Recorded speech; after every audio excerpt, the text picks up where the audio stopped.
Hello. What's up, guys? Hello, everyone. This is Gabe. Surprise! Surprise! Well, it's not a surprise if you've been here all week. We've been talking about this all week, but Yes. welcome to the Jury Show stream Yes. with an added extra at the start. Yes, hello. I am here with I am Vibe from Iceland. He's actually both vibes. Yes, I'm both Vibe today. Yes, and no one other Vibe. And why is that? Yeah, the other guy he just not come to flight and we left him alone and now he's trying to figure out and everything is you know how this guy crazy. He's crazy, guys. Okay, but it's okay because we're gonna be doing stream together and yes. Someone is calling? No, it's not calling me. Okay. Okay. I was gonna turn off my phone, but no, I don't need to. It was just text message too.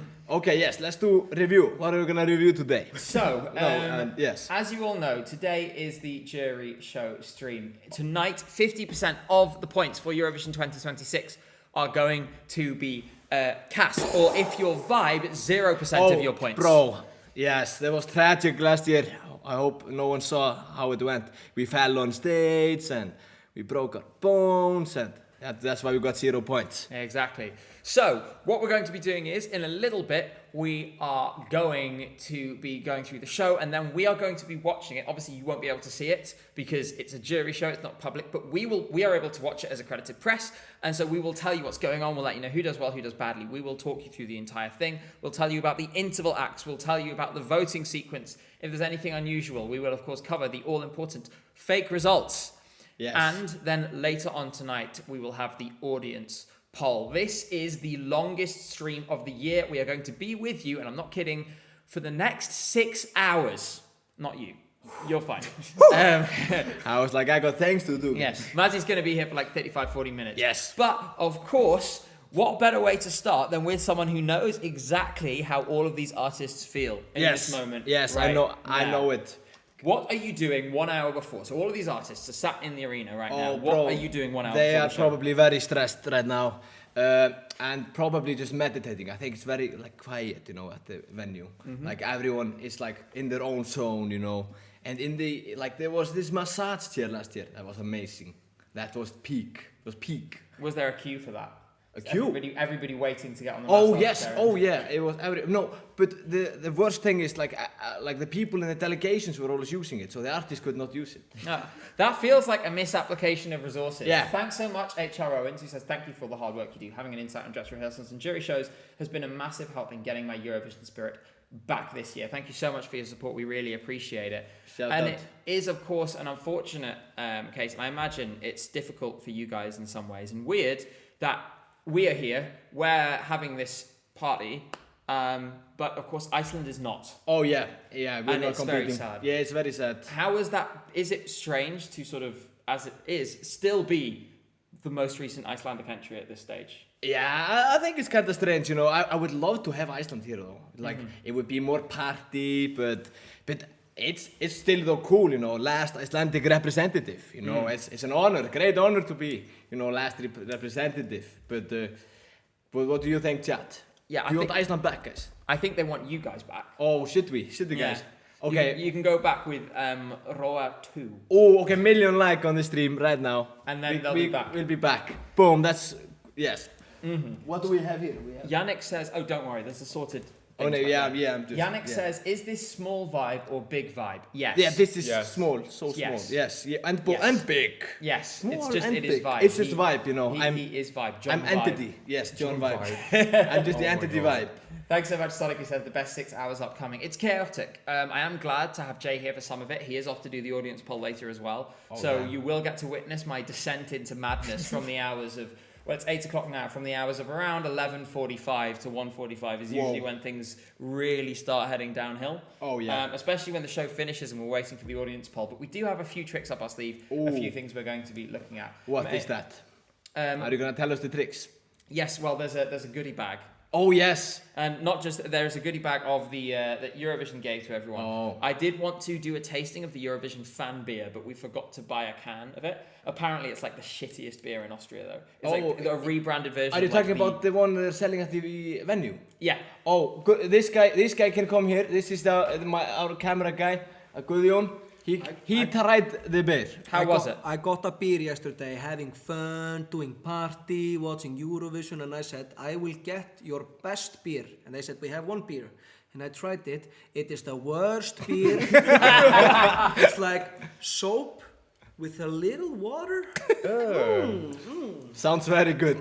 That's quite unpleasant. So, the Eurofan beer, unfortunately, I will not be trying it this evening, but of course, luckily, we have that experience. We already have it reviewed, guys. Here you go. I have a little surprise for you. Okay. Well, I say it's a surprise. I have this fancy new scene, look, pew, pops What? up in the corner. Oh, damn. What I do we think have it's here? time for a trip down memory lane. Oh, are we going back to the good old times? Yes. It's the grand final one. It is indeed. 1 Okay. year ago, Wow. practically to the day, Oh, think about that, guys. this was It's you. sad. This is me. There's See. you, Matthias, right at the top. Matthias, I'm the writer. See, look at this. It was a simpler time. Oh, this Remind was us, good how times. did this feel? Wow. Leading up and doing this moment finally in the grand final. Bro, it's so much adrenaline. I don't remember the moment when I am standing here, but I remember the few moments before. That I'm walking on stage, I'm like, holy goddamn, I'm in the grand final, you know. That was the main mission, to go to the grand finals. You can see we are robots. You can see it. We're in robot mode. I guess the thing is that you do it so many times it becomes automatic, Oh right? yeah, we did it too many times. So it becomes very robotic. But I hope there is some life in it. No, I think there's life in it. I hope think so. We were sort of, it was this kind of thing where, this is the problem with the odds. The odds were never particularly kind to you. Oh, no, but no, as no. a result, it meant we always were scared Yeah. that there would not be, as it turns out, we look at the results in the end, it was not even close. It was the qualification was easy. Wow. But Bro. this felt so good because we couldn't take anything for granted. No, right? no. Oh, this is so cool. This One of my part. favourite This is my parts of favorite part. Eurovision last year. Yeah. Whose idea was that? This was Selma's idea, the director, or what is her song again? Selma. All Out of Luck. Yes. Girl. She was the director, and she was showed us a TikTok video of some guy doing whoop, whoop. Have you not seen these videos? That's crazy. I gotta highlight this. Oh, this guy It's skateboard. quite small in the corner. It's quite small in the corner, but this is my favorite bit. I hope you guys can Wait, see it. what are you talking about? Right, so what you're looking at is the skateboard The swimming skateboard. across the stage. Yes. Is the stupidest and funniest and most That's- yeah. genius little bit of Oh, yeah. staging I have ever seen. Yeah, when we were rehearsing it, I did not see how this would look cool on stage. I was like, what are you doing? Why are you on your skateboard? But then you see it here and you're But like, oh. yeah, I'm like, the vision is good. The vision is good. Wow. I mean, my only regret, to be honest, last year, obviously, I was there in Basel. I was Yeah. not accredited. I had. Yeah, they didn't want to go in the. Now that's this year, mean. there's been a change of tune. But my biggest regret, I never got to see this in the arena. Damn, you never got to see it live. I mean, I've Wow. seen it live, obviously. Yeah, but just yeah. Not but there. not this thing. It's But magical in the arena. It is. Did you see it? I saw it live. You were in the. Why did you not go? He had tickets. I was streaming. Yeah. That's saw he it. just has to work. You Yeah, know. I was doing this. I mean, it was the exact same thing. I think we did 13 streams or something over the course of 10 days. And that's what we're doing here with 3 videos, 13 streams over the course of 13 days. That's so much work. But And- respect. Here's towards the end, See it, and it watch all it. wraps up. Mic Boom. drop. Do you remember afterwards? Oh yeah. And oh so yeah. you just come and Yeah. You land just on the ground again. You're it's like you're high or something, you know. You just walk and drunk. You're walking around. You're like, what the fuck? What happened? What happened, guys? You're like, and it's so much adrenaline. You're so tense, you know. You're not tense in the moment, but afterwards, everything that you were feeling on the stage just comes to you, you know. Catches up with you. Yeah, it catches up with you. And we just went to the green room and we were dead, you know. But then 30 minutes later we were back. Yeah. But yeah, it's crazy. We were standing on the edge and in this moment, this moment when we walked on the stage here and we stand here, put our hands in the air. Yeah. And this is the moment here. See, this is me. I was watching, what is on the other side? The green room. And then I saw Ingeborg, the producer. He was standing over there, and we locked eyes. We have talked about it afterwards. We locked eyes, and we're like, wow, we actually did this. Bro, it was a magical moment. And it's this moment of, this is actually happening. Yeah, Halfway exactly. through the Yeah, performance. Yeah, we're it was magical, guys. It was magical. It was probably the best day of my life. Yeah. Everyone's like, this is new information. People are excited about this. Yeah, what information have I? They're like, Ingi Bell mentioned. What? Oh yeah, I think I never talked about it when me and Ingi locked eyes. That was a magical moment. Yeah. He stood on the balcony, just standing there watching, very proud of us. And then this moment, I put my hand up, and he puts his hand up, and we were like watching each other. Like, yeah, Yeah, look like at us. we- Like, look what we did.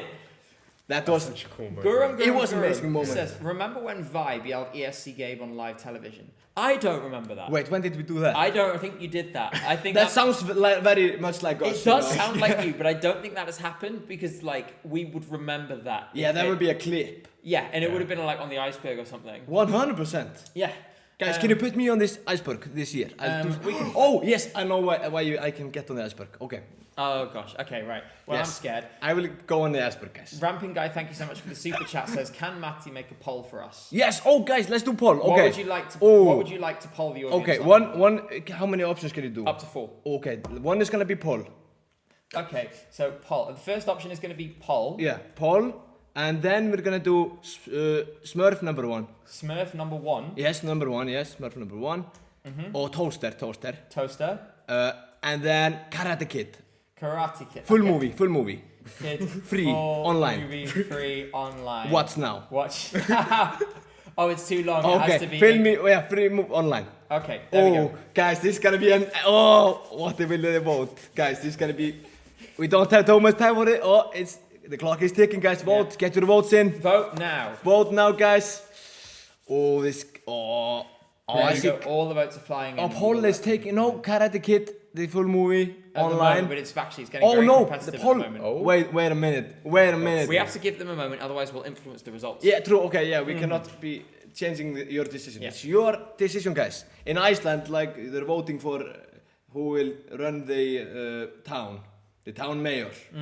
They're voting for that. Probably now. gets about the same number of votes. Yeah, it's exactly same amount of vote. I did not vote. It's tomorrow, and Oh, and you're here. and I'm here. Can you register for a postal vote? I don't know. How do I do that? I don't know how to do that. But Can I just ask, by the way, yes, bring it. did you after you got 0 from the juries, did you really care all that much? We were I got the impression you guys really weren't all that bothered. In the moment we're like, okay, but we're like, we made it to the final, you know. It was like when the first 5 countries did not give us points, we're like, but then we're like, we're in the goddamn final, man. And then we're like, it's so much fun. And then we got the public votes. That was amazing. And you got 33 points. 30, that's so much. And it's tattooed on you. I have it on this, like, can the camera see it? No, not quite. Camera, can you see? Wait. Can you see my 33? Yeah, there we go. Yeah, we can see it. We can see it right there. Yeah. Probably. You'll probably see it, guys. That's my tattoo of 33. Because you guys. It's because of you guys. All of you who voted. All of you 33 who Cynthia voted. is giggling in the distance. Yes. The winner of the poll, 1,000 people voted. Wow.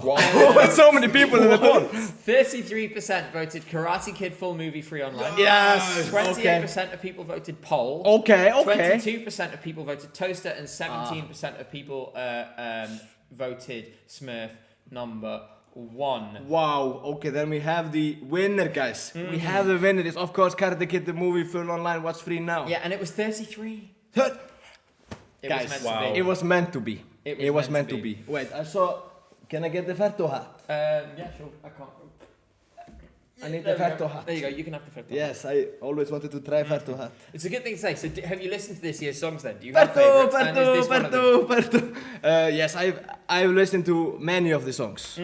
Thank you so much, Sunday, by the way, who says, I've been told in voice chats that I sound like half done because I'm Estonian. Is it cool? BT, by the way, Jay, justice for Veronica.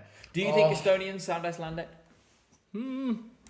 How do Estonians speak? I don't remember. They sound, it's a little bit, but it's a little bit more sort of, I don't know, a little more in like Iceland. Icelanders have a lot of emotion when they speak. Yeah, very much. Estonians have none. It's like super flat, and they kind of talk like this, and like Finnish. and they sort of go like, hey. Argala. Yes, but it's like that, but a little more, you know, with G and rather G rather than K. Yeah, you probably sound very much like Haldan. I believe it. Min rakastan sinua. Yes, precisely. I'm going to take you back. That even means I love further, you by guys the way, in Finnish. because many of you won't know that this was not the original. Oh Vibe no, this Eurovision is guys, this is the song. is this the semi-final or grand final? This is the grand final of Song of Captain the year before. You were also in it. Many of you may have seen this. Guys, this is the year we competed the first time. Mommy Penguin asks, when is the next Ghost Hunt? Thank you for the super Oh, we have to do it very soon. Hopefully very soon. chat. That's a very nice suit you're wearing. Yes, I'm dressed up like an old guy. I gotta say, you look so young there. Yes. Oh yeah, very much so. Compared to now, it's only been 2 years. Like this thing in the beginning, it's like a reference to like Icelandic movies. There was this guy in the beginning always saying, "This movie is not for children."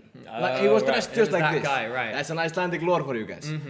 I love how your costumes are just like your costumes now, but like cheaper and Yeah. Like cheaper version of the big silver suits. Was this basically like we got to make something, or were they just bought, or how did it? Yeah, they created it for us, like the stylist, the same stylist that did the next year. I think they just believed more in us in 2025. I understand that.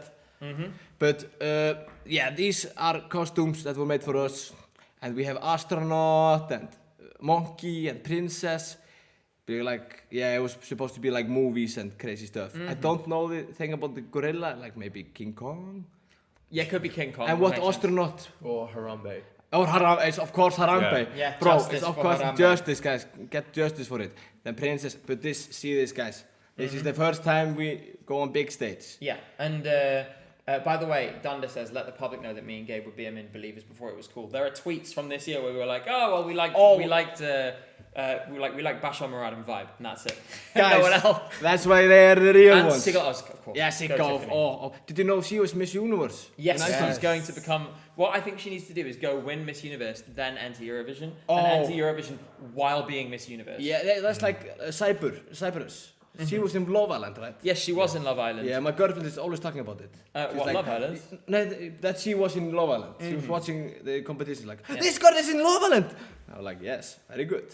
Oh, and this is you. You're in the audience now. Yes, I was in the audience and walking upstairs. It says, best movie. Ah, okay. And the best movie is Biomin. Yes, best movie. You wrote this song in an afternoon, didn't you? Yes, it was written in 4 hours, the whole song. Because they basically wrote to you and like, do you want to do a song? And you were like, yeah. Yeah, Same day. yeah, literally. Like it was the last day you could send in a song. So like Haldur was getting late for a party, so we had to hurry to create a song. But then it ended up in the competition. And ended up doing really quite well in the competition. We're like, we never thought they would get in. But like the guy in the label said, you have to send in a song, guys, you have to. We're like, okay, sure. And we created this masterpiece in 4 hours, Yeah. guys. By the way, speaking of Antigone, Yes. have you or Syria, have you guys seen the performance? What performance? Antigone's performance at Eurovision. Antigone's? Who's Antigone? Antigone, you know, from Love Island. Oh yeah, Cyprus. Yeah, have you seen it? I just saw it yesterday in the venue, but Best you. I've not seen it like the recording of it. I think you should not see the recording of it. Yeah, I heard it keep was very bad. Just keep it in your memory as the what you saw in the room. It's entertaining and fun in the room. Yes, it was cool in the crowd. Yeah, that's fine. Just keep it that way. Oh, did you feel like it was cool when you saw it today? In the crowd, like in the crowd. Yeah. Okay, I've not seen the recording. I don't know what the recording was like, but I heard it was tragic. Yeah. Let's not to. Let's. Let's just keep it in the memory, guys. It's gonna be in the memory. Yeah. I have a deep, meaningful question that Yes. sometimes gets asked. Yes. It's just like, do you have any regrets? Any regrets? Yeah. About anything, Eurovision? Yeah. or- Anything you change? Ooh. Anything you do differently? Anything you think? I wish we'd done this or not done this. I didn't like this bit. I liked this bit. I wish I'd done more of it. You know. If I'm gonna be completely honest, I think we did everything we wanted. I think we did it. Like I'm very proud of this time. You know, I think we played our cards right. We were talking with the fans. We were going to every event, and we're being silly. And that's just what we wanted to do, you know. But we have many ideas for future Eurovision acts, you know. Maybe it's not us, but maybe we will write a song, send it, and there are many ideas that I would love to do in this big competition. But Well, maybe one day we'll enter. You write us a song. We'll bro. enter Song Oh, of yes. Captain. And Oh, we'll have to that sing was- in. well, you have We'll to have learn to sing in Icelandic. Icelandic. Yes.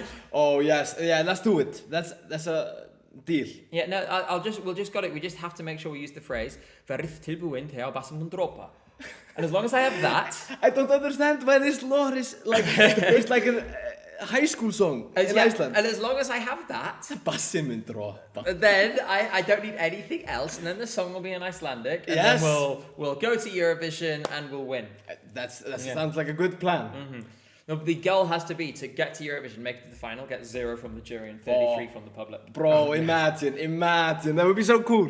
Wait, how does United Kingdom choose their song? Is that just Confusing internal process. Oh, is it? Yeah, I thought trust it me, was there's called no something. hope. There is no Oh, hope. there's It's no never hope. going to happen. Oh, it's damn. never going to happen Through in the like UK. BBC introducing or something. Yeah, and then they also scout people directly, and it's like one of the most sort of opaque processes of any country. Like genuinely, we don't know. I don't Okay. know what it is they do. God They just damn make it. it happen. By the way, your cameraman has fallen asleep. Go on. Hello. Goers. We've been working for every day. Is that we've been working for every day? I love the way he said it. There was like, we've been working for every day. And he was like, you just don't appreciate You me. don't appreciate me. It's so cozy. Yeah, he That likes is the a chair. very nice chair. Drink Me Trash Bag, thank you so much for the £1. Thank says, you.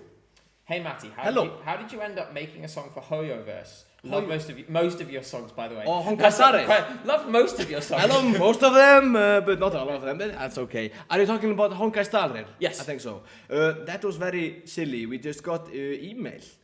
It was like, do you want to do a song for a video game? We're like, yes, of course we want to do that. Then they sent us like, oh, you have to write this NDA and then we can tell you. And then it was Honkai Stalrir, and they sent us a song. We just sang it. We did not write it. We were just singers. But it worked. And It worked. It was fun. It was so cool. It was actually quite vibe sounding as well. Yes, Like exactly. It suited you. Yeah, that's why we took it, because we're like, okay, this could fit on a catalog. Radio Capybara asks, hi Matty. Hello. What do you think about Denway? Denway. This is going to take some explaining. This is some lore. Denway. Denway. Denmark. I don't know what this is. Yes, you do. So, No. the other day on Yeah. stream, we had Cosmo, who is this year's Austrian entrant. Oh. While he was on stream, he said that he wanted someone to make a fan fiction about this year's Danish artist, Søren, and this year's Norwegian artist, Jonas, Oh. and about them having a baby. Okay. So basically, so we had a Eurovision artist come on this stream and ask for MPreg fan fiction to be written about 2 of the other artists. And I guess this person is asking if you endorse such a thing. No, I would not endorse that. I think we should be friends and maybe do silly cartoon when everyone go to like school and learn English or something. No. No, okay, so there we go. So Vibe does not endorse Denway. No. This is just like the time that we were doing, it was one of the Vibe server Q&As. And someone came in and their question was, do you know what yaoi is? And immediately all of us at once went, no! I don't know what that is. Don't worry about it. Okay, I will Thank not- you so much, I will not- Frederick. I will not go- Excellent timing. Frederick has gifted 10 subs. Whoa. Thank you so much, Frederick. Thank you. Thank you. Thank you for saving us from this hole that we're falling down. Yes. We do have some time to take questions from the audience. And Yes. so for the next 10 minutes or so, Berto, we are going to Berto. do just that. Here we go.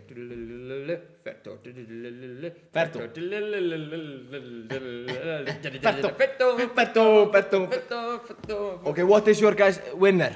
Who's gonna win this? Finland. Finland. Is that auto? I think so, yeah. What do you think? No, I don't know. It's not Soren gonna take it. Denmark. Well, they've put him first in the running order. Oh, that's bad. Yes. I've heard because Yeah. I was number 1 once. Oh, but it was fine. It was in the semi-final. In the semi-final, it doesn't matter really. Oh, okay. In the final, Oh. first really sucks because obviously semi-final, it's only 15 songs now. It Yeah. was 17. Yeah, back in the good old days. Yeah. And now it's 15. And so, yeah. Yeah, that's not good. In the final, it's a lot tougher. Lots of people are saying Finland. Yeah, Finland is gonna take it. I like that song. Wait, Someone say Czechia, please. Czechia. Wait, which song is Czechia. that? Czechia, it's the song, and you know, with the guys surrounded by, like, you know how you don't see it from the arena, the guys in the mirror. Oh yeah, in the mirror mirror. box, Yeah. You've got to watch that on TV because that one is really Yeah, I amazing. watched it live. I did not see what was going on. Yes, no, you will have seen absolutely nothing. Yeah, Thank you just so much, heard Dead music. Star Nation, by the way, for gifting another sub there. I'm not asking Matty Yes. about Bussy. Let's move on. Don't worry about it. What? Guys, this is some lore I don't know. Apparently it means kisses in Austrian Oh dialect. yes, oh I saw the Bangaranga girl say it, I think. Yeah, among others. Let's move on. Question to Matty. Does it really mean like kisses? Or is it just someone pranking? Among other things, yes. Yes, okay. There's other meanings. I love how so what you guys don't know is YouTube does auto translation of comments now. So I'm seeing it's doing translations when all of you are typing bussy. It thinks you're speaking Finnish. So it's just got a chat full of people screaming bus. Yes, guys, we love buses. I get it. Because you have those no trains in Oh Iceland. yes, we have so many buses. But no no trains. Question to Your Matty. next song should be about a train. No, for real. A train song. Yeah. Question to Matty. Of this year's entrants, who do you most want to play Minecraft with? Oh, wow, that's a good one. Who would be good at Minecraft? We have to think this like logically, guys. Okay, Minecraft player. I think maybe Jonas. Jonas, yeah. I think he would be good at Minecraft. I think though, because I think you want someone who's like one of the younger participants. Yeah, exactly. Who that's has what I'm grown thinking. up with Minecraft. Yeah, So exactly. someone like like Eva Maria, Cosmo. That would be these good. kinds of people. Cosmo, Cosmo and Jonas, I think. I think they get the game, you know. They know how to beat the dragon. Precisely. I finally beat the dragon, by the way, like 6 months ago. Yeah. You did? Yeah. I was Damn, very proud of congratulations. That's an achievement, guys. Islansky Reptil says, shout out to Vibe Gang on Discord. Guys, Thank you so everyone much. join Vibe Gang on Discord, guys. The best Discord in the world. And next best is Easy Gabe, but best one is Vibe Gang. You'll find that all the members are essentially the same. Yes, It's the same really people. funny. There is like the Venn diagram is just a circle. Like I go into the Vibe Discord every now and then. I'm like, wow, it's literally all the same people acting in the same way as they do in my Discord, it's which just is not a the same bad people. thing. No, we want that. Yeah. We are a community, everyone together. Neurocantata says, tell Matty I did in fact bet the farm in 2024. Whoa. Aww. Thank you for betting the farm. I think you lost the farm though.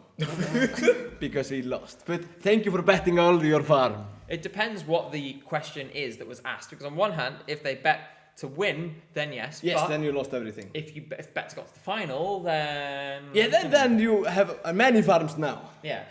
Were you guys ever actually particularly bothered by the odds? No. Yeah, it was because obviously everyone is aware of them, but I feel like some people are like the odds have me 12th, and Yeah. some people are like I do not care. Yeah, we were like, we don't care, we don't give a shit.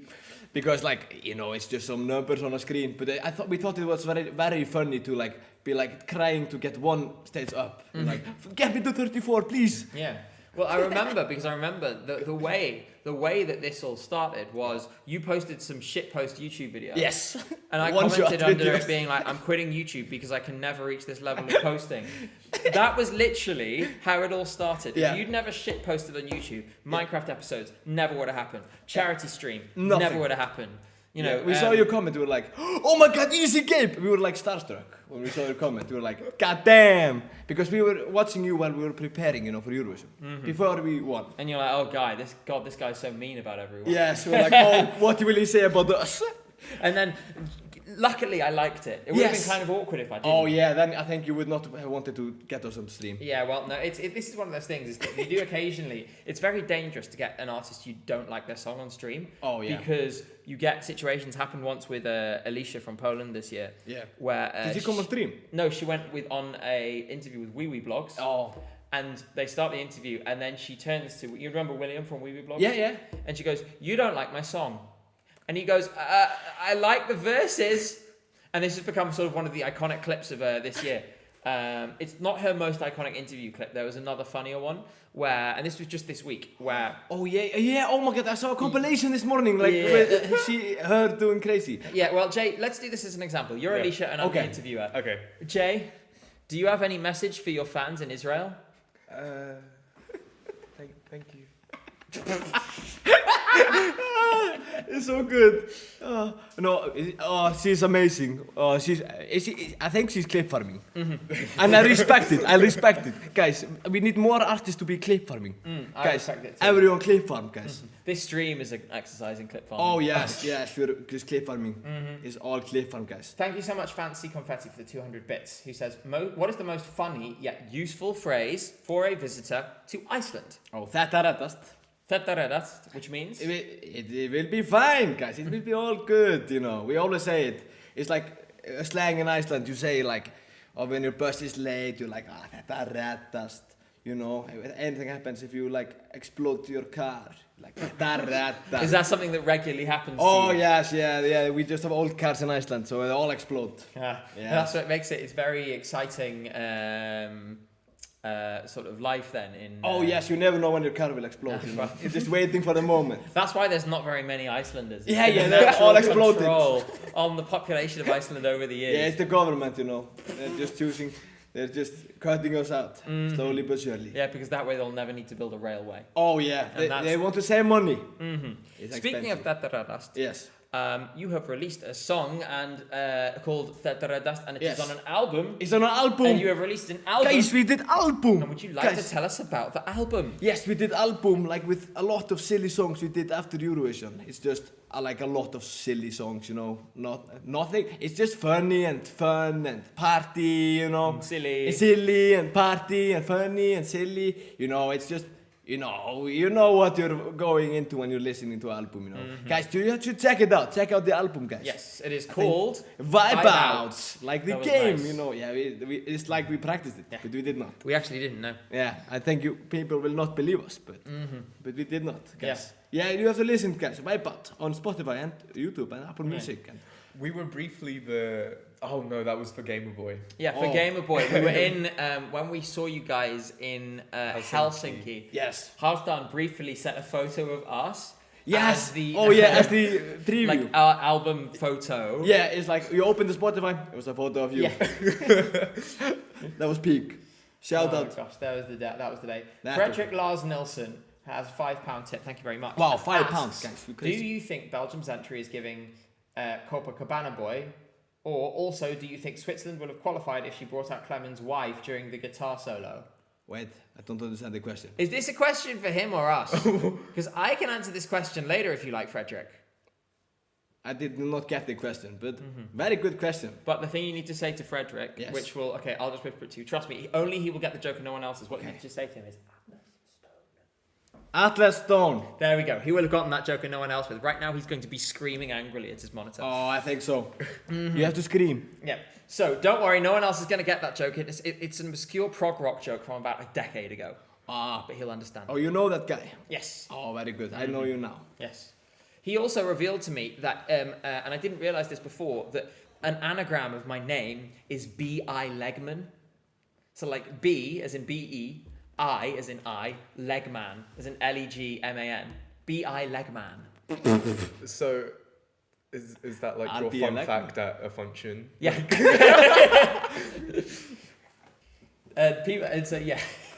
That's an interesting question from Pablo Diaz, who says, how do you think... Oh, what? Where did you get that from? Guys. Firstly, okay, now I'm overstimulated. We'll look at the press poll in 5 minutes once I've unceremoniously evicted this man in Guys, 5 minutes. I brought this with me. I was in Tiger and I wanted to give you gifts, guys. Oh, boy. I chose these very... Yes, I chose every single item for you guys. Okay, let's have a look. What have we got? Oh, this was for you, Jay. Especially for you. For This is- Jay? No, for Jay. Yeah, Jay. This, as you see, Jay. It's for your clothes. It's a jewellery stand. And then this is for Gabe. Of course, guys. What is this? Cowboy pen, I think. What? Erasable It's It's pen. music. It's erasable pens with cowboy hats. Yeah, and this was for Jay. That's artificial. Nails. If you want to be pretty. If you want to be pretty. And then the last gift is to put on packets, I think. Is this what? It's gift tags? Yes. So like when I give gifts, I can tag them. Yeah, you with- can tag them now. I don't know what to say. Yes, I Thank chose you. this every item in the surprise. No, I did not choose it.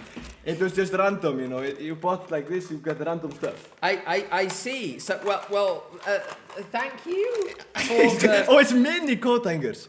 Wait, what do you Oh even my do God, with I this? love arts and crafts. What do we do Oh with my it? god, we've been Oh. on. I should have known this would happen if I invited these guys. I saw an You know, opportunity. hanging the coat hangers on. This is so Wait, cool. this is actually really helpful right now because I want to take these off. What is that for? Wait, how do we... for how do I- jewelry. No way. Okay, Oh, then it's no, actually wait. cool. No, you gotta. No, it doesn't Yeah, go... over this. Yeah, put it over. Wait, you can- Wait. See, like this. So, oh my Get gosh. it like this. Oh, Wait, you're so clever. Wait. Okay, let me... what? Oh my gosh. Okay. Yeah, fine. That works. See, guys, I hope this is the energy that you were hoping for from Yes, this I stream. hope so. Rest assured, you will get full coverage of the jury show. That is coming. Yes, but of course. we figured we could start with something a little more cowboy-ish. Yeah, Gabe was talking to me. He said, "I very need a cowboy pen." He was crying on the phone. He was like, "Oh, "Okay, I can get it for you." And Matthew, Jay I love was it. saying, I "No, love that's it. good to Thank hear." you so much. Yeah, that's Jay called me and said, "I need like some Tiny hangers. hangers for my jewelry." That's what thing he needed. Oh my gosh. Right. Unfortunately, as much as It's so hot. unfortunately we do shortly need to move on because Yes. the show is starting. We do need to get through the songs quickly before we start. Yeah, guys. But before we do, Yes. it's been a year. It's been You've had 1 year. all this time away. Yes. Tell us about how do you feel about your Eurovision experience now that a year has passed? Wow.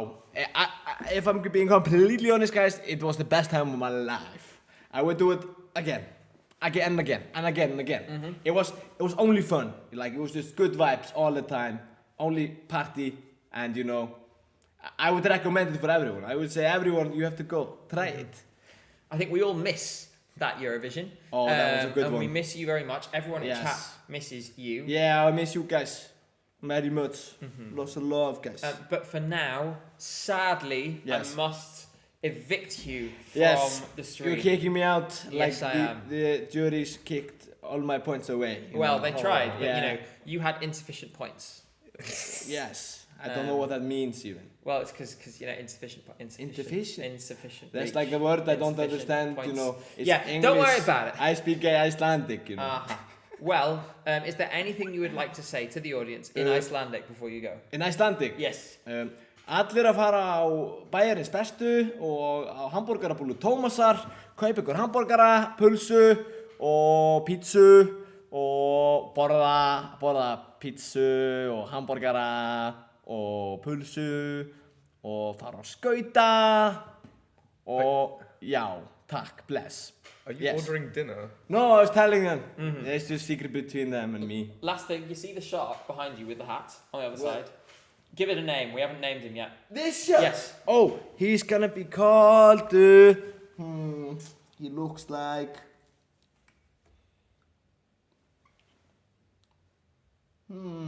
I would say. Geirfinnur. Geirfinnur. Yes, Geirfinnur. Geirfinnur. Geirfinnur. Geirfinnur. There we go. Geirfinnur the shark. Someone write it in chat. Yeah, Dragachevich, thank you for the super chat. Unfortunately, we do not have time. Yes. But hopefully, we will see you again in the future. For now, though, Yes. I am going to ask you to depart in that You're gonna direction. kick me out. We wish you luck. Yes, I wish you luck on this and watch Eurovision rehearsal. Guys, love you. You're cool. And remember to like, share, and subscribe. Subscribe to my YouTube channel. I'm trying to reach 1 million subscribers. Yeah, because they already did 100,000. Yes, Before we did. me. Anyway, That was the everyone give a mission. big round of applause to this guy. Wow. Lots of love, guys. Lots of love. Right. Well, it was. I've just knocked something off. Oh, yes. That was quite the start. I'm very glad we got the opportunity to bring the guys back and have a little. What is going on over there? And have a little reflection, just to remember, you know, where we've come from before we started. We of course do have a show to talk about. Firstly, I'm going to quickly say, Matty, thank you so much. Good to see you. Lovely to see you. Come and give us a hug. give you a hug. Goodbye, hug. We will see you again very soon. Oh, You're yes. doing another gig in London later in the year, so we'll Yes, see you we'll there. see you there. Should we go to McDonald's again? Oh, we have to. Wait, Yes. these are mine, I think. Those are mine. No, I have the big one. You're the small one. Oh yeah. Is Those that are yours. yours? These are mine. These are mine. Yeah. How These are is definitely it? mine. See? Yeah, these are yours, yes. Okay. Don't take my microphones. Yes, microphones, guys. Okay. Take care. Microphone to you. Good to see you. See you again soon. Thank you. So, we now proceed with our main business of this evening, and here it is. This is the running order for this evening's contest. 25 songs will perform. 24 of them have earned their places or are part of the big four. One of them So they will perform in this order: Denmark, then Germany, and then I know exactly what I'm going to do after that already. And then Belgium, and then Albania, Greece, Ukraine, Australia, Serbia, Malta, Czechia, Bulgaria, Croatia, UK, France, Moldova, Finland, Poland, Lithuania, Sweden, Cyprus, Italy, Norway, Romania, Austria. It's a big night. It's a big night. There's lots happening. Jay, Yes. first, what are you excited about? Because there's a lot to be excited about in this show. Oh yes, in my opinion, this is quite a strong final. So the ones I'm most excited about, in no particular order: Greece, Czechia, Bulgaria, Finland, Moldova, and I'll throw one more in: Sweden. I would say for me, I'm looking forward to Denmark. I mean, it's a diabolical opener, but we'll get to that in a second. Yeah. Denmark. I'm excited for Australia, Greece, Ukraine. I think that's a really strong three. Czechia was amazing. You've cried every time you have seen it. Yep. So that is something. Moldova and Finland is super exciting. They have great slots in 16 and 17 to hopefully let them push on. And also, I really want to see Norway tonight because Jonas has been struggling with his voice this week. I really hope he's doing better. Yes. We have a press poll, which I'm going to get up on screen. In the meantime, I'm going to ask you a big question, Jay. Yeah. Who is winning the 2026 Eurovision Song Contest? Ignore this press poll for now. We'll talk about it in a second. Yeah. Finland. Finland. From what I've seen everywhere, the odds, the model, everyone's opinions in the press room, everyone is saying Finland. Mm-hmm. So I think It's Finland? I think it's Finland. Mm-hmm. I am also going to say Finland, but I have to say that a lot of people have been saying Australia today. There's kind of a sense that at the moment, I feel like the kind of dark horse that I wouldn't say is likely to win, but has momentum. It seems to be Romania. Like the name keeps coming up when I speak to people. I don't think it's going to do it, but it's come from different places and different people with very different music tastes and opinions. So I don't think you can totally rule out a late charge from somewhere. Let's have a look at this audience. Not this audience. This is the press poll from the rehearsal this afternoon. Australia with a clear lead of 450. Finland 354. Bulgaria 326. Moldova 232. Greece 226. So what would I say about this? A few things. I'm instantly looking at this and I'm remembering which songs worked in the room. Australia really works in the room. Yes. Bulgaria, Moldova, Greece all really work in the room. Finland doesn't all that much. Finland is designed for TV in a way that it doesn't really pop off all that much when it's in an empty room. Yes, But I agree. it's more polished when you see it on TV. Looking further down, Denmark 6th, 212, Romania 7th, 134, France, Czechia, and Sweden running out the top 10. Really impressed by Czechia, given that you can't see anything in the room. Yes. People were clearly just so moved by his vocal, and so that's really impressive. Then going down further, Croatia, Italy, Albania, Lithuania, Cyprus, Ukraine. And just as another little bit of information to remind you that if Israel were to win the televote, it will be totally illegitimate. Israel is the 17th favourite song, even though there is a sizable Israeli press corps in that press centre, Yeah. and of course they were at this rehearsal. Still only 17th. So, yet more information. We keep seeing more and more bits that show any Israeli victory in the televote is going to be illegitimate. Going down to the bottom, you have poor Malta, Austria, and Belgium right down there. Malta is not made for the room at all. No. Belgium, all you hear is a wind machine. Yes. Oh my God, that wind machine! I swear. Literally. Can't they find anything that's not that loud? Yeah, it's literally all you hear when Belgium is performing for the first minute in the room is you just hear sort of a... because the wind machine makes that noise. We did that beautifully in tune with each other, by the way. We ate that. But yes, so the silent majority, someone says, but the silent majority loves Israel. The silent majority thinks the same that we all do, that the song is boring as hell and that they shouldn't be here. I actually saw a survey, I think it came out yesterday, and it was like a sentiment survey of how people in Europe feel about different countries. Israel is now less popular among Europeans than North Korea. So again, just remember that when we hear a score of 200 or whatever tomorrow, because, you know, it's going to be as bullshit as it was the last 2 years. Other than that, I think it really shows that there's a lot of clustering around a few songs. Bulgaria, tailor-made for an arena, and also she's really good on camera. Yes. Finland is Finland, you know, makes sense. I think all of us are seeing that now, and the running order slot for them is amazing. Australia at the top there. I mean, anyone who sits in a room and watches Delta Goodrem sing cannot fail to be moved by it. She is really extraordinary, and I think a jury victory looks very likely. Yeah. Whether she will win is another question. Do you think, and I'm going to remove the press poll from the screen now, do you think Australia has a chance of winning tomorrow? I mean, to be honest, right now, yeah. Yeah? Like, her jury score could be so massive. She's so professional. She's always on point. Never heard her miss a note. Exactly. Even like if she was saving her voice today in the dress rehearsal, but she still sounded absolutely incredible. So, you know, when she goes all out tonight, because this is the time to go all out. Exactly. This is the most important show for her. Yeah. She will go all out, and she could get a massive, massive score. The thing is, Fankster says in chat, her skill is undeniable, but the song is so mid. I do think that is the one thing, and we're going to poll on whether Australia can win or not while I'm saying this. I do think that the one thing that holds her back is the fact that the song is just so... It's a blank canvas, right? Yeah. It's an empty vessel that she... If anyone can fill, it's her. But it's still an empty vessel to begin with. That is going to come with its own problems, its own challenges. You have time to vote, so get voting now. We have about 10 minutes until the show starts. There'll probably be about 10, 15 minutes intro. They do the flag parade and everything. Then we'll get into the songs. Remember, for a lot of these artists tonight, this is the one where everyone's watching their vocal. Everyone is trying to be really, really on point. You know, it is the kind of thing where you want to make sure that you give your best, you are giving 100%, but also that you don't, you know, even missing one note could knock you down in a big way.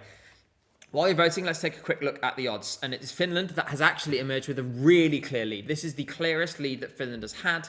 The running order, I think, has done them a lot of favours, and they've shortened to about 1.8 to 1.9. We're using the simplified odds because no one understands the British odds. I don't understand the British Well, odds. the fractional ones, I can't even find them now. Because this, I think people see this and they're like, nope, don't get it. And to be fair, I mean, it is a more confusing system. Australia is second and has pulled well clear, actually, after the semi-final performance. I think it shows she was never giving more than 80% until it mattered on Thursday night. And then Thursday night, bam. Fourth place is Israel. I don't really understand why the odds have shortened, because any reasonable jury would not award this very many points. It's dull, like it's sung fine, but it's not that impressive. It's certainly much less impressive than 7 or 8 or 9 other vocal performances. So I think this is way too high. Romania is 5th. Very, very similar in the odds, the sort of 11, 12, 13. This is why I keep saying it's a dark horse. The momentum has been with it. It has pushed and pushed and pushed. The response on social media has been excellent. Yes. Like on TikTok, on Instagram, this has been one of the most popular ones. Denmark, after they threw them in first, I don't know what the Danes did to make the EBU that angry, have been sort of, it feels rather tripped up and have drifted massively. Let's not forget, at one stage, Denmark was second favourite and had some distance before the one just behind them. The other thing is that someone pointed out is that Israel's odds have drifted a little bit. And we can show that, we can visualize that. You can see it peaked up and then it just started to come down a little bit. So let's see what happens with that tonight. Bulgaria, 7th, another big riser, I think, on the basis of the fact that she is just, like, this is how you girl bop. Yes. Like, this song is going to change the girl bop meta in the same way Chanel did, in the same way Eleni Ferreira did. Every now and then, someone comes along who does something where you think, okay, this is the modern version of this. This is the version which is current and marketable and that people will buy into and that young people in particular are really going to enjoy. Yeah. She is so talented, the way she sells this song. What did you think of this? We watched it together in the press centre. It's like, she is incredible. I've watched this performance now like 5 times. Bless you, Cynthia. I've watched this performance back 5 times in the press center earlier because it's just so good. Like, this is fresh. I don't think anyone's done a girl bop like this before in Eurovision. Like, the choreography is probably one of my favorite choreographies ever in a Eurovision song. I think it's so modern. I think this is the thing, is that it feels like designed for I feel like we're going to have 5 songs like this in 3 years' time. Yeah. Because it is literally, without meaning to do the whole, it's what the kids are listening to. It's literally one of the most current pop songs now that I see it in this context. And it makes sense. And it kind of almost leans into almost, the sort of things that we see in K-pop and so on, where there is such a high priority on kind of emoting the song live. And I think she really takes that to a high level. Sal Da Vinci is still holding on to his place in the top 10 and 8th. It's just good vibes. It's good vibes. Don't think it's going to win. I really like this song. I really like it. The staging is really fun. So I hope people resonate with it. It's silly and fun. And I just think this is one it's going to get, 250 points or so in total. It'll get 120 to 150 from the public just because it's so endearing. France has, this is a pretty brutal collapse that I'm going to show you. Like, song comes out. It stays in this range all the time. We hit Eurovision and it drops and drops. Performance comes, bam. No longer considered to be among the favourites to win. Jay, what happened? It's too manufactured. It doesn't feel authentic. It kind of just feels like it's too polished. It's on rails. Yeah. But not in a way that, like, as in, lots of these performances are on rails. Maybe saying it's on rails is too generic a way of putting it. There's no space for Monroe in this performance. There's space for her voice. There's no space for her and her personality. Yeah. Like, my favourite bit, and I keep saying this, there's this one tiny bit where she breaks character for a moment. She sort of grins at the camera and winks. Yeah. It's almost like, just for a second, she says, I'm really enjoying myself. But the thing is the whole performance should have that. She has this amazing voice. She is so young. She's so talented. I would love for it to just feel like for just a few minutes she's reveling in it, because I think someone at her age, that would be a really effective way of selling it. Because it's just like, she's like, wow, I can do this. I have this amazing talent and I'm able to share it. And sadly, I don't feel they've got it right. I think it's polished, it'll do well. It's not going to win the jury, it's not going to win the contest. No. I do feel bad saying that I don't want this to win, but I don't. No. Amaranthus says, not voting is my way of boycotting the EBU this year. I would rather you had my voting coins to thank you for everything you do and the way you made it okay for so many of us to enjoy this year. Thank you so much. I'm really glad you feel like this is a space in which you can, engage at a rate you're comfortable with. I know so many of you actually don't watch the shows and that you're sort of following this week along with us so that you can still feel part of this community even while not watching the shows. And we're really glad that we've been able to do that for you. It's taken me aback just how many people are in that position. And it means so much that they feel able to still be part of this family through us. And I think that's a real privilege we have. So thank you so much for being here. Nicholas Jackson says, worst French collapse since 1940. I don't think this is something we can discuss here. 10th, still hanging on to the top 10, is Malta. Interesting. I saw, especially on Thursday, a lot of the discourse with the fans and so on. All of a sudden, people started thinking this was in trouble. Did you ever think it was maybe drifting in the wrong direction? I mean, we could look at the semi-odds because there was some evidence of this in the odds as well.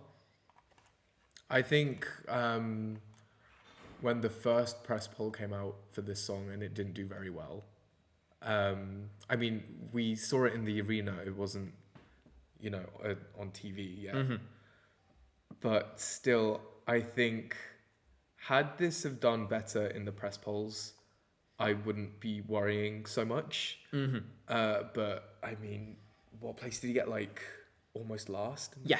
Yeah. But it makes sense because if you watch it in the room, you see basically nothing. You see a guy standing still singing a song because most of the movement is done around him. I think also there's a couple of things where I do think that the performance under-delivers slightly. The spinning is not as fast as I thought it was going to be. I saw how fast the spinning was meant to be and it wasn't as fast. And I think regardless of the reasons for that, I think it takes away some of the effect. Yeah. I think also the zoetrope effect. I think it would have been nice to have like flickering images as if it was actually a zoetrope. Yeah. It would have given this really nice old-timey effect. And we didn't see that yet when we saw the preview because those screens hadn't been installed. They've been ordered, but they hadn't been installed. So we didn't know that projection. Oh, apparently I need to close the poll. 57% of you, and 1,600 people voted, 57% of you say that Australia can win Eurovision. I agree. I think it's unlikely, but it's not impossible. She is in the hunt. Going down, I'm not going to go through every single one, but we have a few more highlights here, and the show is about to start, so we should prepare our streams. We're going to be listening in our headphones here, and we will let you know what is going on as it happens. The show is due to start in 10 seconds. Oh. If it actually will, now live, there we go. I love how they still call it dress rehearsal too. It's much more than a dress rehearsal tonight, let me promise you that. We will be keeping an eye on everything that's happening. Remember we need to turn our headphones down so that we don't accidentally pick it up in our microphone. I'm also going to make a small adjustment to the gain on the microphone so that there's no headphone pickup. You will find us a little quieter. You may need to slightly turn up your systems. There we go. Okay, so that is now set. A couple of others I want to highlight while we're waiting for the stream to load. It started. Oh, it has started actually. There we go. So we're now doing an intro. It's a montage, the standard thing where they're like, look, we won last year. And while we're doing that, I want to point out Czechia doing really nicely in the odds, sitting at 11th place. Yeah. It was not much movement, but I have to say it was really a glorious performance. It made you cry. It made me emotional too. How happy are you to see him in the final? Relieved? I am. You have no idea the fact that they called them last. Cruel, right? Cruel. So cruel. Because, it would have been even more cruel if Switzerland got through instead of Czechia, because I love both of those songs so much. Mm-hmm. You didn't. I bet it's like choosing a favorite child. Yeah, exactly. But I am very happy that he is here. He's gonna blow us away tonight and tomorrow night. I really hope he does well. And the other thing to point out is that for him and others, one of the things that you often get is people try to differentiate themselves by sort of going above and beyond in the vocal tonight. So you might hear certain songs, certain artists where they do more, where they go for some big note that they are not going to go in the live shows. The most prominent example of this is John's Tears from 2021. Yes, I have seen that. Although I have to say, I heard that note at the time and I thought it sounded rubbish. Clearly everyone else didn't agree. I quite liked it. It was divisive, but at the same time, clearly earned him some extra points. And I think to a certain extent, the juries appreciate ambition as well as execution. But yes, we will see. The other thing I want to say is I am hopeful, actually, now that she's here, and I'm going to go full screen again because the show is starting, I'm hopeful that we see something better from Antigone tonight. Oh, yes. Because I think there has rightfully been criticism of her performance. And that's, no, don't do that. Okay. So, my headphones just died. Why did it do that? Did they actually die or they just disconnected? They've reconnected now. Let me mute this and then very slowly turn the audio. That was hilarious. Dear oh dear. God. Okay, I'm gonna. Okay. That was scary. That could have been very bad. I have no idea why that happened, but I'm gonna. That's the kind of thing. Luckily, we should say that it's not like like they're out to get us in terms of the rules. It's like if you accidentally play 1 second of noise, no one's going to revoke your accreditation for that. But obviously, ideally not. Yeah. So now we're in the arena, and JJ is singing. I can't remember what it's called. That very famous opera song that sort of goes. Yeah. Yeah, like that. That was much better. See, I couldn't possibly sing that. And then what's going to happen is.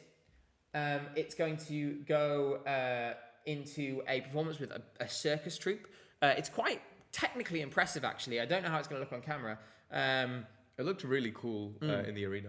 Yeah, but hopefully that will be very exciting. They have the Viennese, I think it's like the Radio Symphony Orchestra of ORF as well. And what you're going to get is this kind of montage where they do some stuff and then a bunch of artists come on, then they do a bunch more stuff, and then the other half. They're doing it in two halves, 13 and 12. One thing that did really make me laugh about the running order, the fact that they did it Denmark, Germany, Israel, Belgium. And so we've been talking about this today. You go from the laptop incident into, Germany, who allegedly said they would leave the contest if Israel were kicked out, into Israel, into Belgium, where Asila said in an interview when asked about Israel, why don't you guys ever ask professional sports people the same questions as us? So it's a sort of, everyone is stuck together a little bit there. It's quite a funny thing. I'm sure, I don't know if it was, I doubt it was intentional, but it's just quite funny. Because obviously those small fry things are really not, the EBU won't even know about most of that things. It was reported that Germany were prepared to withdraw if Israel stayed. And also, you've had the bizarre thing this week of a German minister saying they would travel to the contest to watch the Israeli performance. And it's like, bro, you do realize your country is also in this show? It's like Sarah Engels is there being like, hello? Am I a joke to you? I really like this. Oh, what the little... Well, it's yours now. I'm keeping this forever. It is. It's lovely, isn't it? Yeah. So, Thank you, Matty. our flag parade has started with Søren from Denmark and then Sarah Engels. What you won't see on TV, they're emerging from behind these giant curtains. All of the artists are behind the curtains, and occasionally, because it's sort of fluffing around, they have to kind of fight their way out of the curtain, which is quite funny. So we just had the first 3 songs going through. Very interesting. Of the first 4 songs, they only cut to the crowd once, and they cut to an Israeli flag, and the crowd going, yeah, after Noam Betan. In any case, we move on. Albania is 5th. It's a flag parade. They've projected the names of the countries onto the catwalk, and they're obviously lighting up the arena in the colours of the countries. There is Achilles from Greece. What's your opinion on this flag parade? We saw it earlier. I mean, it's fine. It's a flag parade, right? Yeah. I honestly think it's kind of cool to have the big curtains and stuff, but I mean, it's hardly a revolutionary part of the show, is it? Like, Yeah. I'm not sure how much I really care about this. You know what I mean? Yeah, true. But then, 2016's flag parade was incredible. But I mean, back then, I remember the 2016 had this kind of euphoric feeling to it. I remember it very clearly. And, it's certainly sad that, it's difficult to recapture that, right? I remember sort of seeing all that stuff. And I remember 2016 as well, because they had those bizarre outfits, didn't they? Yeah, but it was really cool. But you say what you like about the Swedes, they know how to run a really, really slick show. They really, really, every time. It is, with it. JJ has started singing Wasted Love. And my headphones have just stopped working. Oh my god. Are they dying, or is it just no, they it's keep just disconnecting? One sec, let me put them both in and see what happens. Give me a I moment. think they're trying to connect to your phone as well, maybe. No, Bluetooth's off. Oh, I don't know then. It's alright, I will fix it and all will be fine. Okay, there we go. And now I press the button. I should get a boo-boo. Oh, this is a long show. I should have got my glasses. Yeah. By the way, JJ is now performing Wasted Love. So they've done half of the flag parade, and now JJ is on and doing Wasted Love. I'm just going to quickly grab my glasses. Okay. Yeah. Off he goes. So it is, Wasted Love. You know what's happening at the moment. For now, we are very much kind of just waiting for the next thing. And I am trying to fix my headphones. Gabe, why don't you do your cover of Wasted Love right now? I'm an ocean of love, but you're scared of water. That was beautiful. Really? Yeah. I'll do the opera bits. Okay, that's gonna blow everyone's ears out. Yeah, still Wasted Love at the minute. The love is being wasted, but they're doing, it's sort of how they do the kind of dancey remix thing. It's very much that, like the we're at Eurovision, boom, boom, boom kind of thing. But this is also the winning song from last year. Someone says, Gabe, you're a natural. Not sure about that.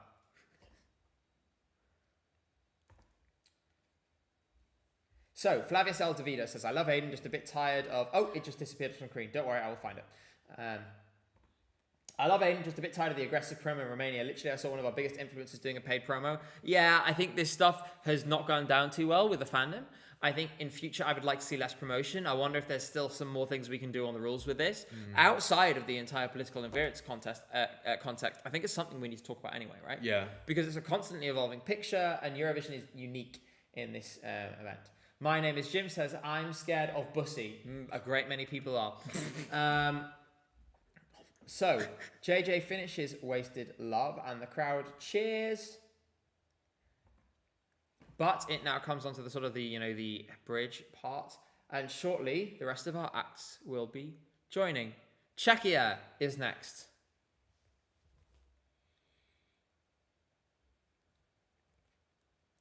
Oh, Dara looks very happy. Dara does look very happy. Mr. Eurovision says, I love your content. Hope Antigone nails her vocals tonight. Think Finland is winning. Think hosts are the worst since 2001. Agree on all points. I think it would be really good for Antigone to have a great performance tonight. Yeah. I think the thing is that it can't be easy. See, actually, a lot of this media discourse in Cyprus has been very unpleasant. Cypriot media have really been laying into her. So I think, if anything, just to sort of get on the better side of the domestic media. Finland comes in now, and Jay's stream is frozen. There we go, it's back. We're broadly in sync with each other, you know. Yeah, this is good. Put it next, so it's still going.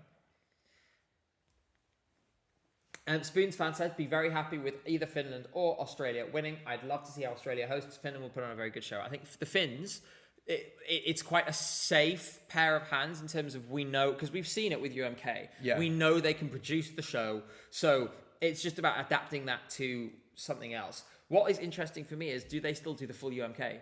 Because so much of that team would be seconded onto working on Eurovision. So do you scale it down for 1 year and say, okay, we've got to bring it back down just a little bit? Or do you say, well, this show is too much of an institution.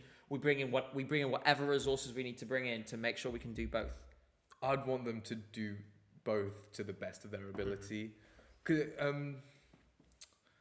Eurovision usually ends in a net positive for the city or the country. So, you want them to, do the best they can. I think that, it'll be interesting. I will say, because one person said that I'm really worried about the contest, and I don't know how well, I don't know if I'm going to be able to sleep tonight. Here's what I would say. I've had my worries and my pangs of worries this week. Now I feel quite calm, and there's a reason for that, and that's twofold. Firstly, is the thing that you're scared of, I don't think it's going to happen. Because I think on musical merit alone, I suspect that is a song that would not do particularly well, despite the obvious, manipulation. The second thing is, imagine if it did happen. When push came to shove, there is a lot of broadcasters. Do you think they'd take that lying down? If that happens tomorrow, it's far from the end of this edition. It's far from the end of this matter. It would throw it into chaos that I don't know if it would recover from. I'd be worried that the contest might not survive it, for sure. But I really don't think there's a lot of people who wouldn't let it go down without a fight in the immediate aftermath of the contest. I can say from my perspective, and I think from yours, we would never go to a contest in Israel, nor would we cover a contest either in Israel or celebrating Israel. No, absolutely not. That's a red line that I think neither of us could ever cross. I do not believe that is an outcome that is on the table. If it was, here's the other thing. If it was, and this was your last chance to enjoy this thing, would you not want to extract every last little bit of enjoyment out of the next sort of 28, 29 hours that you possibly could? Like, if you're worried this is going to be the last Eurovision, and I very much hope it isn't, then my advice to you is to throw yourself into enjoying the songs as much as possible. Prepare for all outcomes. But make the most of it while it's here. And hopefully we'll be blessed with many more years. Many more happy years that aren't like this one, that aren't like the last few years. But the reason we continue to fight for it is because we continue to have hope for it, and we continue to hope that a time will come where the contest will make the correct decisions. And I hope we can reach that point and say that we were all part of it together as a community. Harry Foss, thanks so much. Says, thanks to the boys for all this week. Great to have a space like this that's informed, so fun. What time do we think the stream goes rogue tonight? It could at any point. Cynthia is on standby with a spare, just gave me a big thumbs up, with a spare hotspot. So if need be, we can quickly switch. Hopefully the stream won't break. We think we can do it fast enough that it won't cut off and create a new stream. We will do our best. But hopefully it won't be necessary. Thinker says, Gabe, I've wanted to ask this all week. How do you stay so calm and collected when interacting with artists? Are you never worried about things going wrong? Thanks for making this week so awesome. So it's a mixture of things, right? I used to find it a lot more difficult. It was actually really nice. I bumped into Cesar Sampson in the press room yesterday. The first person I ever interviewed was Cesar Sampson at ESCZ in Prague in 2024. I was so nervous. Of course I was. I actually talked to him about it and said, I was so nervous and all this. And he was like, yeah, I remember it too. And we had a little conversation about the contest, reminisced about the national final. It was really nice to see him, actually. A lot of it is practice. Oh, yeah. And it's the same for you. I bet the first time you filmed an interview, you were shitting yourself. Yeah, but it's easier now than it was then, right? Yeah. And it's the same for Cynthia, who's been filming a lot of the interviews while we've been here too. And she was with me at LEP. I did crack this week. I did have a fangirl moment. Oh, did you? Christian Kostov. For Christian Kostov, who was also knocking around in the press centre yesterday. I took a picture with him. I think that was sweet though. Now I think it's been long enough. You earned one. I never ever ask for pictures, so this was like yeah. But to answer your question, I think it's twofold. On one hand, it's that. On the other hand, I've made a very conscious sort of attempt mentally to try and change how I address the contest. I think it's helpful when you're interviewing artists to be two things, which is kind of a colleague in the broadest sense, right? And that we're all working within the same bubble. And that because we've seen it many times before, we understand a lot of the feelings that the artists are feeling, so we can kind of try and get on their level. Number two is trying to adopt the position of being a sort of curious outsider, right? And then just see where it goes. I often only have one or two questions written down. I've done interviews, I'm not going to tell you which ones. I've done interviews this week where I had no questions written because I had faith in my knowledge of the person. I'd met, I'd spoken about them before. I knew where I wanted to go with it, that I had faith in us just to have a conversation. The last thing I do is, if there's specific things I want to talk about, before we start the interview, I'll say, hey, just so you know, I want to talk about this thing. I want to talk about this thing. Like, for example, with Felicia, I asked in the interview about her career in her past.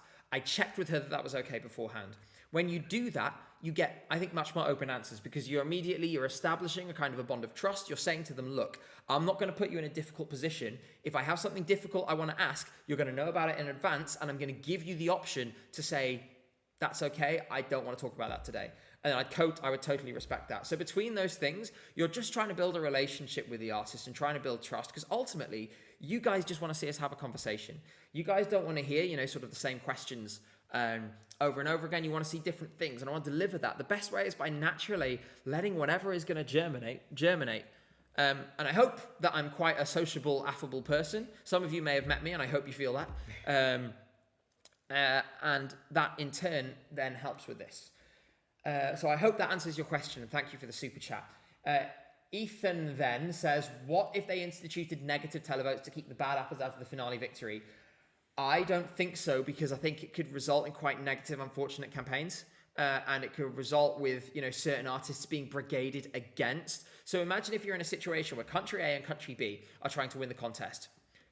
Fans of country A mass negatively vote against country B in order to reduce their televote and stop them from winning.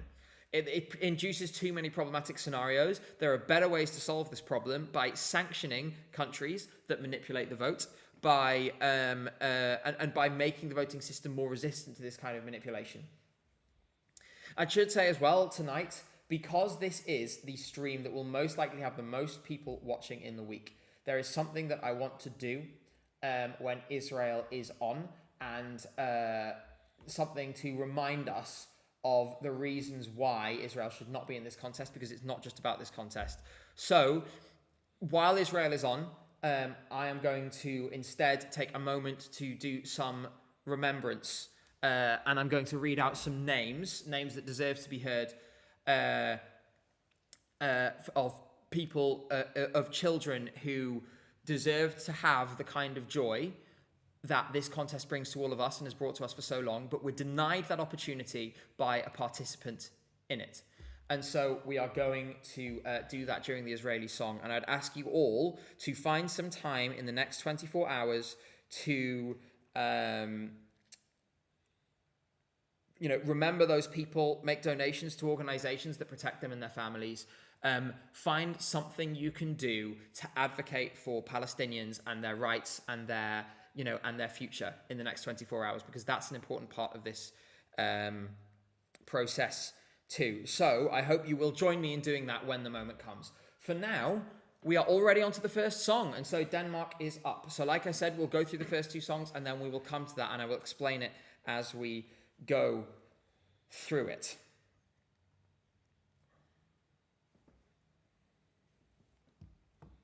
Right, I'm going to put my other headphone in so I can hear this better. Sounds good so far. I'm just going to turn it up slightly on my end.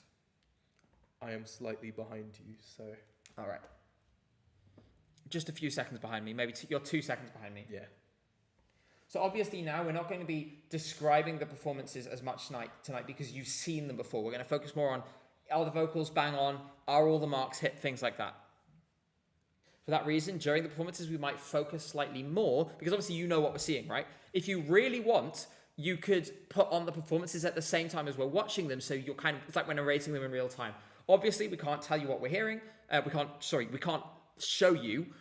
performances, we can't show you what we're hearing.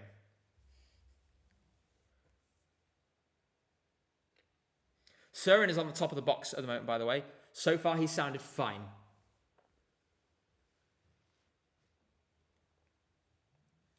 We did, of course, see the entire show earlier, and almost everyone was saving their voice, so people are taking this very seriously this evening.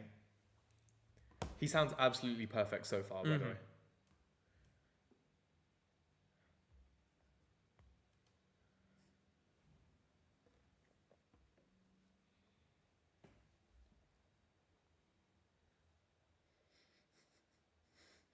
There was one which was maybe a tiny little shaky, one of the higher ones when he was in the box. Didn't sound too problematic.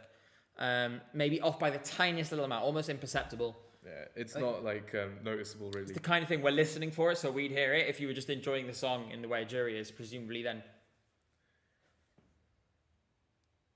Did he just... He missed... It wasn't a missed note, he just didn't sing one syllable. Yeah. Again, if juries are hearing this for the first or only second time, you probably wouldn't hear that. Interesting, curious. Okay, we're outside the box now, and now the notes are getting real good. Big note now, come on.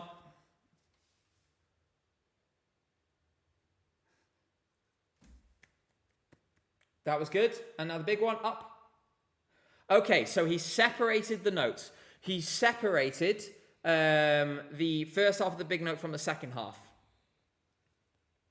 So I think maybe a hint of nerves, just a tiny one. Yeah. Not a critical failure, just to be clear. It's like little things around the edges. All the big things are correct. All of the building blocks, the basics have all been done right. I would say, if you say that 10 out of 10 is the performance of the national final, which was spellbinding, which was stunning, I think I would maybe give this a 9. 9. Yeah. It wasn't as good. That's not to say that, but I think we got to remember as well. We've all seen this a lot of times before. We have lots of reference points. Most people who are watching this won't. I think he's done a really good job. He's going to pick up plenty of jury points. I don't think he's going to win the contest or the jury, though, based on what we've just seen. No, I don't think so. Søren fans, lots to be proud of anyway. And I'm sure you'll love it when you see it tomorrow, as you already have done. I do really feel for him that he was put first. I imagine mentally that's quite a hard thing to, turn over. So I just want to say thank you to Lucas Sternberger. Might be a good idea to set the VPN to Israel while watching the show on YouTube for the stats to point to them. I don't know what you mean, but I don't think that would be particularly helpful. You don't need to worry about that. Finisher, thank you for the donation. Says, hi Gabe and Jay, love you. What did you guys think about Martin Green's worst statement ever about Russia possibly coming back when the war is still on? Sorry to bring the mood down with this. So I saw a headline about this about 1 minute before we came on stream. So what I will do is I'll read up on it and talk about it tomorrow, because it's the kind of thing I think there was a whole interview that was done that I saw, which is like 15 minutes. I want to listen to the whole interview, then let's talk about it tomorrow. If it's as bad as it sounds, that's obviously a big problem. But I'm sure you'll understand that I want to know what I'm talking about before I talk about it. Sarah Engels is on now for Germany.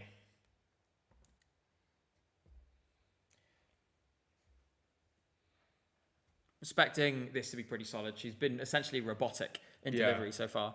Very consistent.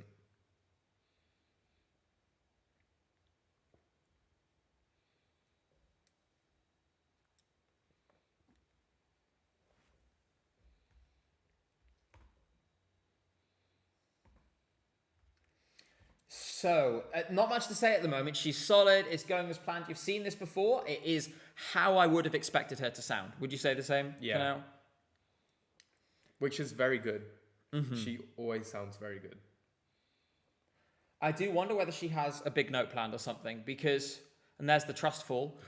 I think, she needs something to separate her, especially given that at the moment Bulgaria is hoovering up every point that this would get. Yeah.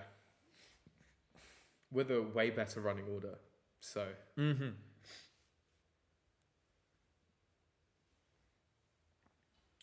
I think we should say, by the way, on the Russia thing, Russia now has no members of the EBU, at least. So we know for a fact Russia cannot come back. Don't worry, they're not about to reappear, at least at any time in the near future. I think everyone would agree that would be grossly inappropriate for very many reasons.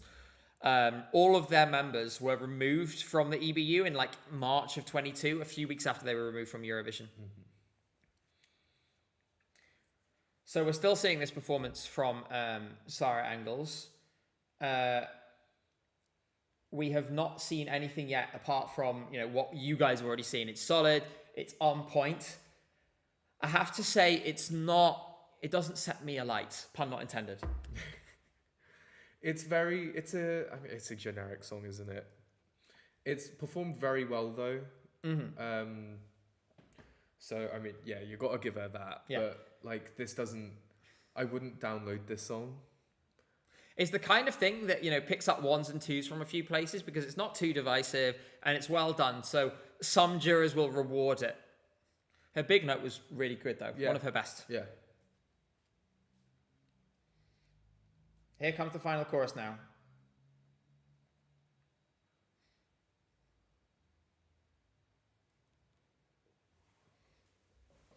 So,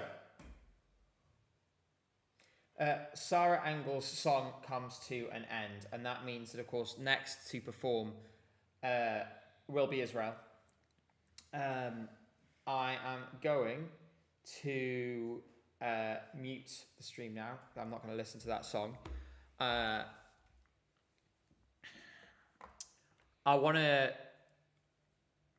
been thinking about how to talk about this. I knew this moment would come where we would have this song in the final.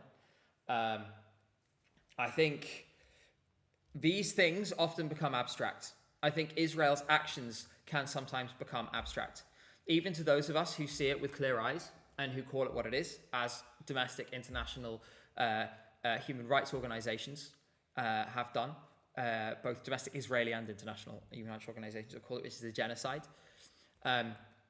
Is the thing I'm thinking about is that this is a contest that markets itself on joy. Yeah. And this is a country that has robbed thousands of children of the ability to ever experience that joy. And so while this performance is going on, I would like to read some of their names to you. And I would like us to take a moment to think about how we can support financially and in other ways the kinds of things that will bring this suffering to an end. So I'm going to start reading names, and I could read for a year and not run out. So I'm just going to start now that Israel has begun singing. Nora Walid Abdul Salam Shaheen, Mariam Noor Aldin Wael Daban, Fatim Luay Rafiq Al Sultan, Watam Mohammed Abd Al Rahim Al Mahdoun, Mohammed Al Jabari Said Misbah Al Kur, Dia Ahmed Abd Al Ati Saleh Musa, Ode Mohammed Rafiq Al Sultan, Mohammed Nidan Hisham Attala, Ahmad Shari Talal Al-Haddad, Masa Mohammed Yusuf Nasser, Ayat Abdul Aziz Omar Fawana, Malik Mohammed Shafiq Abu Al-Qas, Sarah Abd Al-Rahman Mohammed Hamad, Mohammed Salem Mahmoud Al-Dari, Mecca Ahmed Eid Abu Sharek, Iyad Abd Al-Rahman Jihad Mahaisin, Adam Mohammed Samir Abu Ajwa, Alian Abd Al-Rahman Alian Al-Ashkar, Alma Mumin Mohammed Hamdan, Dia Mohammed Zuhair Al-Barai, Misk Abd Al-Hay Sami Al-Halabi, Elina Mumin Riyad Al-Rifi, Ali Raid Khalil Rami, Yunus Wissam Abdullah Afane, Celine Abd Al-Hadi Adil Zahir, Asil Amir Ali Al-Ashi, Mira Abd Al-Rahman Fatih Radwan, Fatima Mohammed Kamal Faisal Akela, Mohammed Abd Al-Karim Mohammed Jabir Al-Safari, Anas Abdullah Bahar Al-Din Sakik, Sobi Hamdan Sobi Hasuna, Celine Ehab Ayman Al-Batiti, Mohammed Mazen Abdullah Al-Sanwar, Mohammed Abd Al-Samad Maher Mohsen, George Sobi George Al-Suri, Osama Ahmad Mohammed Hamada, Elaf Karim Abdullah Al-Iwa, Masa Jalal Moin Al-Hakali, Hassan Hamza Hassan Al-Amosa, Anas Abd Al-Aziz Mohammed Zahir, Sona Hadi Awada, Naveen Mohammed Samir Sadeh, Isam Mohammed Isam Farak, Ismail Ahmed Isam Fahat, Jori Anas Basam Shamla, Alia Abd Al-Noor Sami Al-Suri, Kinan Amin Marwan Abu Shakian, Roz Abd Al-Aziz Mohammed Al-Ghul, Mohammed Hamid Nidan Alwa, Salama Mohammed Marwan Abu Atiwi, Sham Ahmad Fahzi Al-Kafidi, Luai Mahmoud Saleh Al-Ajrami, Shad Omar Al-Khatati, Lana Yasser Nasif Hijazi, Abdullah Mohammed Abd Al-Hamid Mehana, Ahmed Fawad Sikek, Raed Ehab Raed Salman Ali, Omar Ahmed Abd Al-Nasir Shamlach, Moaz Abd Al-Fatah Khalid Al-Zuhairi, Maria Yasser Kamal Al-Mazri, Raed Khalid Raed Rajab, Malak Abd Al-Sam, Malak Abd Al-Salam Let me continue. Juan Ali Nasser Amer, Sabah Ahmed Ali Al-Kazaz, Fadel Maisara Mohammed Abu Hasira. The performance is just completed. There are so many names that I didn't even read 1/5 of the children that were killed before their first birthday. The list goes on and on. All of these are children who will never experience the kinds of joy that this contest and so many other things can give them in life. And they can't experience them because of Israel. We spend a lot of time talking about voting, about the integrity of the contests, about the things that Israel has done in broad and abstract terms. These are individuals, children, innocents who will never experience those things. And they will never experience those things because, of course, the army that the Israeli entrant was a part of. So let's remember that whenever we see Israel's name on this contest, and remember just what a stain it is on this contest. It's very difficult to go back to talking about songs after that. And so I think, while the next song is on at the moment, just taking a moment to recover from that. I could have named names until the end of this show, and I could have continued naming names and not run out, even if I continued until the end of the final tomorrow.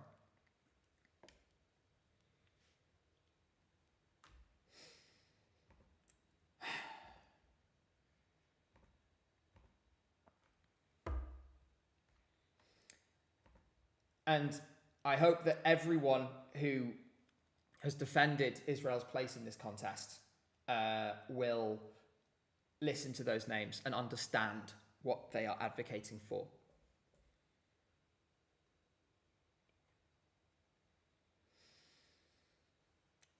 And I think I mean, this comes to the, sort of the key point, which is that everyone is feeling. And I think in some ways it feels cathartic to point it a little together. That, there's a cloud over this week and there has been a cloud over this week. And this is why. Yeah. And ultimately, that's the most important thing, and, as much as I long for a contest without Israel, but to be honest, I long for a world in which, I would never have had to read out those children's names in the first place. As I said, not one of them reached their first birthday. Not one. The show is ongoing. I know that obviously many of you will have, felt affected by this, and I appreciate that during that there were a few super chats. I'm going to quickly add up all of the super chats that were given during that segment, and I'm going to make a donation now to Medical Aid for Palestinians in the amount that was donated in total. So give me a minute. 7, 10. Okay. I'm going to do that now because I really appreciate you sending me super chats during that, but I think that money is for elsewhere, so I'm going to do that now. I'm doing that as we speak. So donate. There we go. And I'm donating, and I would encourage you all to find a local Palestinian charity to donate to. I'm donating to Medical Aid for Palestinians, which is a charity that works on the ground with Palestinians, but also what I think is really important is they provide vital advocacy work, lobbying, briefing for politicians, for faith and community leaders, things like this, to ensure that legislators in other countries, in this case, they are equipped to properly talk about what we are seeing. And so that is why I'm making that donation. I'd encourage you all to do that too. Through all of that, we should say that we've completely missed Belgium. I will just quickly say that she sounded really good tonight, and the vocals sounded obviously really good. Yeah. It's definitely one of her most confident performances, and obviously, that's excellent for her. Albania will be next. I'm just making that donation now, and I want to do that first.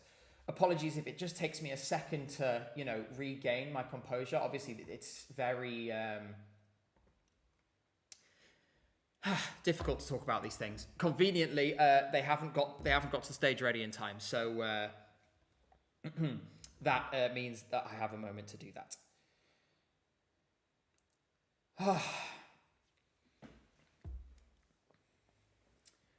Right, so Albania is next, and obviously this is a really beautiful performance, and I actually think in some ways, given what's just happened, a song about mothers being separated from their children is probably going to make us sob. I suspect, it obviously, yeah. I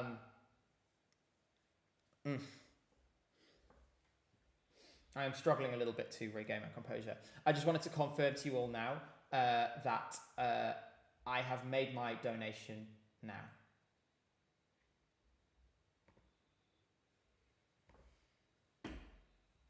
There we go. Thank you for choosing to support Palestinians. Your support makes a big difference. So thank you to everyone who just made super chats, because that money has gone straight to where it is most important.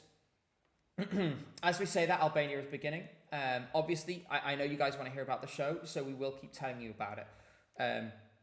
In amongst all the pain and everything, I think also, we talked a lot about why these things are important, so we do want to do that too. I just thought, with this many people here, it's an important thing to talk about. Now, Albania has begun, and I'll let you know how his performance goes, as I know this is a song that means a lot to a lot of you too. You right, Jay? Yeah. Sorry, I know that was a lot. Yeah.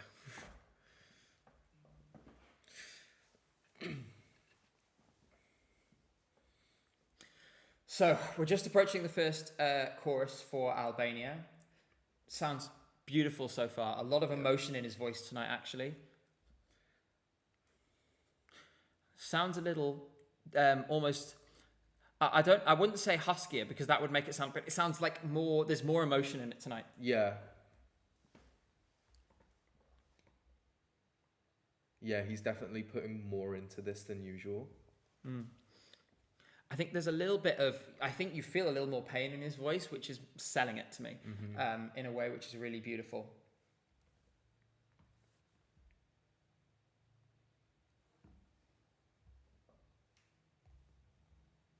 So we're going into the second verse. Obviously, we're not going to describe the stagings to you. You've seen those before. You know what those are like. I mean, I do wonder, someone in chat wonders whether it was pointed, putting this so close, but I don't know. I think that's not something we can really speculate about. I think this is probably his best vocal performance. It sounds incredible. It's really, really full of emotion. Yeah. Big note now.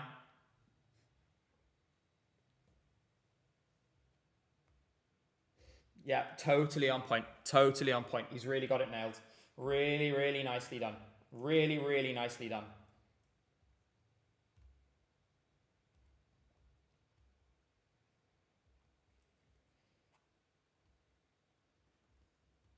So as we come to the end of this song, we have the same moment again, where she removes his sunglasses.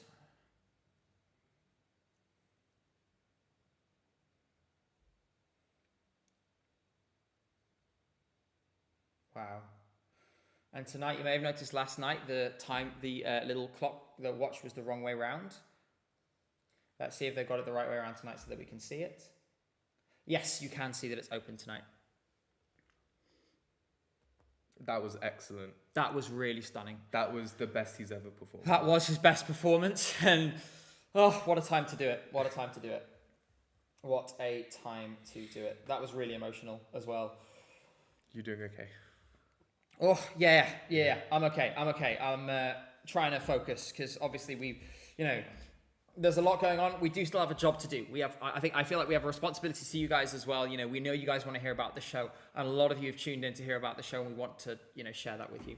I'm going to quickly thank everyone who's been sending their support in the meantime while we're just waiting for Achilles to come on. So a big change in emotion now. I do think he needs a good performance tonight because he needs some points from tonight for sure. Yes. Here we go. A porcelain girl, 150 bits, says, thank you for that moving moment. I wish we had no need for it. I'm glad that in this community, we treat their suffering with respect and condemn the state committing the genocide. This is the thing, is I want this to be a community here on this channel with us and all of you where we can look at things with a clear-eyed way, and I hope we're able to do that. Liam, thank you so much for your message. Says, well said, you're an asset to the fandom. I appreciate that. But like I said, I think I'm going to go through some of these ones later where you're supporting me on this specific thing. I will probably go and donate them. Because I think that's the right thing to do. We have yet another delay during the show, by the way. This is already the second one. We're only on, song 6? Yeah. Really, really poor. So, going on, V-Swede says, I love this contest, what it means to me. Can't ignore the blatant disconnect between the message of unity and protection of genocidal state. Yeah, this is the thing, right, is we all feel this, right? And 100%, anyone looking at it right now is feeling this. And it dominates everything. Phenomenally says, please include mine in the donation too. Can't find my card. I will do. Mata says, may all these children rest in peace. Thank you for keeping us aware of this context. And Maya Tripura says, thank you. That was very beautiful. Thank you all for your messages. And Persephone says that he's just, they have just donated £100 to medical aid for Palestinians. That's what you can do right now. Donate some money to charities that help the Palestinians. Right. Gonna keep going. Greece is coming next, and he needs a big show tonight. So for all you Greeks who are hopeful for this, we will be rooting for you, and we'll let you know how it goes.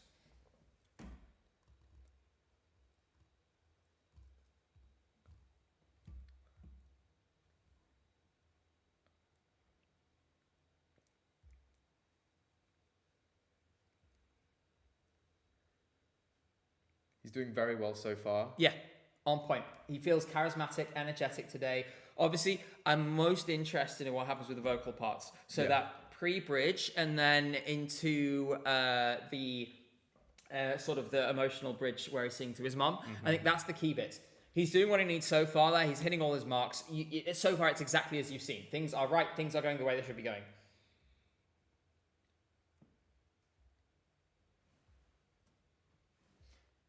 All right, we're now on to the first chorus. Energy levels seem fine to you? Yeah. Yeah, he's nailing this so far. I will say, having experienced this in the press centre last night versus, earlier in the week versus experiencing this now, this is the kind of song that you enjoy much more if you're in a group. When I'm sitting here just with my headphones in, it's good, don't get me wrong, but it's not the same as when it's, big, booming, so I think this is the song that needs to win the watch party, right? Yes. It's the song where you have 30 people watching it together and they all go, oh, that was great, it was so fun. All right. We're now exiting into the section where he does his little jiggle.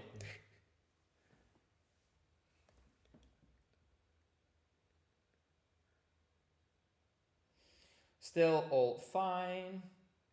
I should say it's. I did think when he was shaking his head, it was like he started early. I mean, he finished fine, but I noticed he was already doing it before he was meant to. I mean, okay, vocals now. Let's listen in carefully. This is the important thing. Vocals need to be perfect, and the bridge is coming now.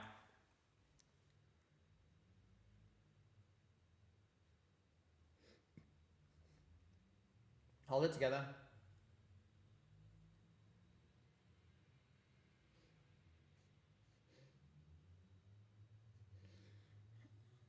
Doing good so far.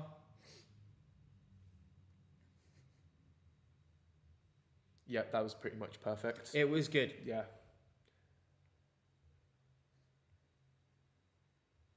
So, sounded pretty good. There was one note right at the start where just for the tiniest little second, there was a little quiver, almost as he was nervous, but then he reinforced it and it was bam, in place. Literally, so he's done what he needs to do. Yeah, that little blip was not noticeable at all. Juries will not punish that. Mm-hmm. So, yeah, that was one of his best performances as well, actually, I think. All it needs to be is serviceable. This is the thing, is that Greece's route to victory depends on quite a split jury. For that reason, all he needs to do is reasonably well, and he can then make up the difference in the televote, right? That's the path to victory. He's done what he needed to do. It's now a matter of, things that are out of his control, which is how well will the jury get it. And we will never quite know that. Someone in chat says he is so getting Erica Vickman. I hope not. That was traumatic enough the first time it happened. But there we go. Ukraine is next. Another, and this is the thing, is another poignant song. I've said all along, I find it a really powerful expression of Ukrainian joy and hope. And I think it's a very important expression, both, socially and politically. And it's something that we really should be hearing. So I'm very glad Leleka has sent this. Mummy Penguin says, thank you so much for the super chat. The order of the song seems very emotionally whiplashy this year. I mean, the order of the songs is a mess. It's a total mess. I don't know what they were playing at, to be honest, but Denmark first. Why not? This is all going to depend on that whistle note. Yes. I'm putting both headphones in. Come on, please be perfect.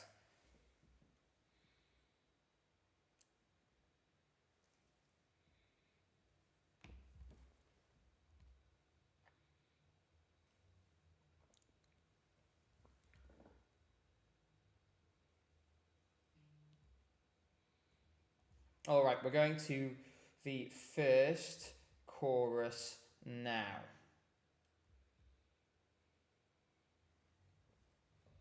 And so far, it seems certainly solid. Yeah. Cynthia is watching it as well, and this is her favourite. So I just say you're watching it as well, and this is your favourite. So let us know what you think of it afterwards. Oh yeah. She had her headphones in and got a bit of a panic. Sorry, honey. All right. Coming in. Greta says, fun fact, Achilles means keen-eyed in Lithuanian. Oh, wow. Interesting. Good so far. The high note in the first chorus was on point.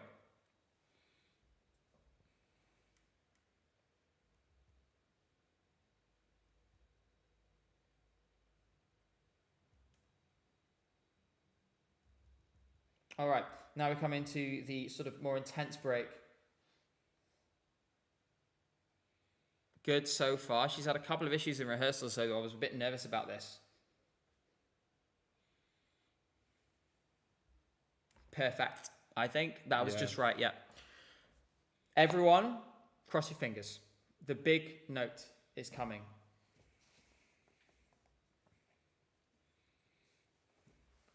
I love this scene. With the faint, did you see it's blue and yellow in the background as Yeah. well? All right. Here we Hold. go. Big note. Hold. Please. This is the most important 30 seconds of Leleka's Eurovision. It's all on this.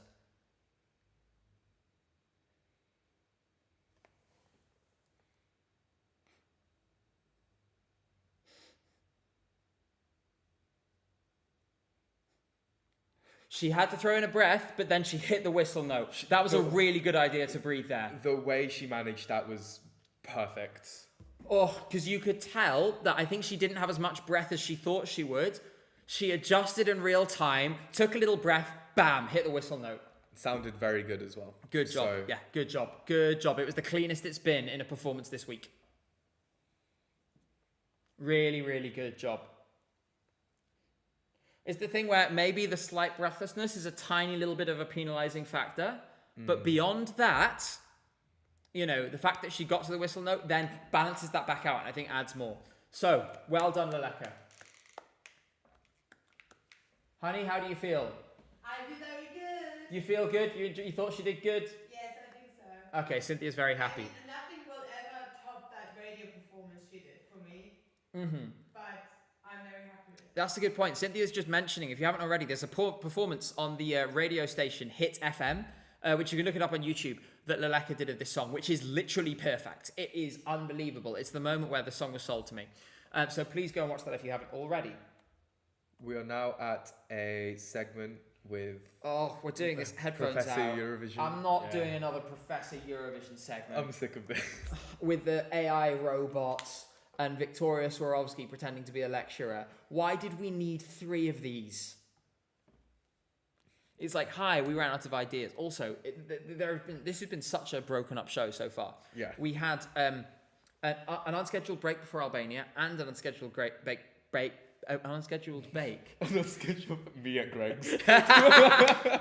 before Greece, and so it has been a little bit disjointed. In the rehearsal this afternoon, it was awful. It took them about 4 hours to get through the songs. We were in that arena for so long. I wanted to leave so it was bad. the only time I've been in the arena this week, so for me, I appreciated getting to see it all happen live. Yeah. But did it have to take so long?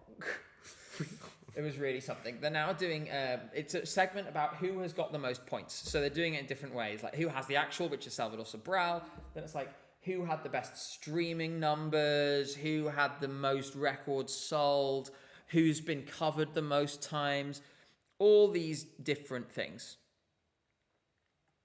By the way, we didn't hear it because of obviously we were not listening to the performance. We should say, because it is relevant to this competition, apparently Noam Betan had a voice crack, is what some of my friends have told me who were listening in the press centre. Obviously I missed that.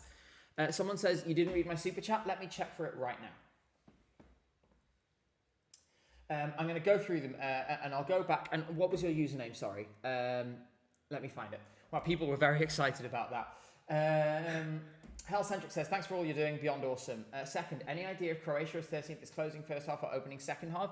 I'll tell you, I don't exactly remember where because they inserted quite a few like mid-show items.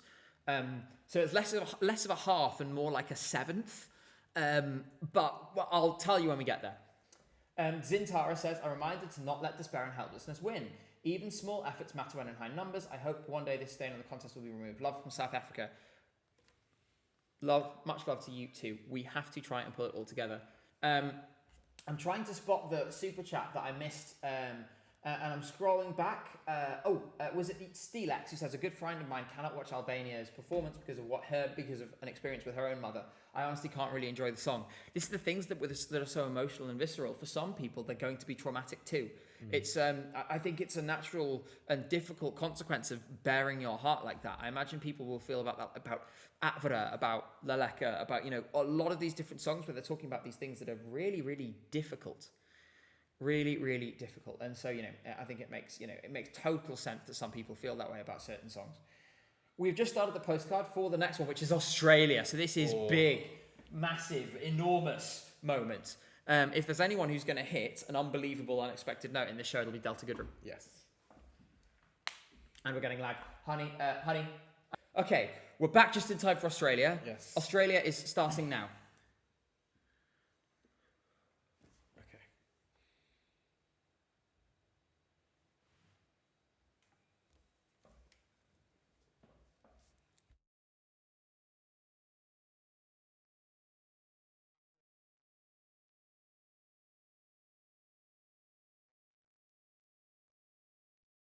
Okay, we're sorted. Listening to Delta Goodrem, I'll tell you how this performance goes.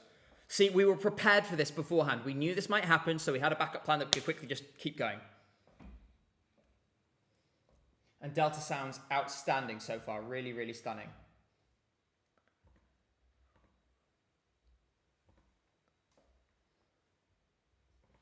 Let's see if the stream's split or not. I'm actually not sure.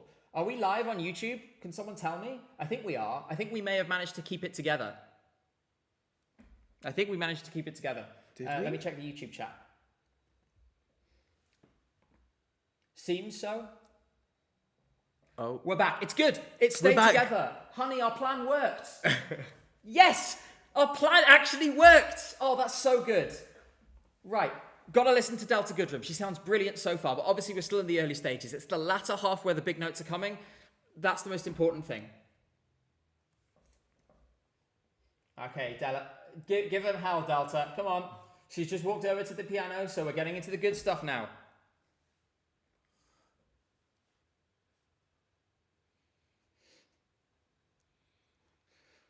She is really going all out. You can tell. She is pelting it.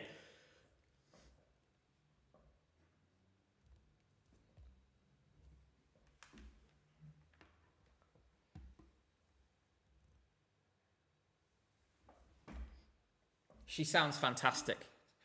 Oh no! Did you hear that? Did she just miss one? She swallowed. She swallowed. She's like, Okay, she didn't miss a note, but she briefly swallowed, which led to a tiny thing getting missed. It was like. Ooh. It was like a little swallowing. She went like a click for a second, and then she managed to keep going. Big note, win it back now.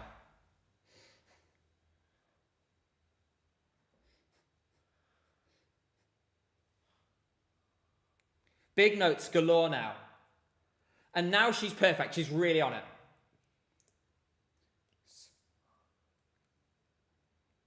Is there going to be a surprise big note at the end here?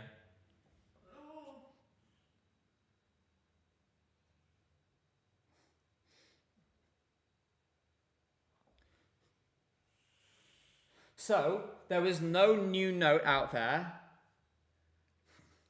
Cynthia, it has a deathly look on her face.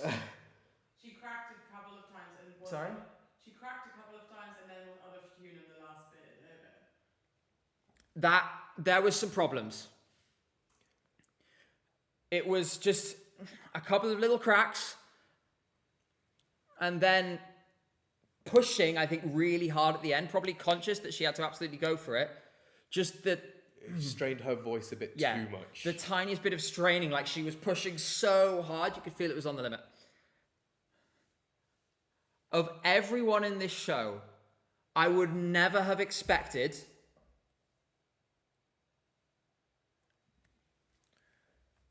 any weakness from Delta Goodrem. None.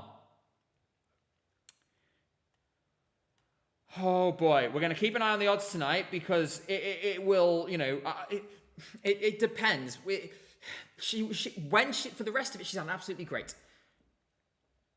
We should remember Slimane still did, even though he had his voice cracks and problems in the jury show, still got a lot of jury points. Mm-hmm.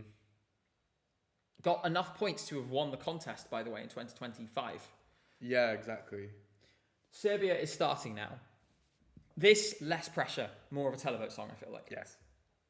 And I, contrary to popular belief, I'm very excited about this one.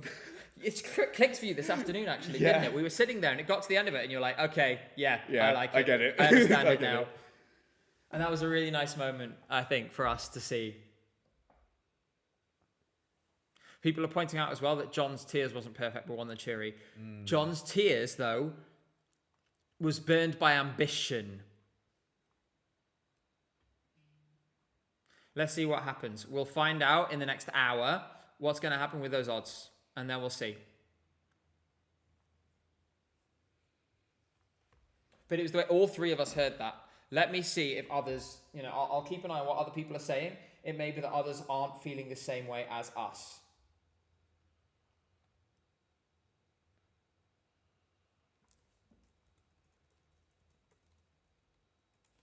Yeah, so the general thing is that the overall vocal was strong, stronger than we've seen it, but there were these small hiccups. So, you've got this balance between, okay, what impact does the hiccup have in a negative way versus what impact does the rest of it being so strong have in a positive way? Will those cancel each other out? Will the juries use it as an excuse to vote for someone else? I don't know, but it throws a potential twist into the tale of who wins this contest.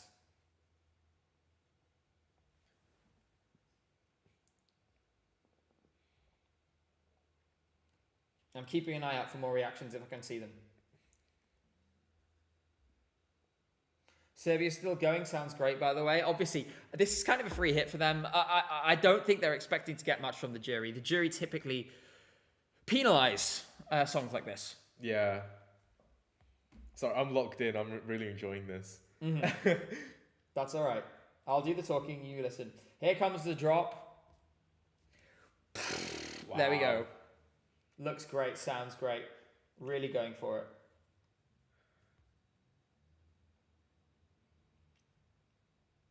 Yeah. A few other people saying, yeah, just small little things. A breath that she mistook, like one little tiny, sort of the crack as we described. Mm.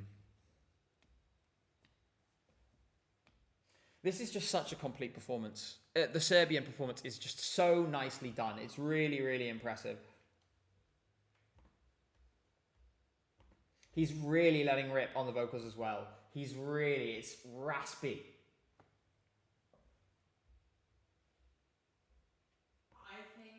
Wow, he really went for it in the final chorus in a way I've not seen before. That was, I hope he does that tomorrow because that was a really great performance. These kinds of songs are almost tests for the juries. Are they going to appreciate musical diversity? Because it's been a consistent complaint. Look what they did to Vislatnya, and others in the past. Mm. They don't appreciate songs like this as much as they should, and that's a real shame. It's also, he did a more complicated growl. This was more squealing, which is harder to do than growling. Mm-hmm. So if the juries know anything about this kind of music, they will appreciate that this is way harder to do. Yeah. So Cynthia, who is actually the resident expert on such things, if you knew her music taste, you would know that she's the resident expert on these things, tells us that the singer as well was doing a lot of more technical sort of growls and screams, which are very difficult to do and take a lot of skill. And so it's on the juries to understand that. I will say that happened with Lord of the Lost, and then the juries didn't get it, and that was very disappointing.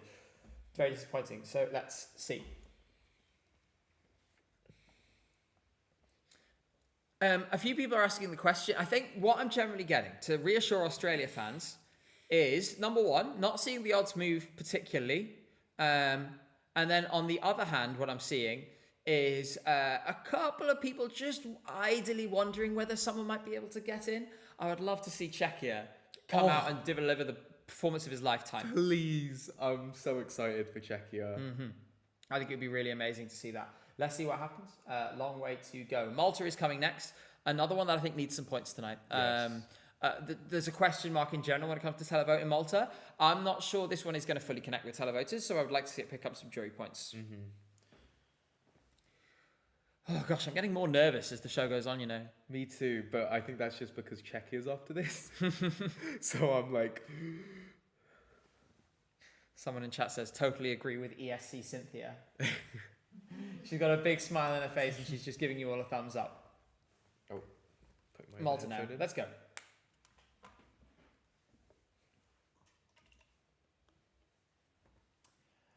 I wonder if Aiden will have any surprises. I'm waiting for somebody to essentially, go like all the way. Take a risk. Yeah. I want someone to take a risk and try and get a note that maybe they only hit 70% of the time. But if they hit it, it's incredible. Mm. What have you got to lose? If you're not considered a winning contender, you might as well throw caution to the wind. I think there is an element of, like you have to treat it like you would a sports game. If you're, if that's the option that's on the table, if you don't have anything to lose, go for it. So, Aiden's on the stage now, and it's just the opening that is happening as I speak to you.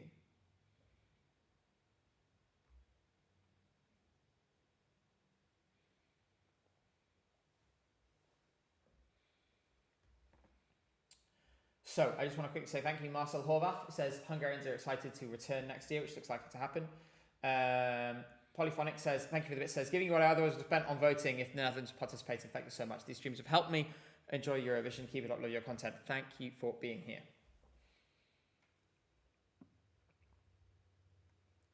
Pippin Taskett says, feels like Eurovisionitis hit everyone. May have sounded like they have a chest cold.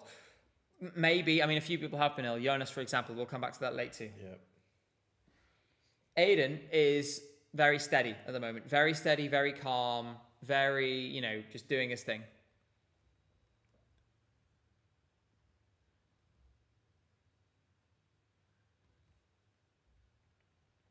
Marcus, thanks for the super chat. I hope chats do well, but we will see that soon. Give us another few songs and they will be on stage. Incredibly, we're already on to song 10. It is speeding along now at some rate of knots. Starting to come towards the big section now. I know you love this, Jay. Yes. How are you feeling? He sounds incredible so far.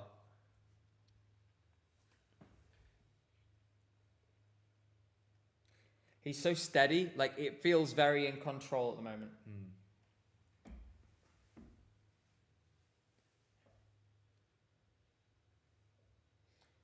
And now we are spinning.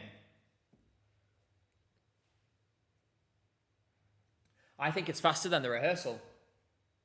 It looks like it. I think they're going for it.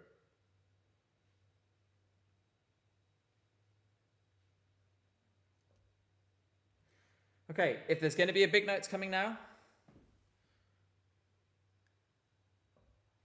Lovely. He did, the rising note in the sort of slightly revamped version of Bella. He did that, hit it nicely. Very well done.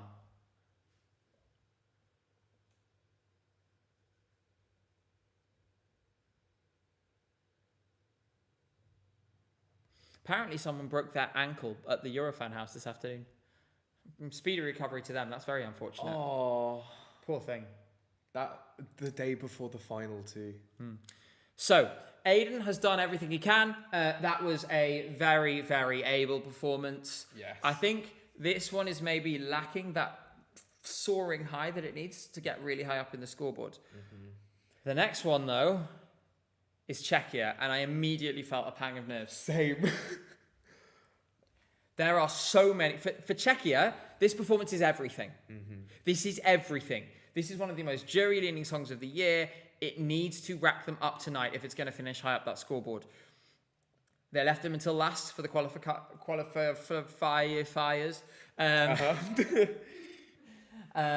Hopefully, he will finish a little higher than last place. I really hope this goes well. Maybe he'll have a big note in store for us. He's never seemed particularly out of his comfort zone, even hitting those big notes.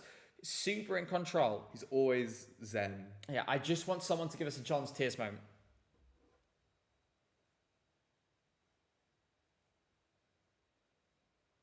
I'm really nervous. Here we go. And it's starting. I'm keeping a close eye on this one. As a reminder, I'm putting the chats and super chats away during the songs so we can focus. This one, there might be a little bit quiet because we need to concentrate.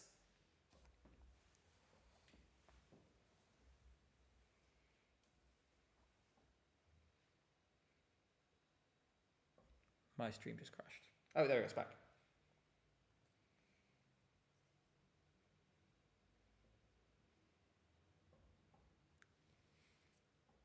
So far, all good. Czechia is on now to the people asking. This is such an important performance, one of the most important of the night because they are so reliant on jury points.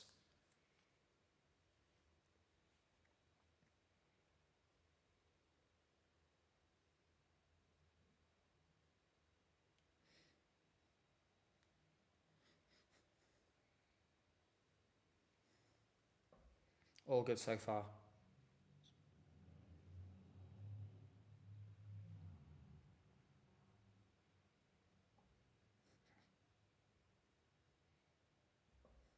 Okay, we're through the first chorus, and I'd say still all Perfect, good. Still yeah. all good, yeah. God, my stomach is doing flips. I want it so much for him as well.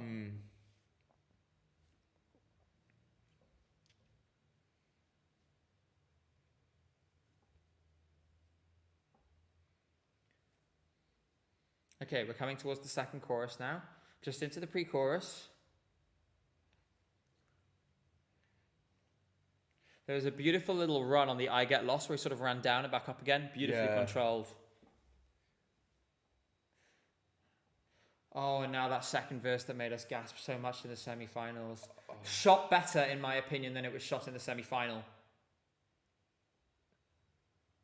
Yeah, that did look a lot better, I think. I'm a tad bit behind you.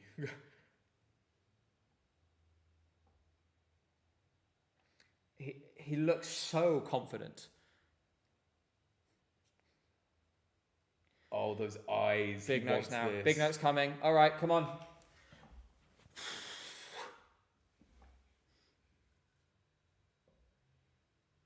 What do you got for us, Daniel? Come on.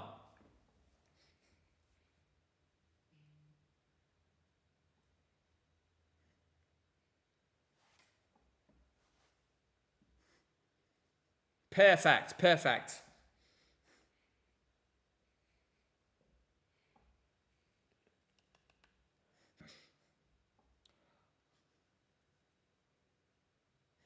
Zero notes. Zero notes. Perfect. He nailed it. He nailed it. That was flawless. I'm very happy. I'm Technically, very, very happy. staging-wise, flawless. That's the Yes. best it's been. It was bang on the money. That is getting a lot of points tonight. There's no way the juries can neglect that. That was just stunning. Oh, I'm very happy. My heart is thumping out my chest. Yeah.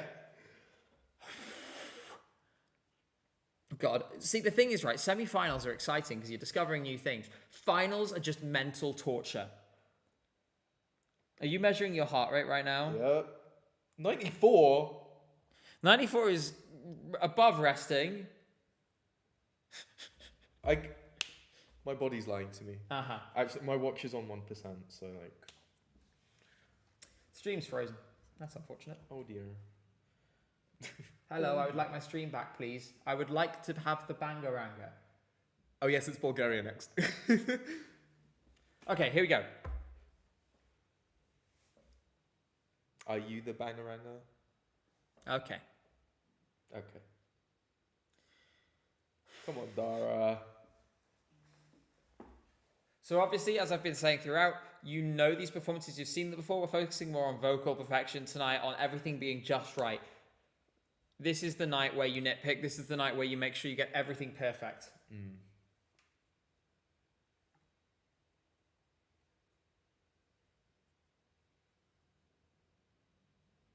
Here we go. I'm the Bangarang. I'm the Bangarang. Energy great so far.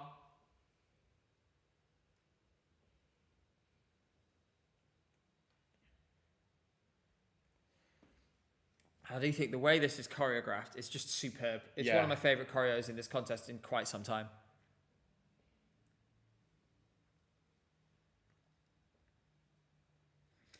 So, right now we're in the second verse, the rap verse, and everything's going perfectly. As a reminder, we're on for 4 more hours. So please don't go anywhere. We've got the audience poll coming. You're going to run off to do that after the last song. Yep. We are going to be spending this whole evening together and trying to work out what the hell is going to happen tomorrow. So far, most people have been on point. 1 or 2 voice cracks. Nobody has gone really badly out. Mm-hmm.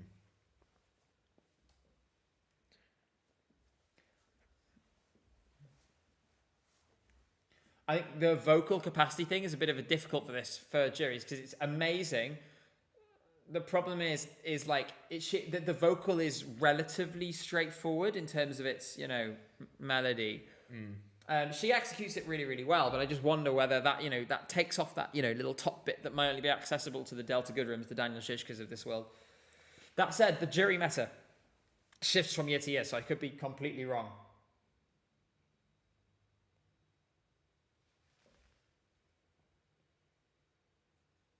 I love this shot as well.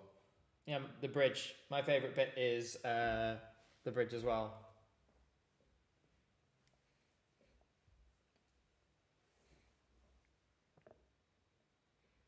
I would say so. If you are a Bangaranga fan, you're getting what you would have hoped for tonight.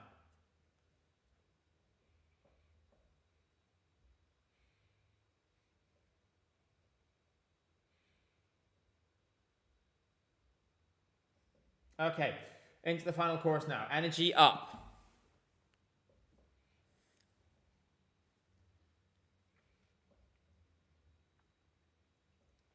Okay. She makes it. Well done. Like I said, I don't think this one had that much to prove tonight. She just, it's well within her ability. She delivered it very ably, and everything kind of, came together nicely. Good job. The real test is for tomorrow, I feel. So, just wanted to go through a few super chats. Canabai, thanks so much. Says, Jonas has not had a cold. Marta Stockstad mentioned that he had issues with the muscles around his vocal cords, so that would be laryngitis. This is actually what the lead singer of Zifferblatt had last year. It's manageable, you can work with it, but it's obviously very, very difficult. Ash says, being my favourite tends to be a curse. Most of them get to the final. Have I cursed Malta? No. Malta's doing nicely. Don't worry about Malta. They're doing just fine. Rise and Fall of a Galician Princess says, I've reconnected with the contest and with your channel since your video on Moldova. This has helped me navigate my first year of uni, so thank you guys. Check in for the win. I've said it since day one. Thank you so much. We appreciate that very much. That was kind of a circle. Ovid Arch says, do you think Czechia might get more points from the public than expected? Switzerland got 165 in 2021. Top 5 possible. Love your work. Greetings from the Netherlands. Greetings. Thank you so much. I mean, never say never. I just think that the televote in now is under very different circumstances to 2021. Yeah. Lelek are just starting now. They need to be perfect. They need these points tonight. Let's see what we've got.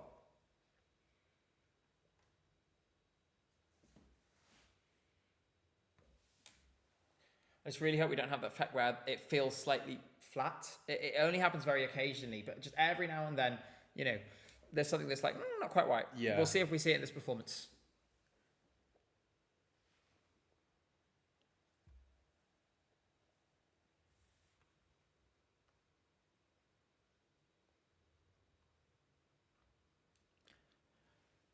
All fine so far. They sound good to me. Yeah, they sound good to me as well.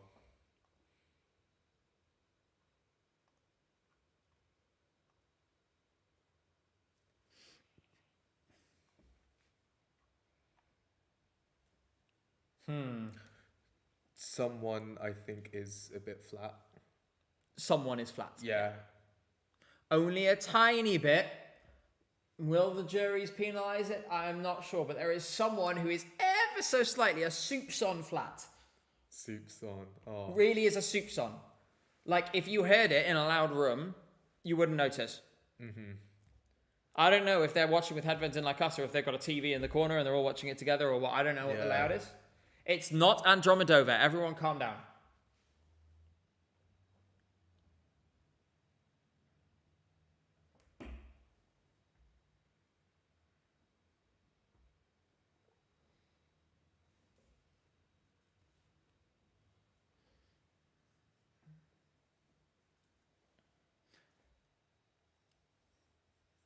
Okay, now we're going on to the big bits.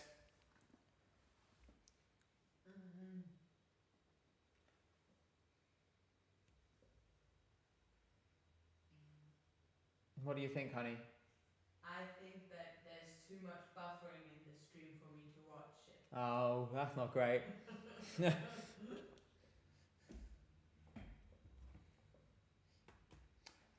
Sounds a little better in the last section, I think. Yeah. We are...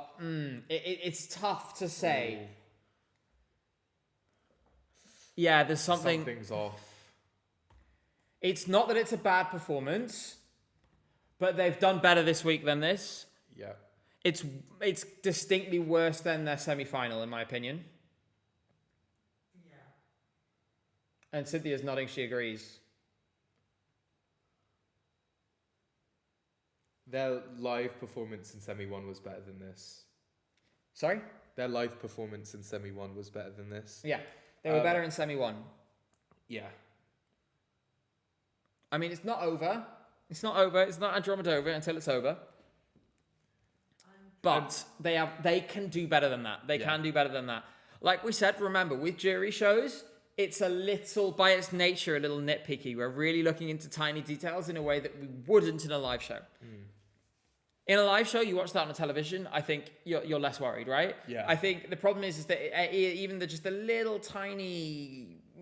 When you're doing these complex harmonies, when they start shifting out, you can quickly hear that something's not quite right. And for me, it wasn't ringing as true as it did in the past.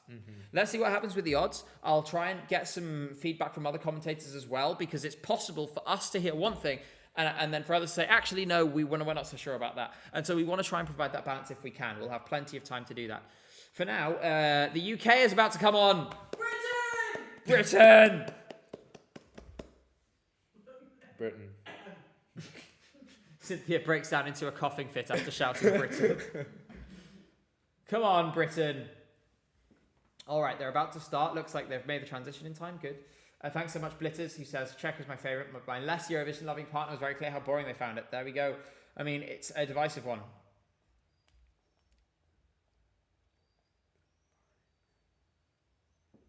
He didn't try at all in the rehearsal before. Oh, it was... Which is fine. It was hilarious, actually. It was really funny. He was doing it in like a Mickey Mouse voice. I guess because he had to save his voice. Come on, get a point.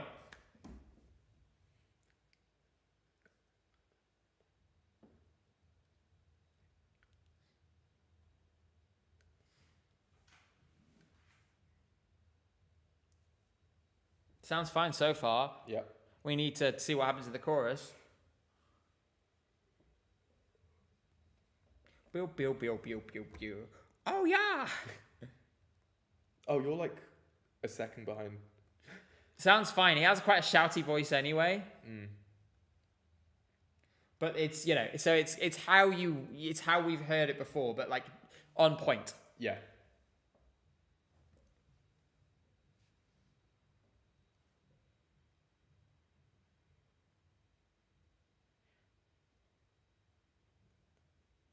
All right, first chorus is in the bag.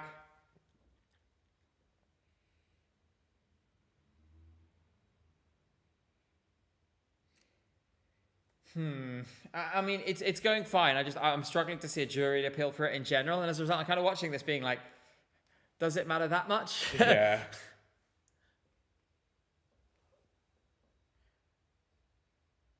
Maybe the juries will love this. You think the juries will love this? Maybe. What if they're in a whimsical mood? Then yeah. When have juries ever been in a whimsical mood? Ever, at any point in history? Espresso Macchiato did kind of well with the jury. It got like 100. That's like Do you think he's getting 100? I hope so. I would love it, but he's not. He says, "Hi, I'm a shouty man." It's a little bit of that, but more fun. Yeah.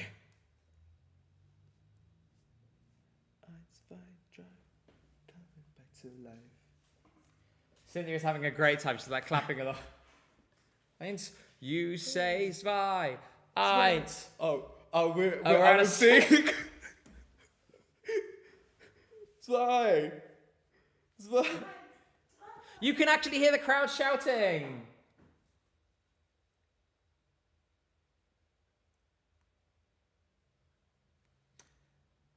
This is actually really quite fun with a crowd in the room, you know? Yeah. And they've clearly made the crowd mics go a bit higher since the last time.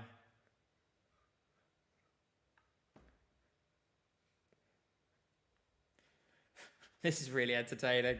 I don't care if we get like 3. Oh, that last bit was good. That You know was what? not bad. That Well was done. actually quite good. Well done. Look, Mum, no computer. We are proud of you. Cynthia is applauding. She loves it. Woo! I think it works so well because the crowd was clearly loving it. The crowd did get into it that time, and it makes a big difference if the crowd get into it. Yeah. Now we enter a really critical phase of the show. France, Moldova, Finland, in that order. Jesus Christ. Yeah. Would you like a drink? Yes, please. Coca-Cola? Yes, please. Perfect. Yes. So the France postcard is on now. We now get into a really critical and quite scary phase where really our big remaining contenders, France, Moldova, Finland, all in one go. After this, it's only really Romania who can challenge at the top beyond. That said, we are also rooting. We want Antigone to do well tonight because I think it would help her a lot. There's Italy still to come, Norway, some others. So plenty more to go. And then we have the intervals, and then we have the fake results. It'll just be with that because Jay's got to go off and do whatever it is he does. Well, the audience poll. I literally signed you up for that. Anyway, France is coming now. Let's see what you've got. There's an opportunity to win the jury here. I think it's not impossible. Cheers. Cheers.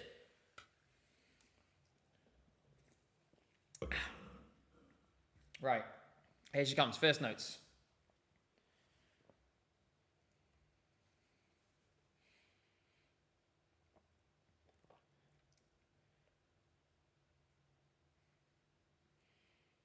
I mean, she sounds perfect, but I think she sounded perfect every time she's done this, so... Yeah.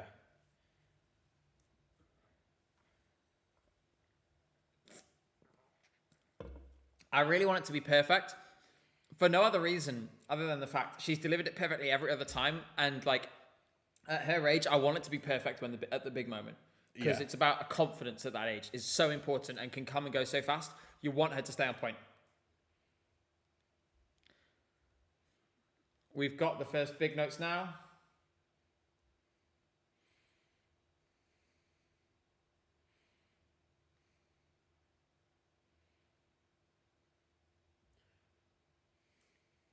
It's impressive.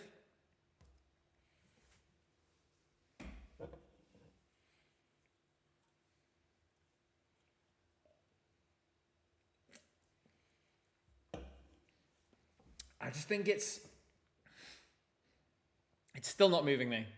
Me neither. It's impressive, but... It's like a technical demonstration.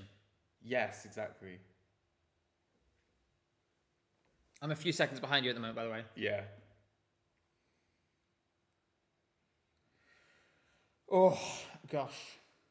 I find it so tense going through all of this. She did the wink again. Sorry? She did the wink again. She did I do the love wink. that bit.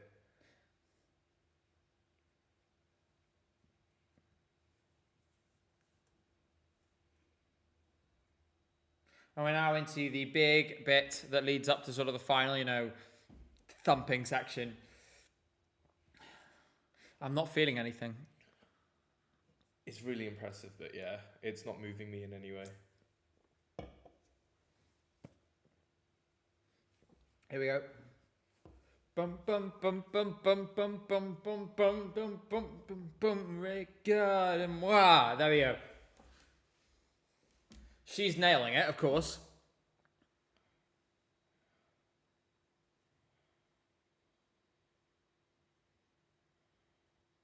Last big notes. Yeah. Yep. There we go. So she delivered exactly as expected. Nicely done. Yeah. It might well do very well with the juries. First, second, third, definitely not an impossibility. But there's just no emotion in that. No. Nothing. So now we have a break, a little host piece, then Moldova, then Finland, and then I think there's another little break because we have a few of them. You know how I said how the song is in like 7 pieces? We're going to get a lot of them now. Sorry? We're going to get a lot of the breaks now. Yep. Just like you said. Lots of them.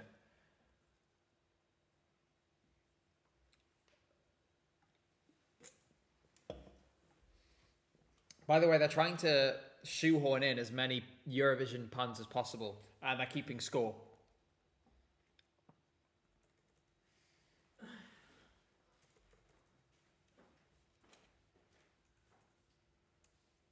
Oh, they just did another one.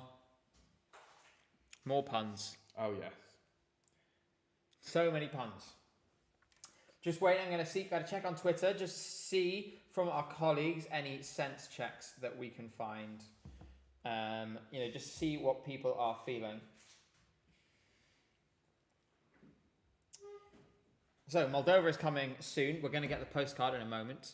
But first, more talking.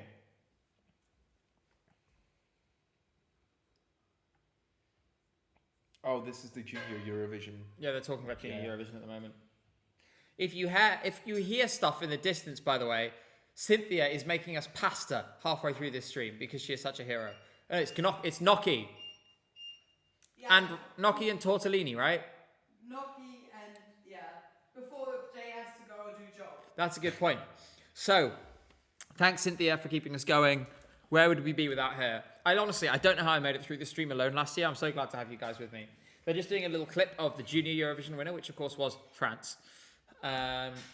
People are angry that I said gnocchi wrong. It's gnocchi. Gnocchi. Yeah. Okay, there we go. I'm just seeing what others are saying.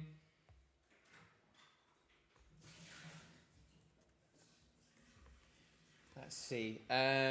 People are saying it's flawless as always, but that's the thing, is that I'm not seeing many people saying it was, wow.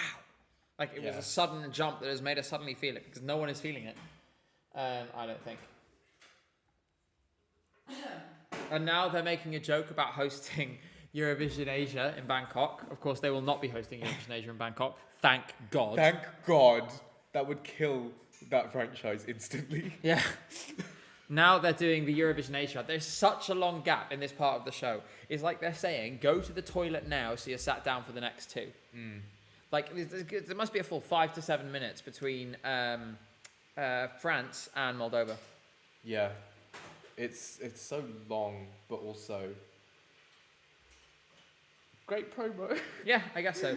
By the way, what you can hear right now, the kettle is being boiled so Cynthia can make the pasta. We should have done like a Cynthia pasta cam, but sadly we lack the technical capabilities to do that.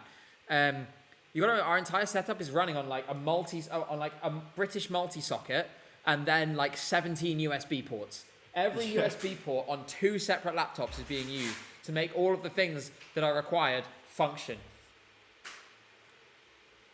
So, luckily, the loud noises you're hearing at the moment won't last for long. She just needs to, obviously boil the water, get that set up, and then it will go along just nicely. In the meantime, bear with us. If I were not speaking, maybe I'll just quickly mute so that people don't hear the sound. But in any case, yes, it is still moving along. And we still haven't gone to the next song. We're now doing another piece in the green room.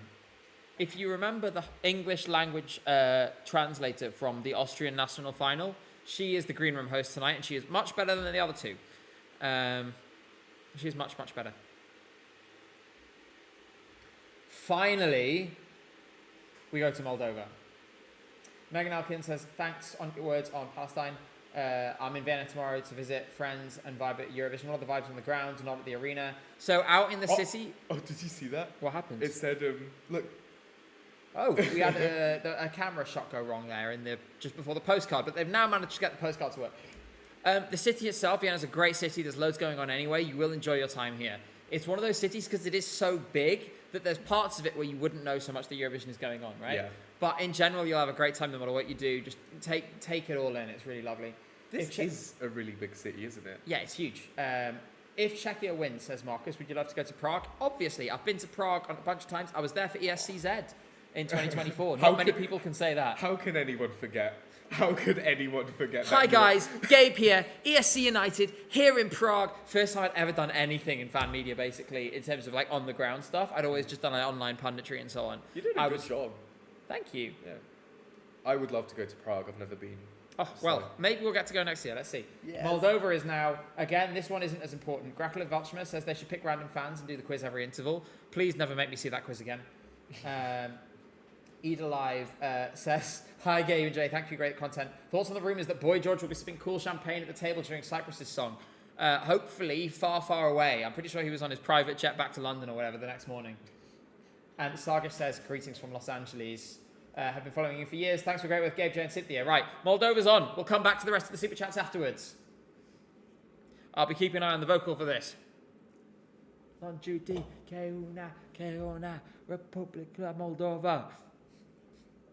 God, it's just so much fun.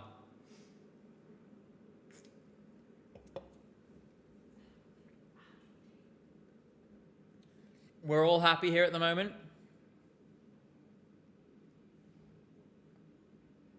Well executed to this point. I've not seen anything different from the semi-final. It's been so slick, so on point at the moment.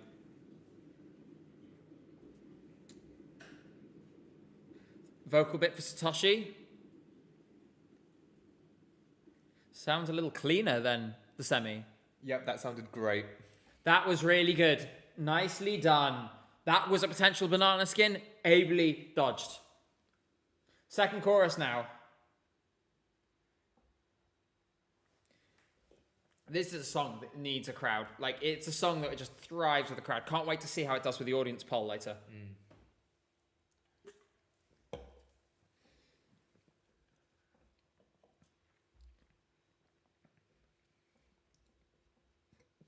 Doing great now. So, second rap verse. This is the bits that I'll be going to set up Aliona. That's the other key thing, is Aliona vocals being clean is going to win some points for this, hopefully, tonight. Here we go.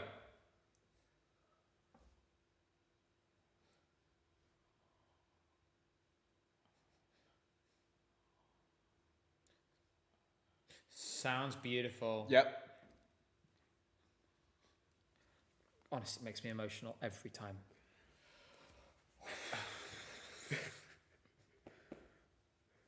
We've been part of his journey. We have been on a journey with this. Yeah, like... And seeing it here, I'm so full of proud. And they've done their job tonight. They've done their job tonight. The question is no longer about whether they would do the job for the juries. They have. The question is about what the juries will give this. Because I feel totally in the dark with the change in composition and everything about how this one is going to pan out. I would love for it to do better than expected, because if it does, the sky is the limit. Oh. Nailed it. That was great. Tomorrow is more important, but that he did what he needed to do tonight. Yes. Really did what he needed to do tonight. And if you thought that wasn't enough, the pressure's really on now because Finland is next. Let's quickly catch up with these super chats while we're waiting. Neurocantata says, UK has many moving parts. Points for complexity, potentially. Cynthia is frying some tofu, I think, and it smells gorgeous. Amazing. Do you hear that? Is that sound making you hungry? It's making me hungry. It's making me hungry. UK has many moving parts. Points for complexity, I'm not sure. Maybe a few, but I think it's just not. It's a bit of a muddle. A fun muddle, but still a muddle. MJ Full Frontal says, Eurovision is my favourite sport. You are the best sports analysts. Top tier commentary on the music and the politics. Much love from Berlin. Much love straight back to you over in Berlin. We are really glad to have you all here. Sonic says, all Moldovans, even spiritually, gather here. The gathering went well.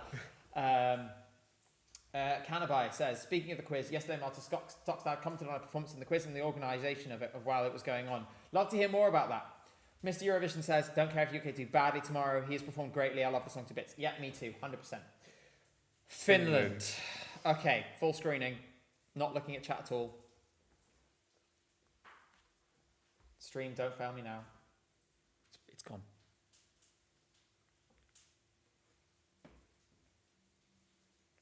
Sounds good? Yep. I missed the first one, so I just wanted to check with you. Right, come on. And my one's gone. Okay.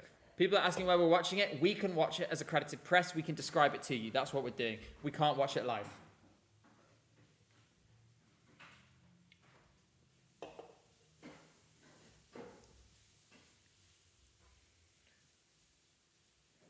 Fine so far?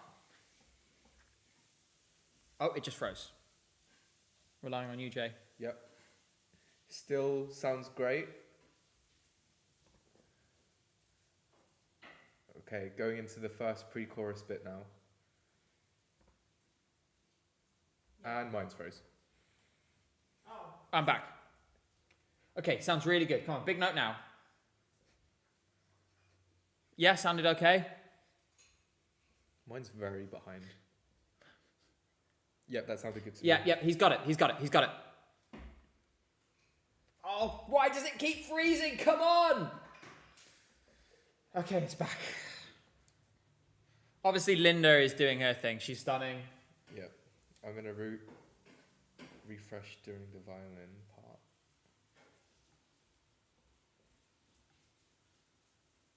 Second verse now. I'd say he sounds a little more relaxed than he did in the first, actually.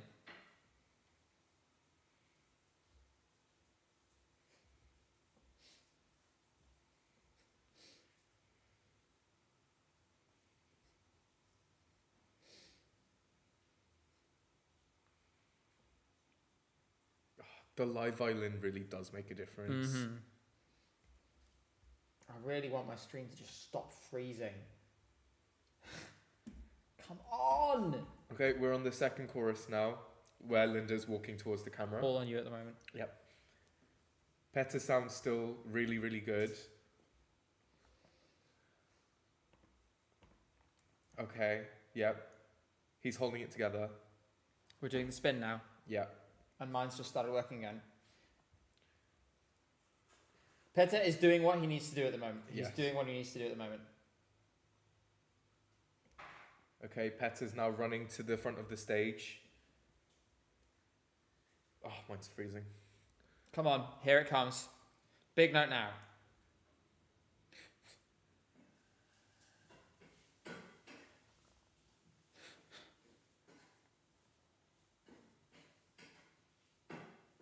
No voice crack tonight. No voice crack like in the semi-final. He got it. That was very smooth. Yes, he got it nice and smooth. Okay. God, I find it, this is the thing, when they're in this position where they might win and where I want them to win, I find it so difficult I can't enjoy the performance because I'm so stressed. And the lag didn't help. And the lag didn't help either. I think he did it as high as he did in the dress rehearsal earlier. Sorry? Remember in the dress rehearsal earlier, he went a little higher. I think it's the same now. You think he went higher again? So we were wondering, in the dress rehearsal, it sounded like he went higher than normal, and we're wondering whether he did that again. We'll keep an eye, check on that.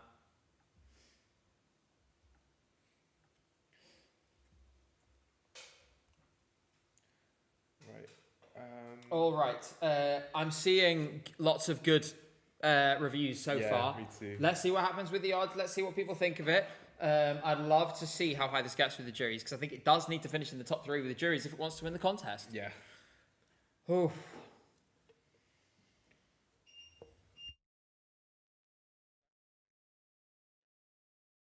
All right, Jay is going to take a quick break, so I'm just going to slide along, and then we will continue. So, with the next song, well, currently we're on a break, and then the next song out after this is going to be Poland. So what they do, break, Moldova, Finland, break, Poland. So for Moldova and Finland, the layout of this show has come together really nicely. That's how they would have wanted it. Gives them nice space to breathe. Oh, gosh. I've already, it's such a stressful thing. And also, really frustrating, by the way, that, like, when the stream crashes, because I'm trying to focus on what I share with you guys, and then it just stops, and it's like, well, then I have to get it back in, and then it takes me a moment to refocus, Oh, let's see. It's now a bad time to reveal that I never made gnocchi before. Sorry, honey? It's now a bad time to reveal that I never made gnocchi. So Cynthia says she's never made gnocchi before, but she's making me gnocchi right now. So if I die of food poisoning in 10 minutes on stream live, then you know why. Let's see what happens with the odds now. I haven't seen anything so far which would make me expect something dramatic to happen, I have to say. But obviously that remains to be seen. It could be that something astonishing happens in the near future.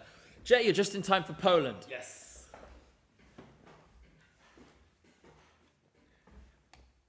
All right, here we go. This is where I think a lot of her points are coming from tonight. This is another one that I think is vital for her. I hope she nails it. Let's see what happens.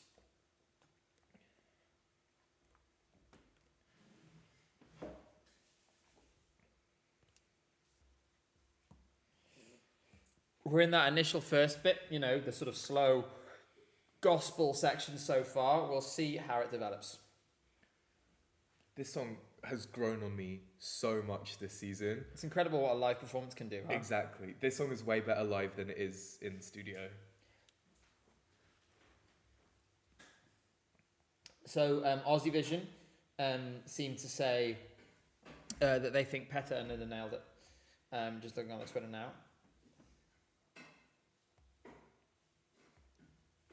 Keeping an eye out for any other opinions and thoughts. Now we're in the rapping section. The famous verses that are liked. I should say, I feel like, by the way, one or two people have, I think, might have interpreted me making that joke as shading Wee Wee. Not at all, just to be clear. We see the Wee Wee guys every day in the press centre, and we get on with them really well, and they're really good people who are working hard. It's also just a really funny video. Yeah. So,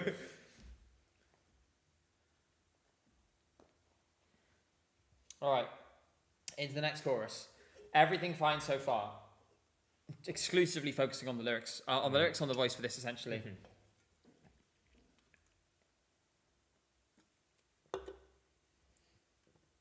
So, still perfect, no voice cracks, nothing wrong at all.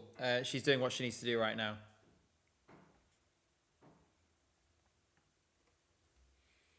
I think you need a sip of holy water. I love that. I think you need a sip of holy water. She's doing fine. There's not much to say about this because it's like, it's so vocal focused. She's delivering like very consistently as she usually does. So it's more of a kind of like, yes, she is doing the thing. Out of the slant stagings we've had in Eurovision, Sorry? Out of the slant platform stagings we had in Eurovision, I mean, I think I can only think of two or three, I guess. Latvia this year, but like she doesn't really interact. And with that's more to cause an effect rather than to stand on, right? Yeah, and Brunette from 2023. I think she uses it the best. Big vote. It sounded. Did she really? Okay, that was really good. Yeah, that last really, one was great. really good. I'm sorry. She went all out and she hit this beautiful high note and it, oh, wow. Okay. She definitely got through by jury, I think. And so I think she understood, which is ironic saying that for a Polish Andrew. There we go. She did good tonight. If you like that song, be happy. So next up we have Lithuania, which means once again we have Lion Seeker dressed as a chimney sweep in the postcards. And we'll see where else we go. At the moment, I'm curious to see, because he's had a couple of, little wobbles over time. Mm-hmm. I'd like to see what we get from him tonight. I really, really hope it is as good as we know he can be and as he was at the national selection. If so, I think there's some real jury potential on this table. Let's see what happens, I say with a deep, nervous breath. I love this song. I really want this to go the way he hopes. I'm stressed, Jay. You're stressed. 19 songs in already. Here we go. Watching this very closely.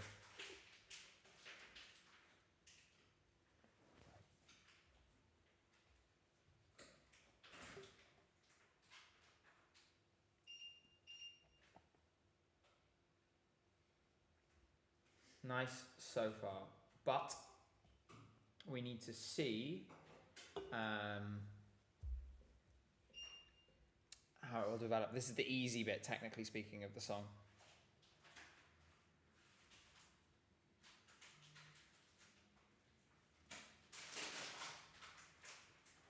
So just keeping an eye on things online. I see a couple of people saying that so the bit that we didn't hear at the very start, apparently Petter sounded, there was no mistakes, no errors. Apparently he sounded a tiny bit unsure and then quickly locked in. Not the first or the last to do that tonight, I think. Yeah. Lion Seeker, his voice is sounding smooth so far. I'm looking for cracks because we had them earlier in the week.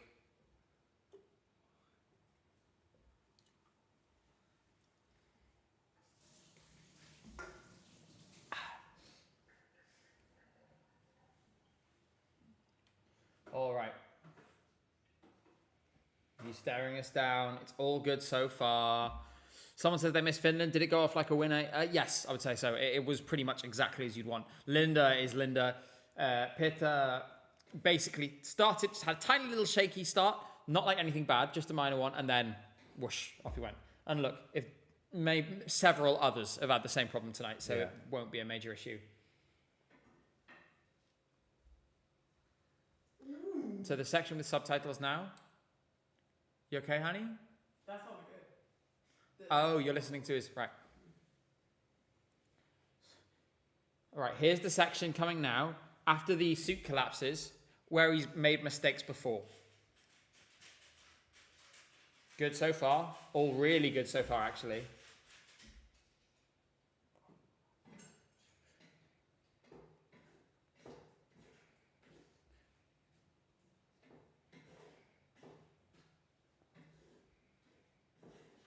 No cracks. No cracks. And he's out in it, and the vocal has like some ad-libbing on it as well. Yeah.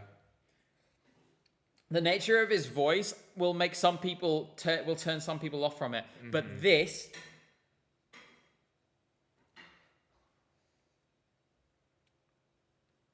well, look, that is the best he's done that this week. Yes. That is easily the best he has done that this week. Thank God it arrived at the right moment. Yeah. That's going to get some points. Perfectly smooth voice. Literally no notes. Yeah. To be No honest. cracks, Yeah. no cracks, no breathlessness, no like bailing early on anything. That is as good as it has been. Well done, Lithuania. Thank goodness. Now, a question for Felicia, who has been ill the last couple of days. Hopefully she's feeling all good today. She does have very able support in the form of Melanie Weber, who is her backing vocalist. Let's see what happens with this. There's been a bit of a narrative shift against Sweden. In fact, Sweden is sitting 14th in the odds coming into this performance. She can maybe do make some headway tonight. Let's see what happens. And of course, we're not far away now from the insurgent dark horse of this edition, which is Romania. 24th, just a few songs away. Let's see what happens. For now, Felicia is up. By the way, we've got some more of the postcards, so we can show you them later. For example, I've got the Moldovan one now, so we have that sat on the back here. Eagle-eyed viewers may have spotted it earlier. Cynthia collected them from the... we have Moldova and Ukraine on the back here. Okay, here we go.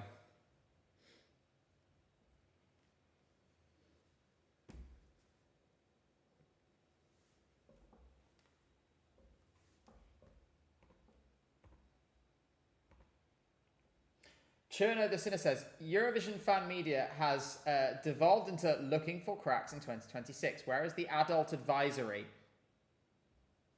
It's the jury show. And we know that they penalise little errors in the vocals. So, it's our job to keep an eye out for them, you know? All right, here we go.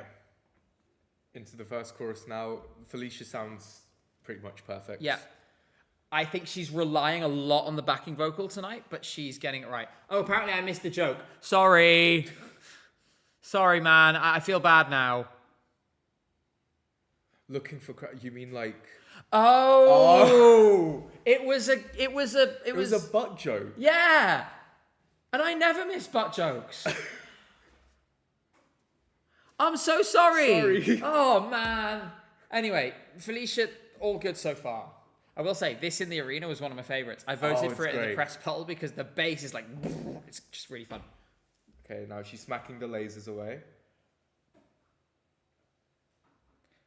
I will say, I think this is the most I've seen her rely on the backing vocals this week. But in terms of what she's doing, nothing is wrong with it. Yeah.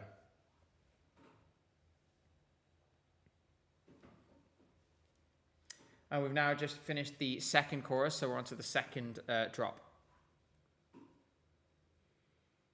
The odds have been totally unmoved, by the way, tonight. We are looking at the same top three as we were an hour ago. Nothing moving at the moment.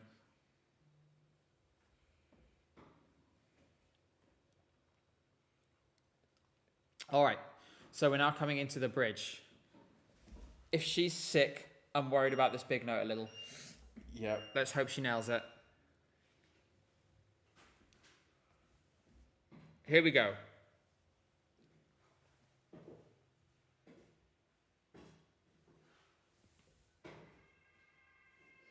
That's it. That is it. Yeah, she's nailed it. Yes. All she has to do is dance to the end. Oh, phew. I was worried. But But completely on point. She got it. Everyone stop worrying. My system. Cynthia is dancing while making the pasta, by the way. She's really enjoying this. I love that woman more than anything in this world. Aww. So, Felicia is coming to the end of her performance, and there we go. Smashed it. Yeah.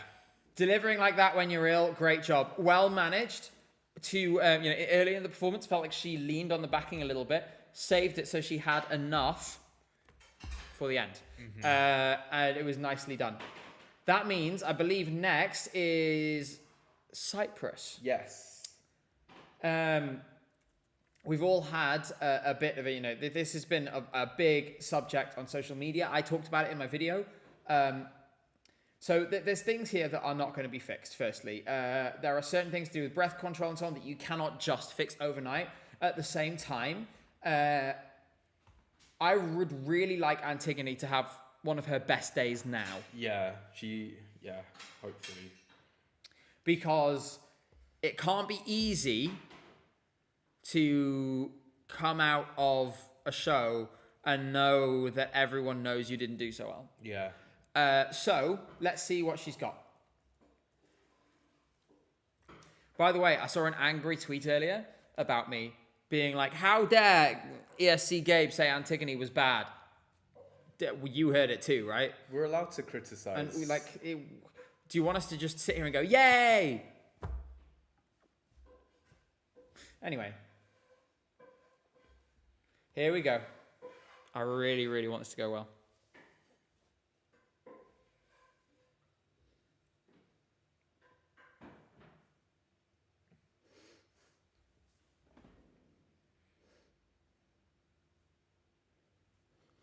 Better so far. Yep.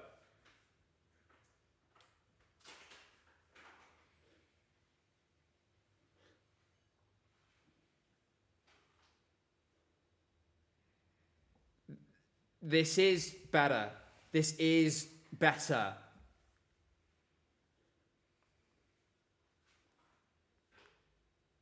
It's not perfect, but it's the kind of thing that, if we'd heard this the other night, there's no way we would have reacted. This is much, much better. Let's see if it holds. First chorus coming to the end now. That first bit was a million times better. So much better. It felt like there was slightly less, she was pushing slightly less. It felt like she was maybe just holding a little bit back in terms of the power, focusing on, Yeah.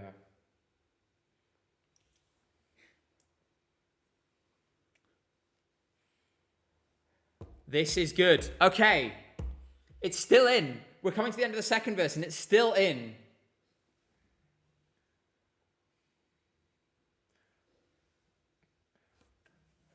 Hold it together. Hold it together. Lock in.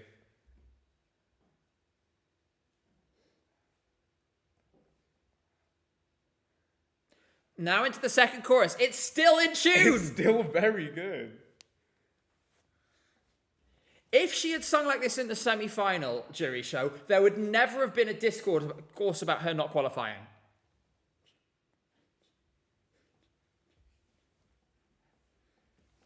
Good. Right, come on. The difference in one day is extraordinary. Yeah. Yes, give me more Antigone. I'm living for this. This is her redemption arc. And her confidence is clearly growing. As the performance goes on, you can feel the difference.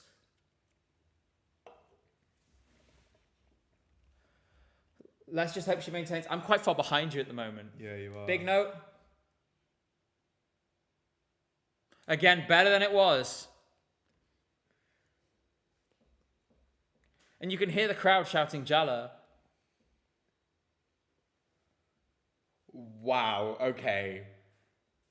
The improvement. To get up and do that after the last couple of days, Credit where credit is due. That was so much better. That was infinitely times better. She's back. She is back. She's fully back. And Jay, you're not allergic to almonds or cashews, right? No, I'm not. pasta. Here we go. Look at this. This is honey, do you want to quickly explain to us what we've got here? So it's a creation. A creation. No one can be angry with me because I just pulled together of what I had. Okay. So it's vegan paprika chicken with gnocchi and like a creamy sauce, and then it's a vegan parmesan on top. Perfect. Well, let's try it. I'm going to try and avoid chewing noises. So when I'm eating, I'm going to be like, Yeah, I'm gonna do this. and you're going to do the same because Yeah. I hate chewing noises. Like if I heard it on a stream, I'd switch it off like that. So this is Cynthia's lovely creation. Welcome to the ESC Gabe mukbang stream. And it's for Italy. And just in time for Italy. This is for you, Sal. Sal Da Vinci is taken to the stage now.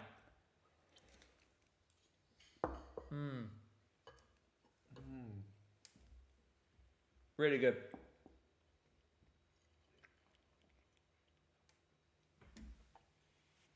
Just trying to make sure that you don't hear too much squelching. Right, Sal Da Vinci is on now. I'm going to have a little dance.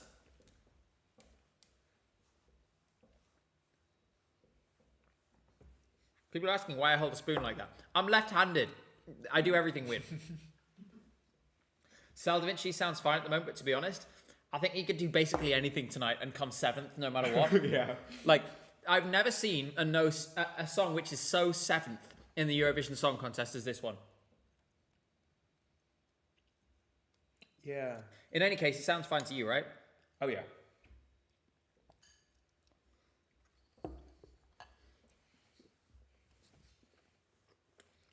I messed up the dance.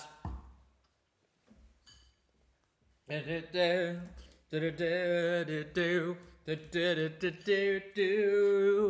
like 7 seconds apart. Yep, it's really far. For me, it's about to do the thing. See, you see how far we apart? Yeah. You know, at the dress rehearsal today, the artists were walking along through the green room, and they were looking across, and Sal Da Vinci was waving, and I waved back, and then I did the dance move, and he sort of like grinned and went like this, you know, as a thank you. And it was so nice. He's so wholesome. He is the most wholesome. This pasta is delicious, by the way. It's so good. Thanks, honey. You're the best.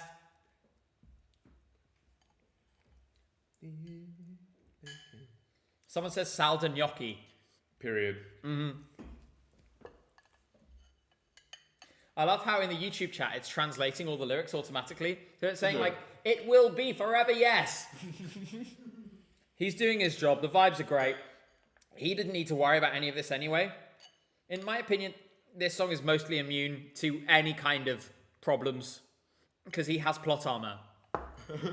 Yeah. Oh my god. I didn't know what plot armor was until my brother told me. Really? Yeah. Well, there you go. Because last year he said when Latvia qualified, he didn't really vibe with Latvia. He said, yo, Latvia has plot armor. I see. Because also Don's qualified. So. By the way, the dress thing went off without a hitch. All fine. He's hitting all the notes. Yeah, it's pretty much perfect. Are you ready for the last bit? Mm-hmm. Well, you don't need to get ready for another.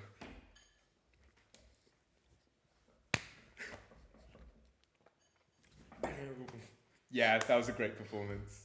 Such good vibes. Excellent. Honey.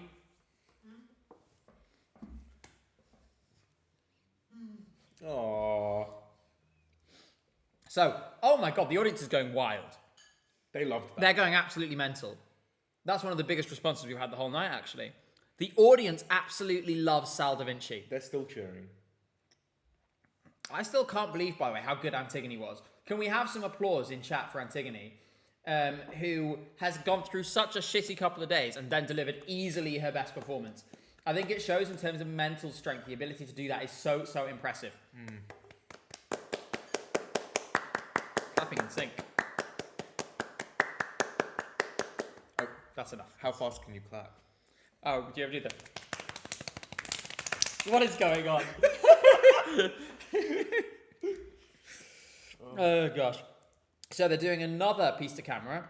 Mercifully, this is going faster than it did in the rehearsal, which was ridiculously long. Oh, now we have a montage. It's a montage of stuff in Vienna. I guess like Eurovision celebrations and so on.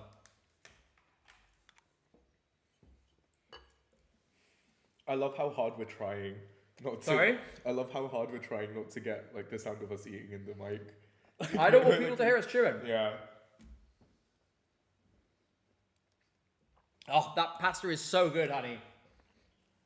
I wish you guys could have this. It's so delicious. The blend of flavors is incredible. But this is the kind of thing you need. We're streaming for 6 hours tonight, which, by the way, we've just gone past the halfway point. Have we? If the audience poll is on time. Everyone, if you're in the arena, for my sake, can you please leave after maybe a couple minutes after the last song is finished? Yeah. Please. Give Jay a few minutes to get in position. Please do not stay for the whole show. You don't need to see the fake points, I promise. Well, you do need to on this stream. Stay if you're watching this. Yes. Only if you're in the arena, leave.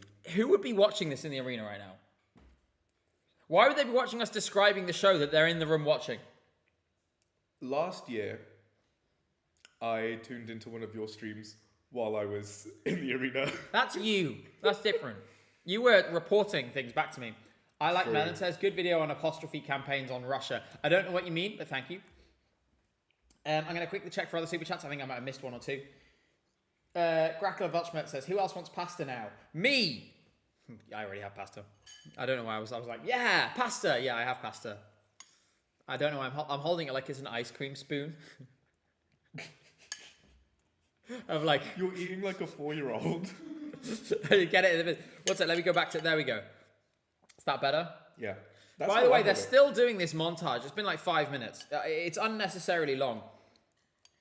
You're creating an ever bigger space for Romania. It's Norway, Romania, and Austria left. 3 songs. Yeah. And then we'll get into the interval acts and the results and everything else.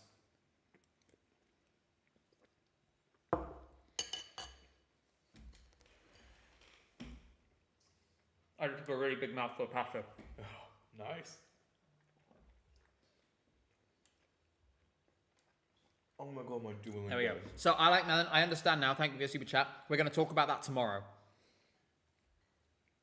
So Jonas is another one where there's questions because he's been ill all week. He's had laryngitis.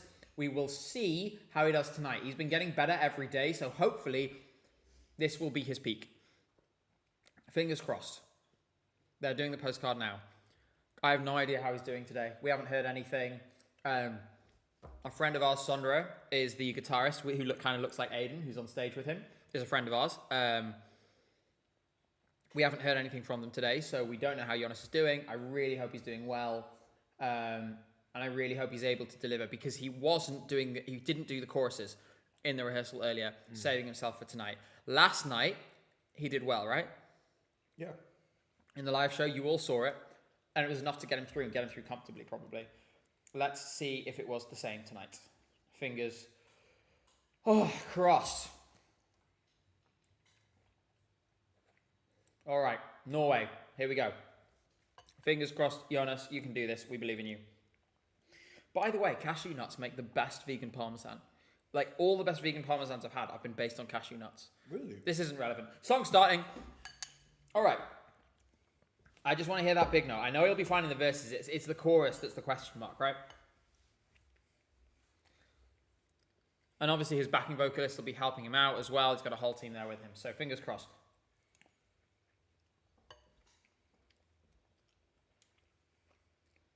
First verse starting now.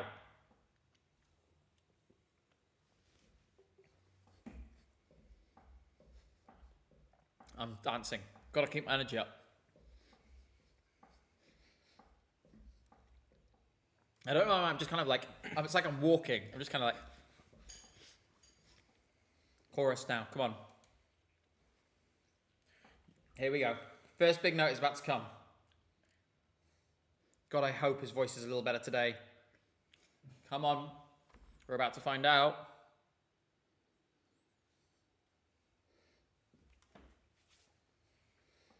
He's still cutting the notes. He's still cutting it. He's doing what he can, but he's having to cut them. I think it's worse than yesterday. I think his voice is doing worse than it was yesterday. I think it is. Okay. The verses are really great. That big note in the chorus, there's only so much he can do if he's sick. I will say it's not as critical because he's in the final now, right? He's not in a slugfest. But I really hope it's a little better tomorrow when he's able to like do it in front of the public. You know, he's doing what he can in the situation, and hopefully they'll recognize that there's clearly something wrong with his voice, and they'll, you know, not penalize him too heavily. Oh, his voice is, you can really tell.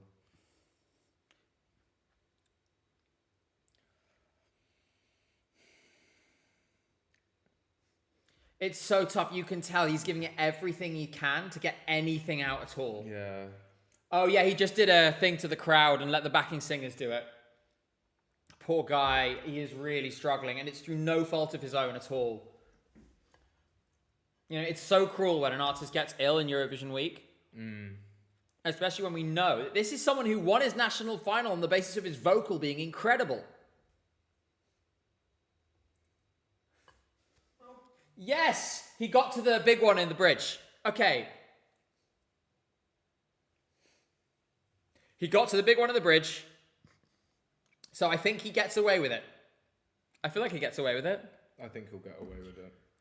Wow. I mean, so the result is Jonas survives. He survives, he makes it through. But gosh, he really had to fight for that. You could tell he was fighting every step of the way. He's been severely sick all week, and it's not just a cold. He's got a problem with the vocals around his vocal cords.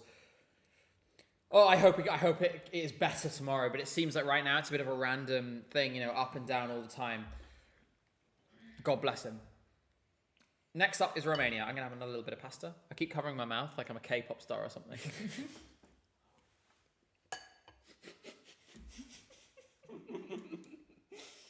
Imagine me as a K-pop star. If you were part of BTS, could you imagine? Instance today. I can't imagine you, I'm sorry. You think I could be in Blackpink? Yes, Jump by Jump, Blackpink. yeah. One of my favourite songs. I know the choreo, Really? unfortunately. You might have to do that later. Romania is now, Well, and they have not now. not got the stage ready in time. They also failed to do that before, so. God, I hope they clean this up before the final. I mean, they have another go at it tomorrow as well, and obviously the stage crews are rehearsing too, so with time it'll improve. But this is quite a long delay, actually. I'm Yeah, going to use it to refresh my stream and hopefully get closer to where you are. Yeah. Okay, so they're now going to a section in the green room. So clearly they are very delayed. But that means we get more screen time for the only host that's any good. Honestly, I really hope we get 1 or 2 delays tomorrow just so you can see her, because she's so much better than the main ones. And also, she has a really beautiful English. I mean, she's clearly native language English.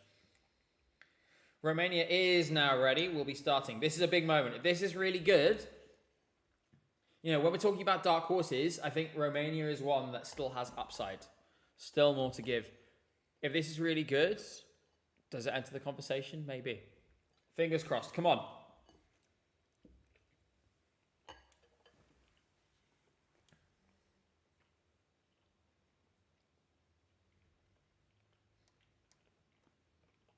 Good to start.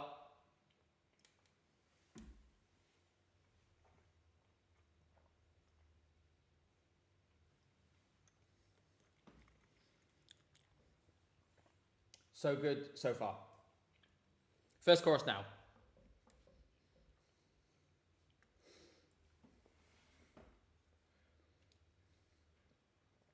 She's on point. She's on point so far. Still early. All the big notes come later, but so far, super secure. Here we go.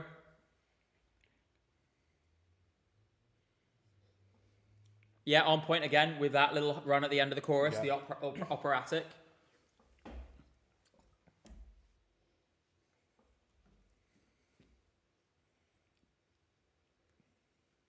And the big stare upwards, and now into the rehearsal clip that we saw, feels like forever ago. It was only last week.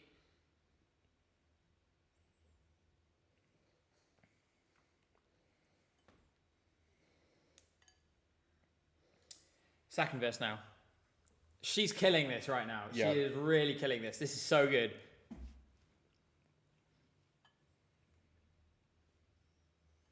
Oh, wow. Did you hear the raspiness on the begging?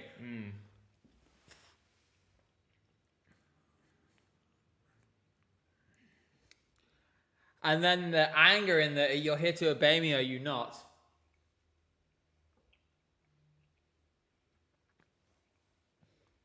Among her best performances so far, I think. That'll be getting some people excited in the chat, I'm sure.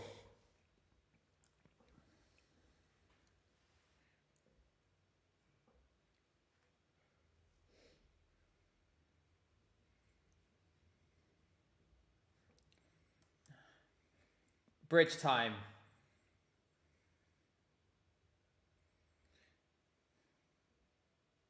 Yep, she hits the big note. She just needed a little shed, like a little step up, but it sounded deliberate. Even if that wasn't meant to happen, she made it sound like it was meant to happen, so it's fine.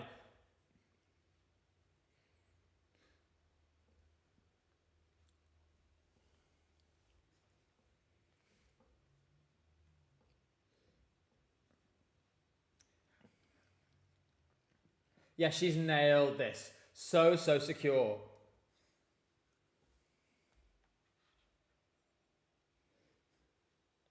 Good.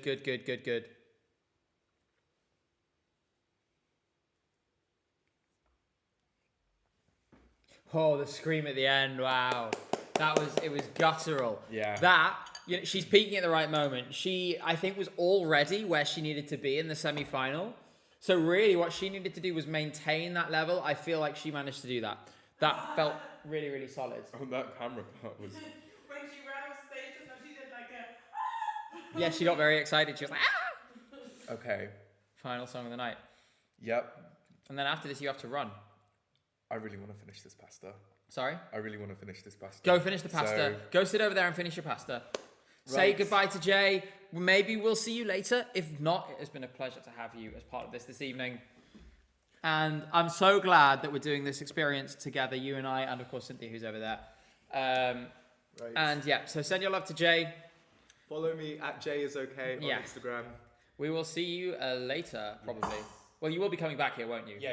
Okay, it's just a think matter if of I whether start you'll get back here and I'll still be on stream or not. Yeah. Right, last song of the night, Tanshine, Cosmo.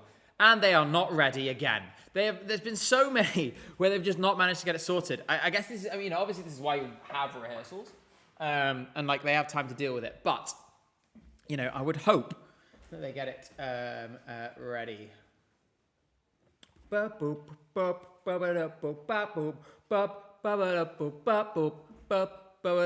nothing to do except sing the theme music. This show is running really behind schedule. Ugh. Right, people asking, so there's lots of questions. We'll get there. Let's wait until everything gets done. And we're going to the green room again. And now we're talking to a Eurovision fan who's speaking in French. Charlie asks, who overperformed when it mattered tonight? I honestly feel like for the most part, nobody has done something which has been like, oh, you know, like totally beyond what they've done before. It's more been about the favourites have stayed solid. There have been one or two voice cracks for a few people. Delta Goodrum had a little one. Noam Betan had a little one. Jonas has been unwell all week, so obviously he had trouble too. Okay, Austria is going now. I'm going to quickly mute so I can chew some pasta.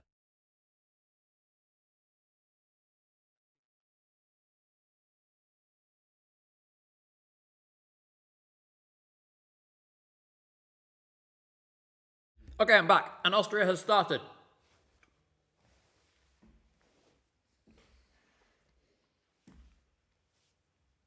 Come on, Cosmo, give it all you got. Doing well so far. I mean, it's the easy bit, it's the first verse, but let's see what happens.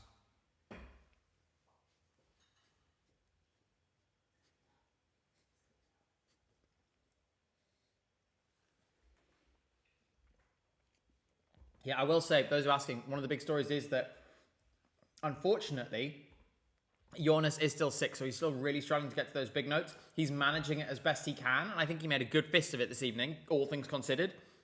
But that's obviously going to hurt a little. Sie brauchen eine Tanzschein. I forgot the rest of the words. But I've been practicing this dance.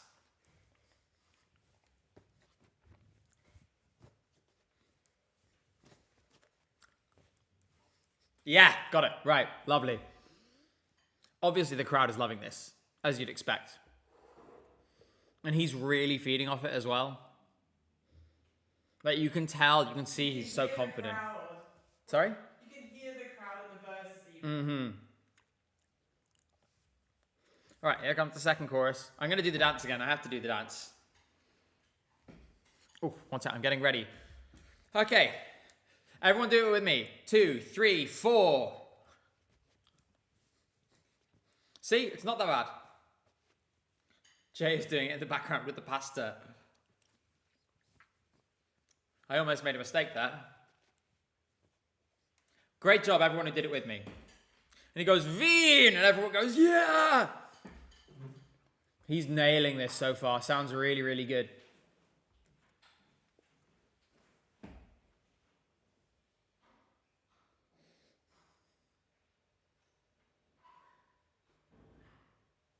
All right, and now he's running out down the catwalk.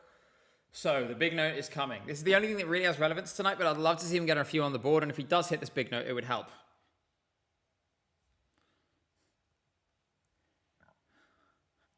That is the best he has done that. It rasped a little in a way that probably signified that he was on the edge, but it made it sound better. That was great. Oh, lovely. Oh, I'm enjoying this a lot now. Good job. That is not coming last. That's not getting 0 points.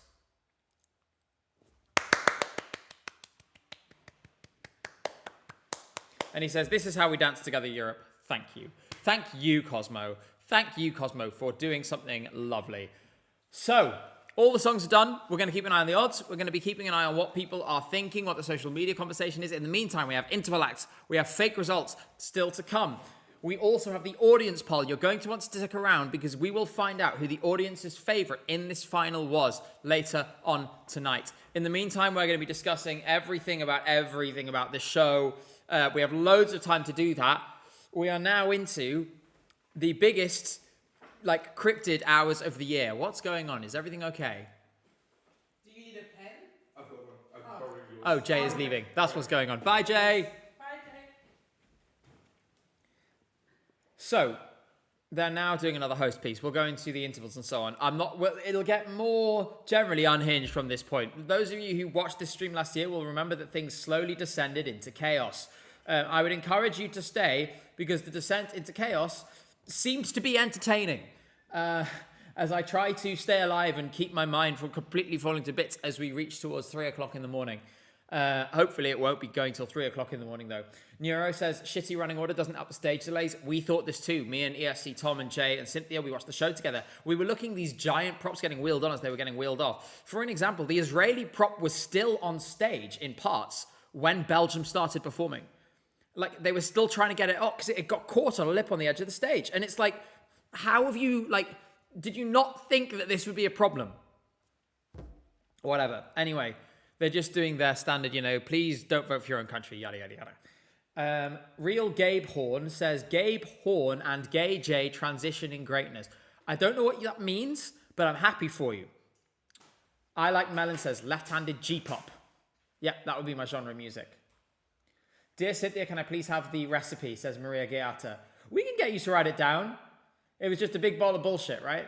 It was a big ball of bullshit, so I feel insecure about sharing the recipe. Okay, well, you can see it's very nice, but at its core, it's like a cream sauce, gnocchi, vegan chicken, cut into quite large lumps. So the gnocchi, and the chicken are about the same size, and then with some gorgeous. This is actually from DM here in Germany. I can show you. This is the topping. It's made from cashew nuts. Obviously, it's not the exact same as Parmesan cheese, but you get a good approximation. If you're not vegan, you could just use Parmesan cheese on this. Shout out to, basically, I made whatever is on this picture. Okay. Basically, we bought this vegan chicken, and she was trying to make whatever was this here. So if it looks like that image, you're probably along the right lines. Rich in protein. Oh, it says that 3 times. Okay, never mind. Auf Erbsenproteinbasis. What does that mean, honey? What? On pea Oh, pea protein. And pea protein, for those of you, by the way, so I'm not vegan, but Cynthia is. We eat a lot of vegan food. Pea protein is just objectively the best base for vegan food, in my opinion. All the best vegan meats come from pea protein. Anyway, can you make a poll about the Tanzschein dance? I'm inclined to say yes, but how? What do you want me to poll on exactly? We're still going through the recap, by the way. We're on to Leleka now. She really, really hit that. Anomaly says, Gabe, are you vegan? I am. I am not, but because Cynthia is at home, we eat basically exclusively vegan food. So my diet is, I would say, probably 70% vegan as a result. What is the best move in the Tanzschein dance? There's too many. 1, 2, 3, 4, 5, 6, 7, 8, 9, 10, 11, 12, 13, 14. That's too many. I can't poll on all of them. Okay, you know what? Aubrey, those options will work. I'm going to do that since that person asked. Right. What is the best move in the Tanzschein dance? Oh, I made the mistake of counting. And now everyone's saying 6, 7.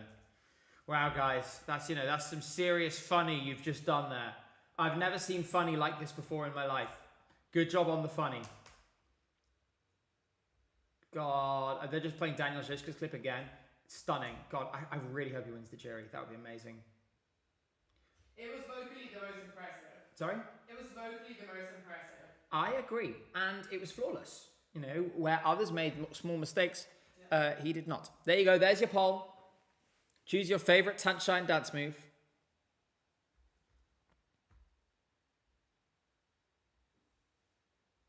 Yeah, listening to the Lelek clip again. I don't know about you, Cynthia, but happened where we've had the lag going and coming and stuff, and that's really frustrating. It seems to be back now. What happened was it briefly reconnected in the middle and then reconnected again. And I think that may have held onto the stream and meant that YouTube didn't die. You connected to yours now, yeah? Sorry? You connected to yours? Yes. Okay. That's not too bad. So, what does this say about our internet connection? It says that it's bad, but I can move fast enough that at least you guys don't have to faff with getting onto a new YouTube stream. That's the main thing. I just want it all in one piece. If we're going to have lag, we're going to have lag. We'll deal with it, right? But if we can hold it together, then it's just like you have a quick break from my annoying voice. I mean, we're going to be here for several hours. What I was saying about the Lelek clip was something sounded slightly off. There was just a tiny little... Like, you know how it sounded flat sometimes somewhere? It was that thing. Sorry? Sorry, I was just laughing. Okay. Just want to check. People saying McDonald's Wi-Fi is more like Muck Austria. Because I'm telling you, we've had this on multiple devices. We've had this on every internet connection we've tried here. I don't know what it is about this building or the 5G or the Wi-Fi. Everything just complains after a while. And yet, we have managed to hold the stream in place. It has not fallen apart. Cynthia is doing the Sal da Vinci dance right now, and she pointed at her engagement ring. Do you want to show everyone, honey? Come show everyone the engagement ring. I don't know if I've actually shown you all before. This is the engagement ring. You need to go further, further, further, further. There we go. There's the engagement ring. And so what it is, it's a gold ring with an emerald in it.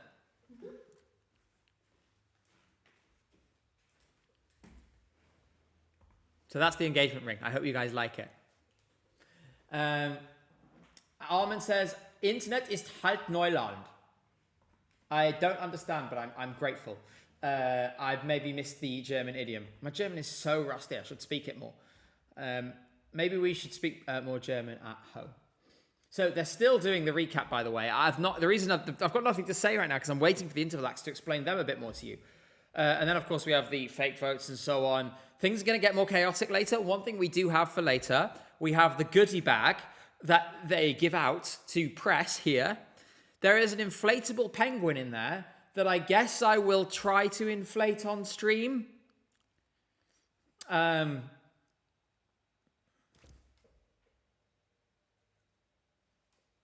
So yeah, let's see about that. I'm going to check in on the odds, by the way. Just let's have a little look. Let's have a gander, shall we? You didn't get the Neuland reference. Oh, I didn't get the Neuland reference. Don't worry, honey. It's like 15 years old. Okay, good. That makes me feel better. I was worried. So, let's have a look here. So, here's where we are with the odds at the moment. I'm going to zoom in so you guys can get a better look because it's really small. There you go. So, Finland is basically, the top looks very much as it did. There's been some small movements. I think like Israel moved like a percentage point. These are kind of stayed where they are. Denmark has drifted a little, and you can actually see that the odds on Denmark and Bulgaria are now roughly equal. My stream just died, by the way, over on the side. The stream of the show, maybe it'll come back in a minute. Oh, there we go. Down here, Ukraine and Moldova are apparently hot swapping places and may have actually swapped places for a brief moment. It seems that the book is very pessimistic now on Moldova. We did see much shorter the odds than this during the week, but they've gone now. In general, there's red all over the place. It feels like they're coalescing now around these few top entries. I mean, really, the biggest story in town is that for the Finns, it has been a good week for them. They came in favourites. They arrive at this point even stronger favourites. That said, who knows what will happen. Oh, they're doing an interval act now. I'll just keep an eye on that as well. That's where we're at. So I will describe it as it goes. There is someone walking towards. It's Erika Vickman. And she's singing Snowdrops and Daffodils. All kinds of everything. Erika Vickman singing all kinds of everything. Didn't think I'd ever see that at Eurovision. Oh, and now it transitioned to Ishkoma. It's a remix of Ishkoma. Oh, and it went straight back out of it again. And she's back to all kinds of everything after like 5 seconds of Ishkoma. This is quite an odd mashup, but it's better than every other interval act this week. Erika Vickman singing Espresso Macchiato. Isn't it interesting, by the way? Why aren't they featuring the People's Champion from last year? I thought Espresso Macchiato only came second. It's almost as if they know something that we also know. And now, Cha-Cha-Cha, Erika Vickman and Lordi together. And Lordi is wearing the Finland hat. And they go to Rim Tim Taggy Dim. You guys are going to love this tomorrow. This is the first interval act all week that has been good. And now they're singing Papa Pinguin, Luxembourg 1980. Maybe that was the reference. This is, my head is spinning, but I'm enjoying myself a lot more than I did in the semis. Nice that they've got Lordi. And now we have a little break, and there's someone else coming to the stage. And it is Arcade by Duncan Lawrence, sung by Max Muxke for some reason. I swear it's the same hat since 2004. In a jazz style, and he's got his usual hat. Why is Max Muxke... Why? Why is he here? How many people said no before they called Max Muxke, do you reckon?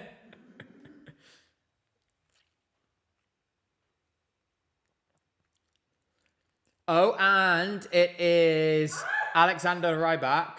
And as you can see, Cynthia was very alarmed by that. And he is playing Ne partez pas sans moi.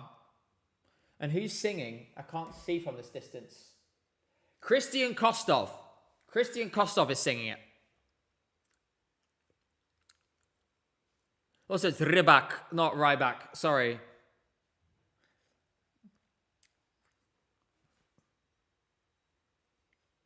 So Christian Kostov is singing a like sort of drum and bass, not drum and bass really, is it? Light drum and bass remix of Ne partez pas sans moi. Hello, Verka Serduchka singing Puppet on a String. This is ridiculous. Verka singing Puppet on a String has got to be one of the stupidest things ever. With a marching band dressed in traditional Austrian clothes. Oh, here's Mariana Conte now. Singing Genghis Khan, Germany 79. Best song! What is going on?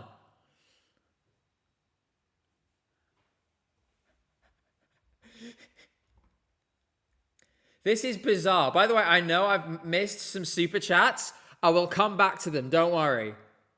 And now they're letting her do the bouncing on the balls, of course. It would be wrong to bring her back and not let her do that. So, they're still not letting her say can't. It's still serving. Oh, do you think it's serving Genghis Khan? Sorry? Do you think it's Serving Genghis Khan, that's it. Oh, and Lordy singing Save All Your Kisses for Me, because, of course, why not at this point? I'm bemused, but for the first time this week, I'm bemused in a good way by an interval act. This is all kinds of ridiculous. And now Ruslana.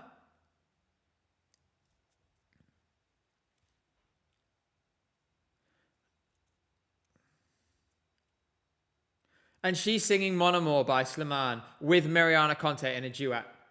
For a second, I wasn't listening properly and I thought she was singing Just Go by Jiva. Can you imagine Ruslana singing Just Go? But no. So Ruslana and Mariana Conte singing Mon Amour. Not Jiva. No Jiva tonight. And now we have the horns and Ruslana singing Euphoria now. I once saw Ruslana performing in the village, the Eurovision village, on the day of the final in 2018. It was really weird. She kept doing it. She played Wild Dances about 8 or 9 times. And between every song, she would start going, my energy for you, into the microphone. She would just keep saying it over and over again. She wouldn't say anything else, just my energy for you. And we were all very, very, very confused. What have you got for us next? It's Alexander Rybak singing Congratulations. So 1968. Ironically, this song sounds a little bit sonically like Rise does. But obviously this is much better than Rise. At least this version of the song sounds like that. Yeah. Check Jiva Wikipedia. I don't know if I want to do that. Let me have a look. What's going on? I can't see anything here that's particularly unusual. So you've just one guide me. He's now like playing violin. He's still doing it too. Congratulations though. Why does that sound like Rice now? Erica Vickman singing Waterloo. This is what I needed in life. This one goes on for a long time, but this is the first time, like this week, where we've had one of these long dragging interval acts where I'm actually like entertained. This is genuinely fun. By the way, I am going to close the poll in a minute on your favorite Tanzschein move. We've been voting for 11 minutes. About 1,300 of you have voted. Let's see if we can get another 100 votes. There's still time, so go do that now if you haven't already. And so they have completed their song, and they're now walking along the platform. Oh, Verka Serduchka is singing Volare. It looked like it was over. I guess it wasn't.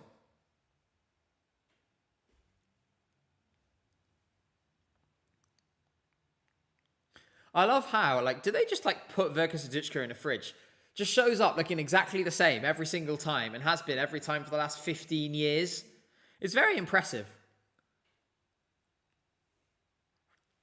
And let's not forget, this is the second time we've had Verka Serduchka doing an interval act where they sing other Eurovision songs. And now they're singing it with the audience, and it's very nice.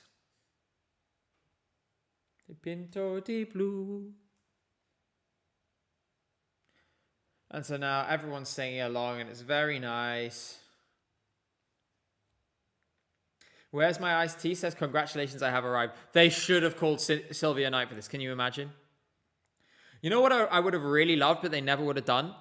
I would have loved to see a tribute to like some of the best songs from the countries that aren't there this year. I think that would have been a really nice thing to do. May be seen as an empty gesture, given that the core concern of those people have not been answered. But, you know, that would have been fun, you know? So your favorite move of the Tanzschein dance is this one. 48%. And then it's this one with 30, this one with 15, and this one with 7.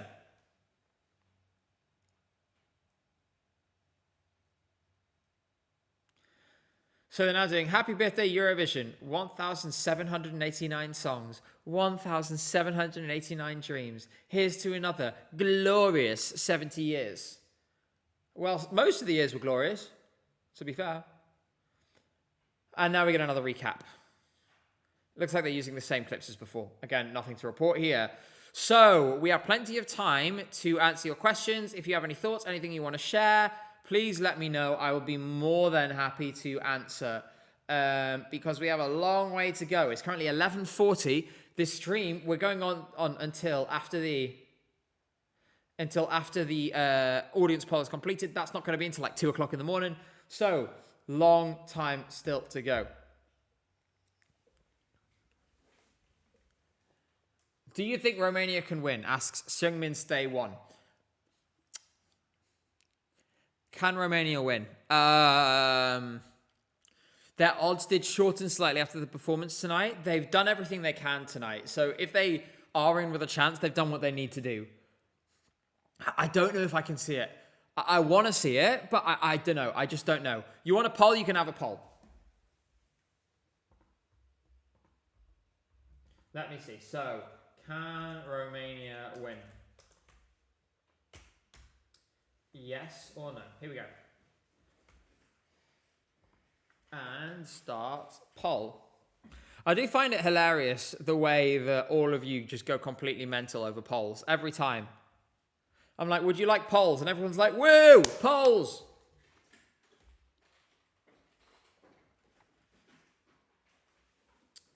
Jakub says, do you think Poland will get obliterated by the jury just because it's Poland? And or is there a path for Alicia to get 60, 70 from the jury? She could get 70 from the jury. I don't see why not. Her vocal was really excellent. Maybe small points mostly, but let's see. Are you all right, Annie? What happened? Rest in peace, water. Oh, you dropped your water bottle. It sounded like something horrible had happened. We just heard you go, ah, in the distance. Cynthia is fine. Don't worry. Here we go. So, what makes Finland such a massive favourite, says Carpa Guy? When you and Jay both agreed, it really doesn't set the arena alight. It's a lot of it is to do with the dynamics of this contest. Number one, when I saw it on TV on Tuesday, it did feel like a cut above in terms of its like production and quality and the sort of the way it had been put together, the staging. It felt like such a big marker, right? Where we were like, wow, that's going to be tough to beat. But then also, you got to remember that it's a lot more balanced than its rivals. Greece, strong in the televote. Romania, strong in the televote. Questions about the jury. Australia, strong in the jury. Questions about the televote. Denmark, is now low on the running order, probably out of it. Outside of that group, most people have fallen away so far that we're not really seeing it. France, good jury potential. Not seeing much elsewhere. Moldova, really good televote potential. Will it get the jury points? I don't think it will. So, whereas this has that appeal on both sides. So what you can see is a win where second or third, both on the televote and the jury, will be enough to see it through. The other thing that we've seen, and we shouldn't forget this, there is an underlying dynamic here where you do get clustering around the favourite, both from the public and the jury, if they're worried about an alternate outcome. So, for the public, if the public are worried about Israel winning, but want Finland to win, they may be motivated to vote for Finland in order to make that more likely. We don't really have much quantifying of this, but there is at least, anecdotally, many of us have heard this kind of people saying, we're voting this way for this reason. So there is elements of this. This is the most informed sort of voter base that Eurovision has ever had. People know more about the contest than they ever have done before show. Why is Greece so much more likely to win than Moldova, says Mickey. I think it just has a little more in terms of its, jury appeal, which will carry it away. I think it's a toss-up which finishes higher in the televote. CC says, don't you think if there's no jury runaway and Israel wins more likely? If they get a mid-jury vote, they'll probably take it. Having seen tonight and knowing the competition on that side, I think it's very unlikely that Israel will score any better than it did last year with the jury. This is not a song that has... It's like Mon Amour, but without all the good stuff that Mon Amour has. It just isn't strong enough to score well with the juries. And it won't. It just won't. I will say, Charlie says, from jury to televote to overall winner, who wins each? What's your prediction at this stage? Overall, I'm still going to go Finland. I actually think probably second or third in both. I would still say Australia for the jury by less than we maybe thought. With Finland sort of in the chasing pack. The televote is really difficult. I think at this stage I'm going to lean to Romania or Finland over because I know some people said that they felt Greece was too much. To be clear, I'm excluding the illegitimate score that Israel gets, whatever it is. That's not considered here. Gosh, I am really torn thinking about this televote. I think Greece and Romania could both do it. But I think Romania, slightly more likely. Moldova with an outside chance. Cynthia appealed from a distance there. She was very upset that I didn't say Moldova. Moldova has an outside chance, but it could still do it if everything comes together. That, for me, would be my dream.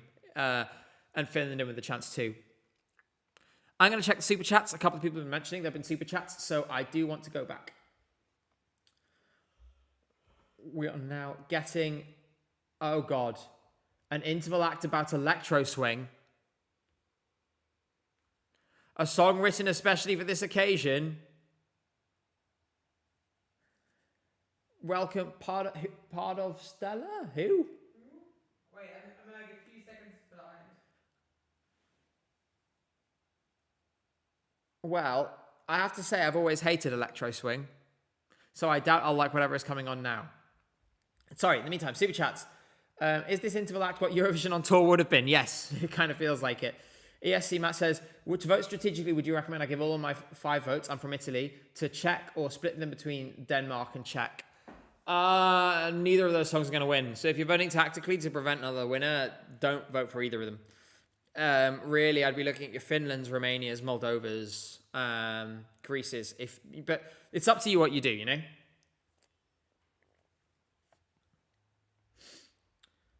So, Spanky says, Dara's performance in particular, also Delta's made me realise how much Felicia sacrificed by wearing a mask. I understand why I wears it, but still, really costs her. Not so sure, you know, I think they all have their own things.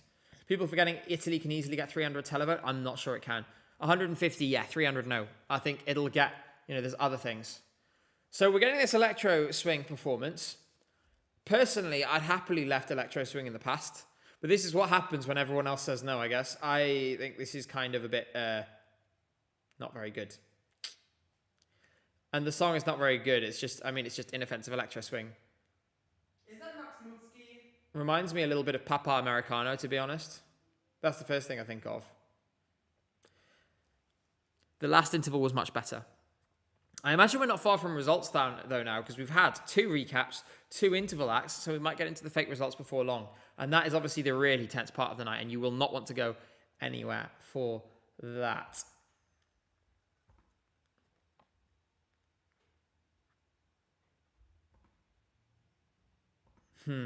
So this is still going on. I have to say, I've completely forgotten to end the poll. The poll was, can Romania win? 52 to 48%. 52 say yes, 48 no. 1,300 votes on that one. Which of the 10 non-qualifying countries would you like to see in this final instead of Israel? Montenegro. Montenegro. I absolutely think Montenegro finished 11th in the semi-final. And I think Montenegro would have edged out Israel under normal circumstances. I would have loved to see Montenegro in the final. And it's really, really sad that we lost them. And if that is why, even more bitter taste for me. Is Denmark completely dead? Asks Danny Elias. I don't think so. It'll survive. It's just not going to win. Winning from first is hard, and he wasn't perfect tonight. It was like a 9 out of 10 performance, as we said earlier. You can't win with 9 out of 10, I don't think, in this field. So, there we go. This electro swing is still going, by the way. It's been like 5 or 6 minutes, and it's still just electro swing. Silhouette asks, why is Sweden not in contention? I think there's an element of narrative here. It's not totally out of contention for a high place. It's not going to win because it's not revolutionary. It's well performed. It's well produced. It's not as good as it was at Melfest. Also, Bangaranga is the Queen Girl Bop in this one. And I think it's sucking up a lot of votes that might otherwise have gone to Cyprus, to Germany, to... Sweden. Nicholas Jackson says, purely thinking about your wallet alone, which country do you most want to win and which least? Least, it would be Norway or Sweden probably, or Denmark. Probably Denmark, because Copenhagen is crazy expensive. And that would be a tough one, because basically... a lot of what we do, we are very, very affected by the price of the host city because our biggest single cost is accommodation. we need, because we can't just get like a one bed Airbnb or whatever, even though you could fit me and Cynthia in there just fine. We need space to welcome artists. We need a fast internet connection. We need enough room that we can work and have a workspace and have the stream set up and have a separate bedroom space as well, because I'm not bringing artists into like a studio flat, right? So the accommodation cost scales dramatically if we are in somewhere like Denmark. On the flip side, Romania and Moldova, sounds great. Much, much cheaper. I went to Romania and it was, and I went to Moldova and it was much cheaper. That would save us so much money, because essentially the amount we make stays the same no matter where we are in Europe. The amount we spend varies dramatically. It's, yeah. Someone says hotels in Tampere for May 27 are up to 4,000 already. Probably the rooms have been held, and the reason whatever's left is very expensive. The rooms will have been held by the city and the organisers, because they do that for these kinds of events early. Em is not here, says, where do you think Crossroads eventually lands regarding televote? It's difficult to say. I really want it to get something good, but I think I would love to see a high two figures. I think that would be a good result. I would love to see maybe 220 from the jury, great result, and then 70 or 80 from the public for a total of 300. I think that would be really wonderful. Really, really wonderful. I have not booked accommodation for 27, just to be clear. I'm going to wait and see what happens first. But obviously, I'd love it in Finland. We do 2 full weeks in Finland like we've done this year. I would love to see No, it.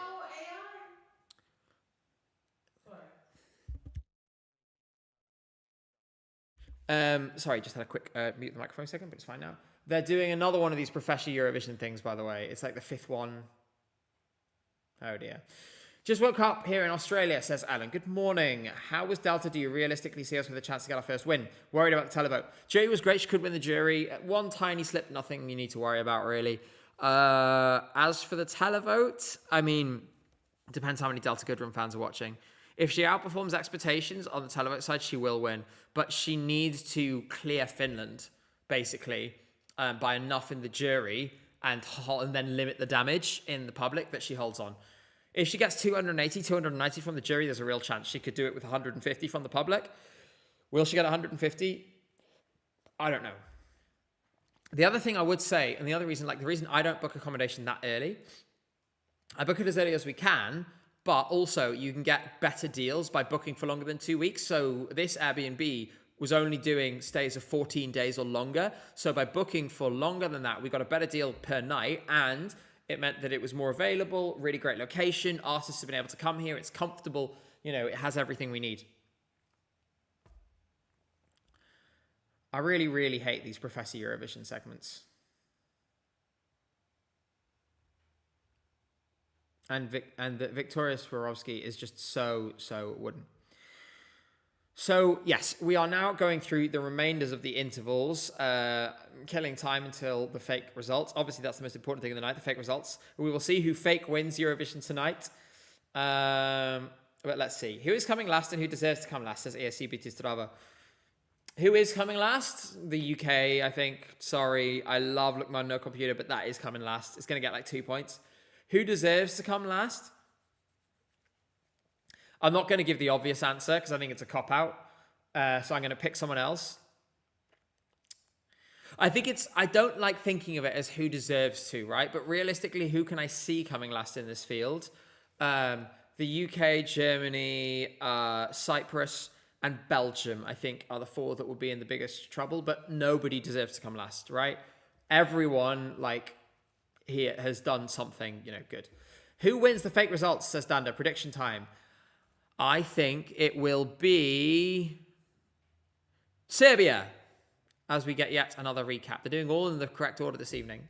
I am going to make a little request because my voice is starting to get gravelly. Cynthia, you're giving me a lovely smile. You know how you love me so much? Could you possibly bring me a ginger and lemon tea? My voice is really hurting. Thank you so much. Honestly, where would I be without her? As we see, Jonas Love came on in the recap at the same time. He should come here and we can give him some ginger and lemon tea. We'll get him sorted out for tomorrow. So, after this recap, I'm expecting we'll have a countdown. And then we'll get our results.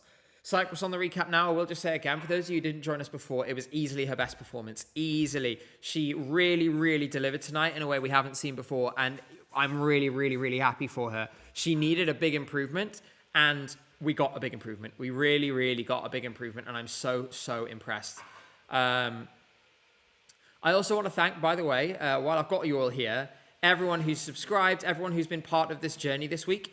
I would like to ask, if you haven't already, I would really love to get to 60,000 subscribers in the next few days. It's looking tough since we're at 58,526 at the moment. Look, I've got a lovely graph and everything. Let me move the chat out of the way. There we are. It would be fantastic if we could keep this number going up. So if you press the button now, you'll see that number move. If no one presses it, it's going to be real awkward. So somebody press it. There we go. Someone just subscribed. So if we can keep the number ticking up to 60,000, that would be really, really I'd be really grateful. I'm really proud of everything we've done here, and I really hope we can keep doing it. And I just want to keep going to the next milestone. Thank you to the few people that I can see who've just ticked on, and there's a few more there. I saw that. Let's see how far we can go. Thank you all so, so much. We're seeing, oh gosh, wow, lots of you are doing it. I'm watching it, I'm like, whoa, number go up. Thank you, everyone. I really appreciate that. So I'm going to allow that to continue to tick up, as it has ticked up several times in the last few minutes. Wow, oh, that was a big jump. Okay, you guys are crazy. Thank you so much. But yes, so while I'm watching this sub counter, I should tell you we're still in the recap. We've only got to Bulgaria because these recaps take ages. I keep listening to the Czech recap, I have to say, and it's really something special. Thank you all for subscribing. I'm going to take the camera off screen now. There we go. This is the third recap. So what it looks like, recap. First interval act, all the different performers. Second recap, Electro Swing. Professor Eurovision. Third recap, which is what we have now. They've not done any recaps in reverse, which had been done a few times in the past. Sorry? They've just done that. In reverse? Yeah. Is that what they're doing now? Yes! I'm so tired. Thank you, honey. The current recap is in reverse. Sorry. It's been a really long week. I don't know if you can tell. Sunday says, cool hoodie. Where can I buy that? Well, do I have news for you? In case you didn't know, if you want some nice clothes, which are really nice and high quality and comfortable, you can do that at ESC2026.com. I guess I can show you that now while I've got time. There you go. Look at those. Aren't they lovely? You can have this hoodie that I'm wearing right now, or this hat, which is right behind me, that our friend, whose name I've forgotten because he was named by Matty from Vibe, you can get the hat in maroon. You can have a Nothing Bigger shirt. You can have the hoodie I'm wearing as a shirt. They're all really high quality, really, really nice, and super, super comfy. Seriously, I live in this hoodie now. But yes, the rest of the world voting is going to open in 2 minutes. So that is the next milestone to mark. Let's see where it goes. It's all right, honey. Just put it here. Yeah, just need to Are you putting it on the... Okay, that's a bit... Thank you. That is not safe. Just put it down on the table, honey. Thank you. We were trying to put it on the empty case of the little coat hanger, and it was not working. Everyone's saying you're the MVP, by the way. So, rest of the world voting is meant to open in 2 minutes, provided they get the recap sorting. Actually, we're open late on Thursday night. Can I just say, can we all agree on this? Rest of the world voting opening the night before is so stupid. Why? Just open it at the same time as you do for everything else during the show. It feels silly. Whatever. They're asking if we can vote for Cynthia. Yes, you can. Stop voting now. So, voting is now closed. I'm guessing we will go straight to the jury points or closely to the jury, and then we'll go to the televote. Oh, greetings to Thailand, the new host of Eurovision Asia. And now we're getting a VT. And now they're doing a VT about Vienna. So that's... What? So they said, greetings to Thailand, the host of Eurovision Asia, and then went to a VT about music on the streets of Vienna? Did they read the wrong line? Or did the wrong VT play? I'm confused. All I want from this Eurovision is Germany getting 20 seconds, so we finally have all placements from 1 to 27. By the way, can you see the steam coming off of this tea? It is boiling. So I'm going to have to give that 5 to 10 minutes to cool down. It's very cozy, isn't it? Look at us, sat here together in the evening, watching the show pass us by with our cups of tea. It's really very wholesome, isn't it? And my stream just froze as soon as I said that, so I guess the EBU disagrees. So, there's still plenty of time for questions, so please do ask them. I'd love to hear from you. I would love to hear the questions that you have, because we have lots of time. Wow, the stream has fully died, like fully died. There we go. Enter the room. And play. There we go, and it's back. And we're getting another interval actor now. Let's see.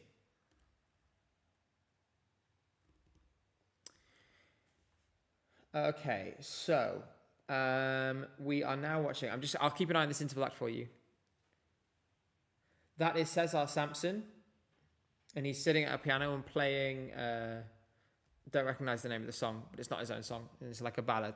He's dressed. He's got kind of the what are they called? Braces, the bowler hat. I do miss Cesar Sampson. I think he was great. Volpicker asks, "What your favorite kind of tea?" This week it's definitely ginger and lemon, to be big one, to be honest. But we have at home, we have like a little box with different types that we sometimes have, and I really love it. Actually, it's like a German Christmas tea, which is really nice. Cynthia brought it back after Christmas, and it was really nice. So that's my answer. Do you think Cyprus will take some of Bulgaria's points after tonight's performance? No, because with respect, Bulgaria was still vastly beyond Cyprus, even though Cyprus was better. Tiga, Romania was great. You don't need to worry. Oromari is asking, and that's an interesting question that I'd like to hear some answers from all of you, actually, is that can Denmark be this year's Finland 25, where it finishes just outside the top 10? I'd love to say no immediately, but I can't. I don't think it will be, but it's one of those countries where it's fallen into that middle group where it could end up in that position, where the televote just falls short and the jury vote falls short a little, and it just doesn't quite come together. That's a worst case scenario. I really hope that doesn't happen, and I still think it's unlikely, but yes, the answer to your question, it is within the realms of possibility. Just saw a super chat, so I'm going to go back and read it. I'm really getting croaky, by the way. Do you guys enjoy it when I get more gravelly? So, how realistic do you think a Zoe May result is for Czechia? How much would it break you? It would hurt. At the same time, I do think Zoe May's result was a bit of a freak. Like, it is an extraordinary difference that is extremely unusual. Seeing it 2 years in a row would hurt a lot. I really hope for two things on Saturday. Number one, we get a result that isn't manipulated. Number two, no one gets 0 points. Grackle of Welshman says, apart the rest of the world, I think it opens early because otherwise some shows would be on a time where it's unlikely they will vote, asleep at work, etc. I guess so. It rubs me the wrong way. Like, you vote from a recap, you haven't seen the performance that you're voting on. It just feels wrong. ESC Destabilize says, who's doing better, Estadal or Green? I think the question, they are different jobs, so it's difficult to compare them. I think the performance of both of them in the context of the wider EBU shows that the contest's decision-making bodies and the EBU's decision-making bodies more broadly, Cesar Sampson is still singing, by the way, if you're wondering what's happening, just aren't fit for purpose, and they haven't been for some time. There's been, thank you for the tip, I just saw that, I'll come to it in a minute. It's actually just Vadim saying, love you too. Thank you, Vadim.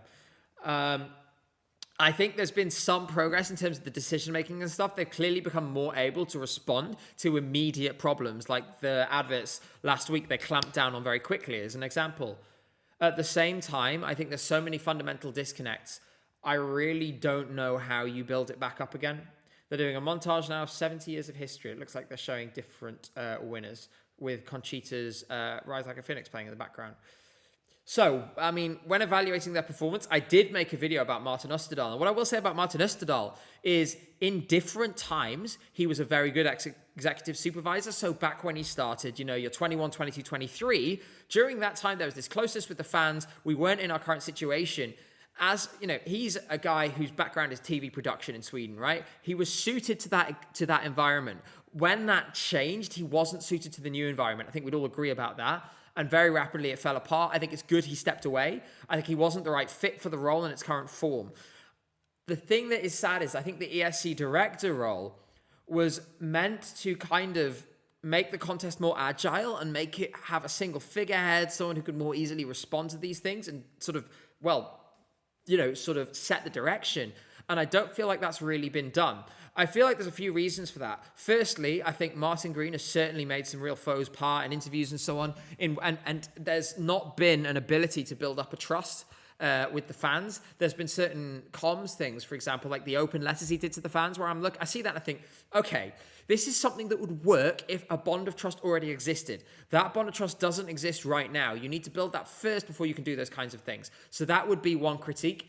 I would also say, I think it's been very brutally exposed how vulnerable the contest is to the wider political machinations, both of the EBU and the continent more broadly. Because when Eurovision tried to sort of twist itself into dealing with this issue over the last couple of years, what they found is the executive board rushing in, the directors general of the EBU rushing in, and the broadcasters directors general rushing in and making the decisions on the contest's behalf.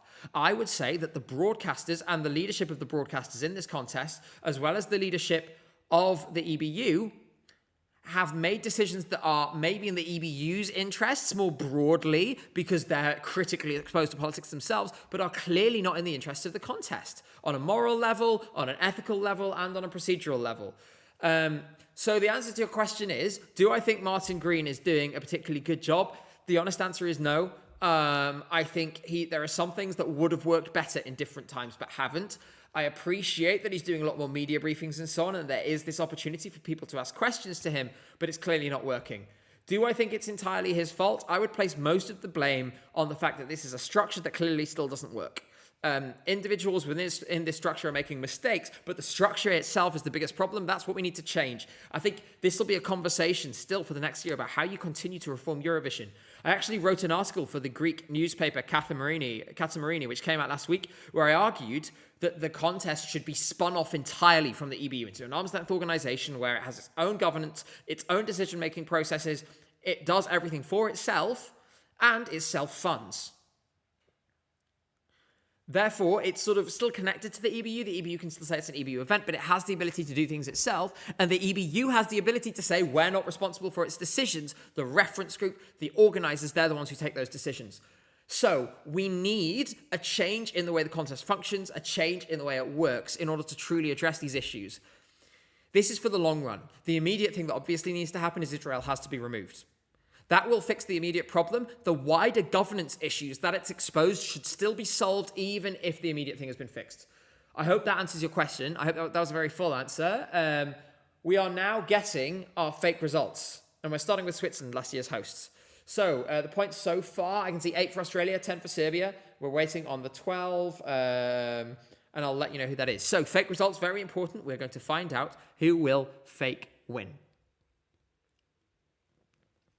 I know it's the least of our worries right now. Someone said, I hope Martin Green changes the graphics next year. Martin Green doesn't control the graphics. The graphics are the responsibility of the host broadcaster. Bulgaria gets 12 points. I think you might be talking about the rebrand of the contest.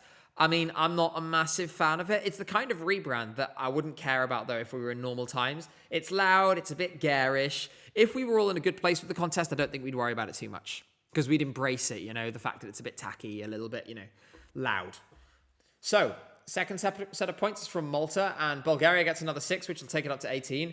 I have to say, I think the scoreboard is way uglier than in recent years. Cynthia, what do you think? It's what? Do you think the scoreboard is ugly? Because I think it is. It just looks very early 2000s, just like everything else in the show. Well, there we go. I'll repeat that just in case you didn't do this. Cynthia says the scoreboard looks very early 2000s, just like everything else in this show. 12 points from Malta go to Israel. Hopefully we won't be hearing much of that tomorrow. It would be a real bummer if Israel won the fake results. I mean, I'd rather they won the fake results than the real ones. But it's a little uncomfortable, isn't it? Bulgaria is still top for now. And now, Daniel from Zifferblatt, who has got a really Draco Malfoy haircut and outfit today. He kind of looks like he's he's about to be like a representative of the Capitol in the Hunger Games with that white sort of coat thing he's wearing. The 12 points from Ukraine go to, 12 fake points go to Italy. I thought he was going to say Israel again. Italy, 12 points from Ukraine. The fake results are ongoing. So we've had 3 sets, and Italy is on top. Italy 22, Bulgaria 21, Sweden 20. These are all fake results, of course, but naturally they're still extremely important. Gosh, Luxembourg is next. And it's Hannah Sophia, who looks just like Tally and Laura Thorne. Why is it that Luxembourg seems to have this production line of sort of women who look exactly the same? Lots of kisses to Eva Maria, she says. 12 points from Luxembourg go to Serbia. So Serbia's doing well. What's really frustrating me, right, is the points appear next to the country names. They're not awarded the points until the 12 is given, and then they all move at once, and it's really confusing. Serbia and Bulgaria tied at the top on 29. Remember, I said Serbia would win the fake voting, so fake Serbia, let's go. Keeping an eye on the odds, by the way, for the actual results. Australia has ticked up just 1 percentage point, but it has ticked up from 18 to 19. Looking good for Delta Goodrum at present. Bulgaria now. Oh, the tea is really good. The tea is excellent. Thanks, honey. Oh, just taking a moment to catch my breath. Bear with me.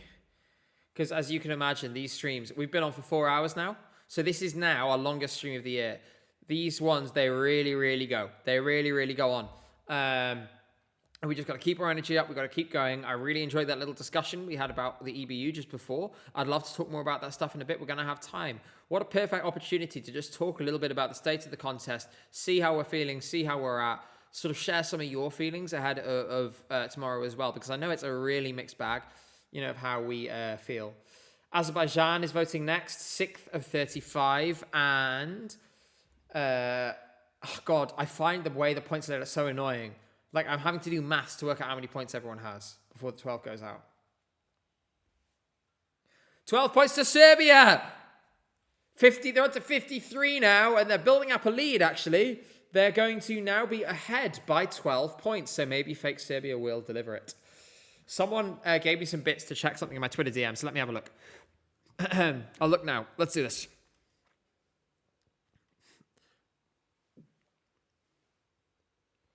Here we go. Let me see. I'm going to check my message requests.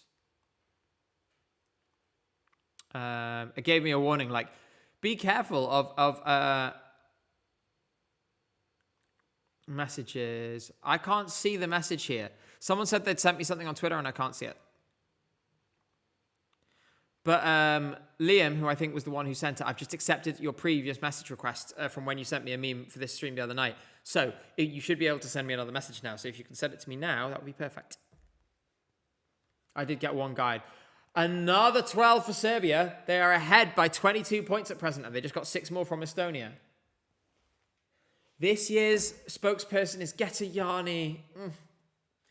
Getayani. Okay, here's a hot take. Getayani with that song would have qualified from that semi-final. Because she would have easily outscored Belgium, and she would have done really well with the jury. That was actually, looking back, that may well have been the one for Estonia. Getayani would have qualified in that semi. Yeah, so for those asking, these results are to run through the process for tomorrow. Israel is next, which is the 7th voter.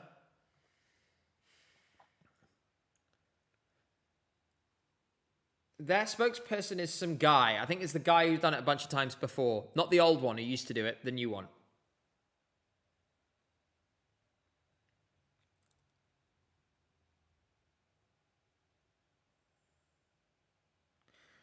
So hurry up.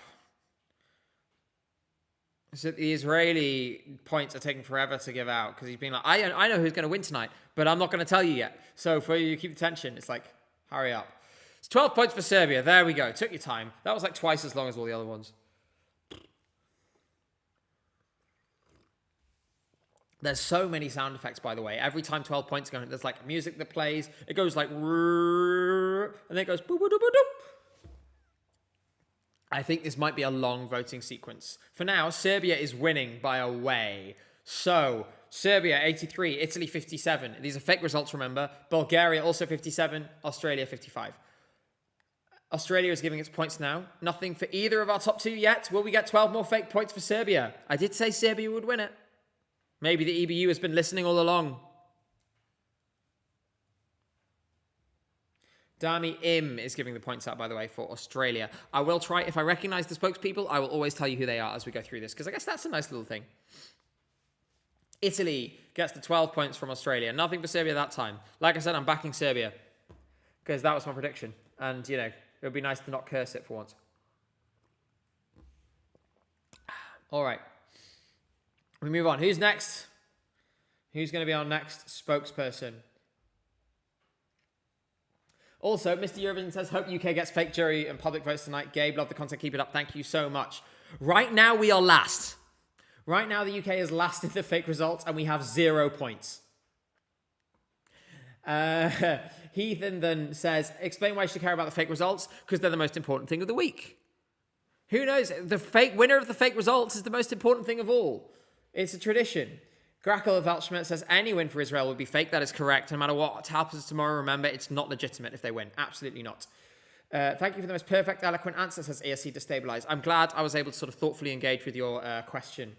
I appreciate that. Graham Martin says, loving the content this week. Does the ability of countries to host future editions impact whether they get a good spot in the running order? No, it does not. That is not relevant to this. But yes, so I'm going to check my Twitter for that thing again. 1 second. There we go. So I can show you. Let me open the image in new tab. Oh, the stream just crashed. 12 points go to Australia from someone. They kind of made it unclear because they cut back to the hosts. 12 points from Germany go to Australia. I think it was Greece. Sorry? I think that was Greece.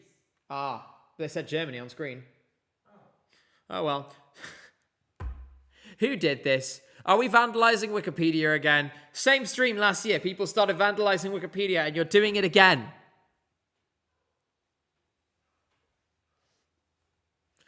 Well. Now we are in Brussels. Who is that? I can't see. It's some diva. Some diva is giving the points out for Belgium. Some diva in a pink shirt. And 12 points for Italy, which is now almost completely closed up to Serbia. It was Sandra Kim. No wonder I didn't recognize her, because we know her as sort of, you know, when she was much younger.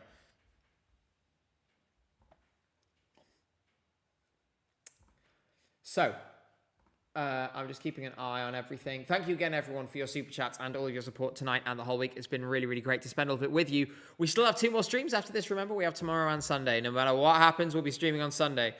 So that could be very interesting. Now, Portugal is somebody clearly reading from a script, which he's holding in his hand. And he's standing on a square. I don't think this guy speaks English at all. He's literally reading it off his phone. You can see him holding the phone in his hand. And then he gives 12 points to Israel. I don't like that. I'd rather not hear that much tomorrow, if that's all right.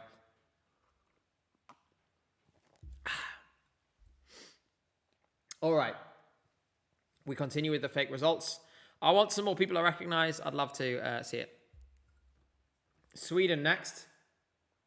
And it's not, well, tomorrow it'll be Jakob from Kai. Tonight it's some diva from SVT. And that says, thank you for a hot and steamy show. Even hotter than a sauna. And then the thing says 12 points go to Uksi Kaksi Kolme, Albania. It sounds like maybe they're expecting to give 12 to Finland tomorrow. Sounds like it. So, Italy is in the lead with 98, and it was Serbia second with 95. Come on, Serbia. I want to win these fake results.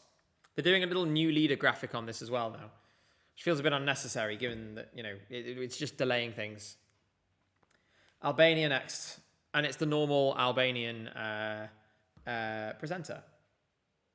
And he's wearing a lovely tuxedo. He's really tuxedo. He's really dressed up for this event. So is the scoreboard as hard to read as last year? I mean, it's not great. I don't like that points are received, but then the scoreboard doesn't move until the 12 is given. Whereas last year they moved straight away, and this is frustrating to me. First point for the UK. Oh, the UK got a point! We got a point! We're still last, but we got a point! Look, Mom, 1 point! We did it! There we go. God, my descent into madness is continuing, by the way. I'm slowly being like, Once these fake results are done, the next thing on my list is the unboxing of the Eurovision bag. Cyprus here. Are they going to give 12 points to Greece? 12 points. They only gave 1 to Greece. That's a diplomatic incident. 12 points for Bulgaria. The Cypriots didn't look very happy about that. By the way, artists are not in the green room. They've sent them all home. They need to go and have a rest now. They're done for tonight. Oh, gosh. I will tell you guys, the level of tiredness that you get when you're doing these streams this week, it's obviously amazing to do, but I'm so burned out. I'm like running on fumes from now until the end of the week. So I really appreciate you all being here with me and also staying with me to the end to see it through with us. Because, this is always such a marathon, this stream. I remember doing it last year for the first time, and I'm really glad we've had the opportunity to do it again. And also that our family has grown in that time, and that there's more of you here, and it's really lovely to be here with all of you. Italy gets another 12 points from Georgia this time. There was no firefighter this year, though. Italy is now 13 clear of Serbia, and then you have Australia in third. Remember, these are fake results. These are not actual jury points. Montenegro, and it's Nina Žižić. Well, that's not Nina Žižić. That is somebody pretending to be Nina Žižić, but you get my point.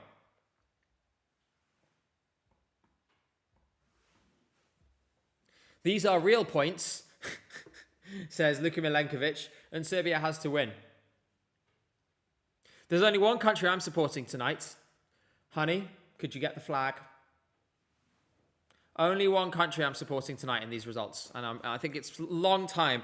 I've been waiting to share this with you. There's only one country that I've supported in this contest all along. People have been asking me lots of questions about, if I'm paid by delegations, if I'm paid, and stuff going on behind the scenes. It's time for me to admit there is only one. There is only one, and that is Mongolia. In Eurovision, I will be supporting Mongolia.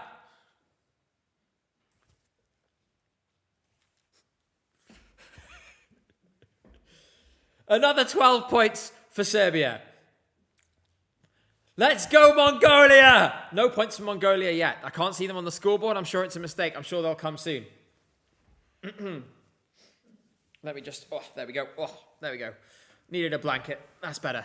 So, in case you're wondering how there's going to be people who come in now and they're going to be like, why is he doing that? Next, I just have to throat sing now in order to complete the picture. You'd be like...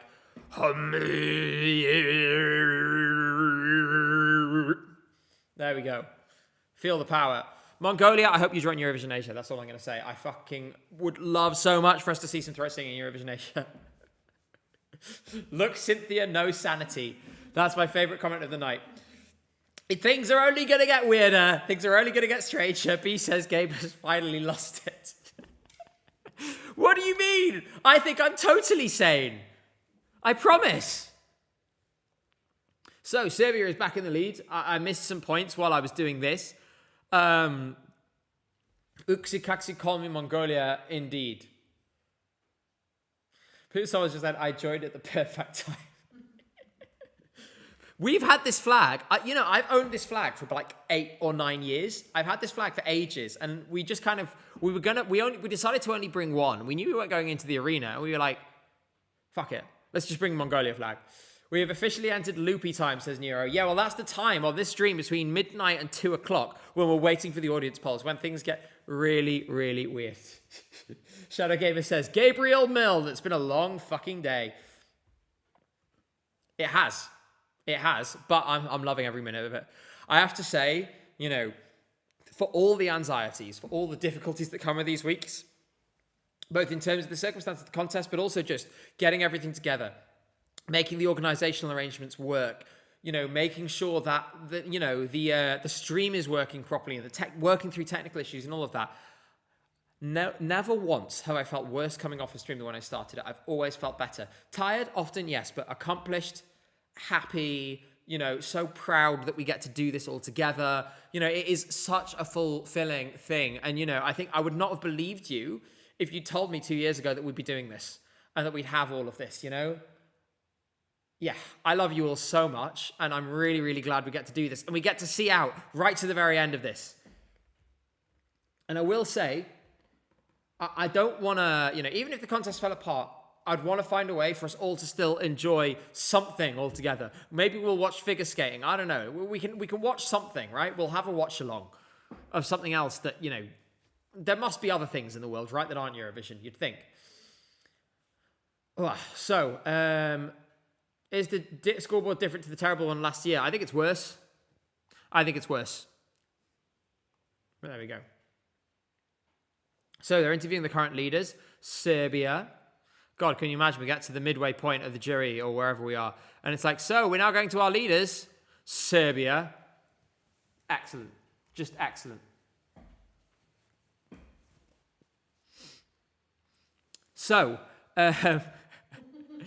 we're approaching the point where the fake results will complete. We then have a goodie bag to, and there's an inflatable penguin in there apparently. I haven't seen this yet. But I would like to. So, they're doing the interview now. Who's the first person Serbia are going to call when this is over? And the answer is my mom. If my mom's watching, hi mom. She's probably not. It's really late at night. But if you are watching, hi mom, miss you, love you. Hopefully see you soon. And I'm really glad that we could all help you with the grassroots venue competition as well. So, are there going to be more results now? Or are we just going to have this wide shot of the audience? Well, okay, we're just going to have a wide shot of the audience. That's fine. Oh, ad break over, I guess. Keyjan says, search for Bussy Bear on YouTube. Something to watch. I will not be doing that. I will not be typing the words Bussy Bear into any search engine. And neither should any of you. Sorry? I know Bussy Bear. You know Bussy Bear? Yeah, I do. It's a German thing, maybe. I don't know. I'm not sure I want any more details. We're returning with the results. Not a moment too soon. We're now in Greece. And it's Klavdia. Oh, Bussy Bear. Okay. Right, it is like a German bear. I love how you can see that Cynthia is like keeping an eye on the stream on the bottom, by the way. There we go. Bussy Bear. There we go. I used to collect those magazines as a kid. Ah, I see. Honey, do you think I'm being a good Mongolian patriot? Yes, honey. Thanks. So, I'm gonna put this around the chair for now. There we go. Next up is Czechia, and it's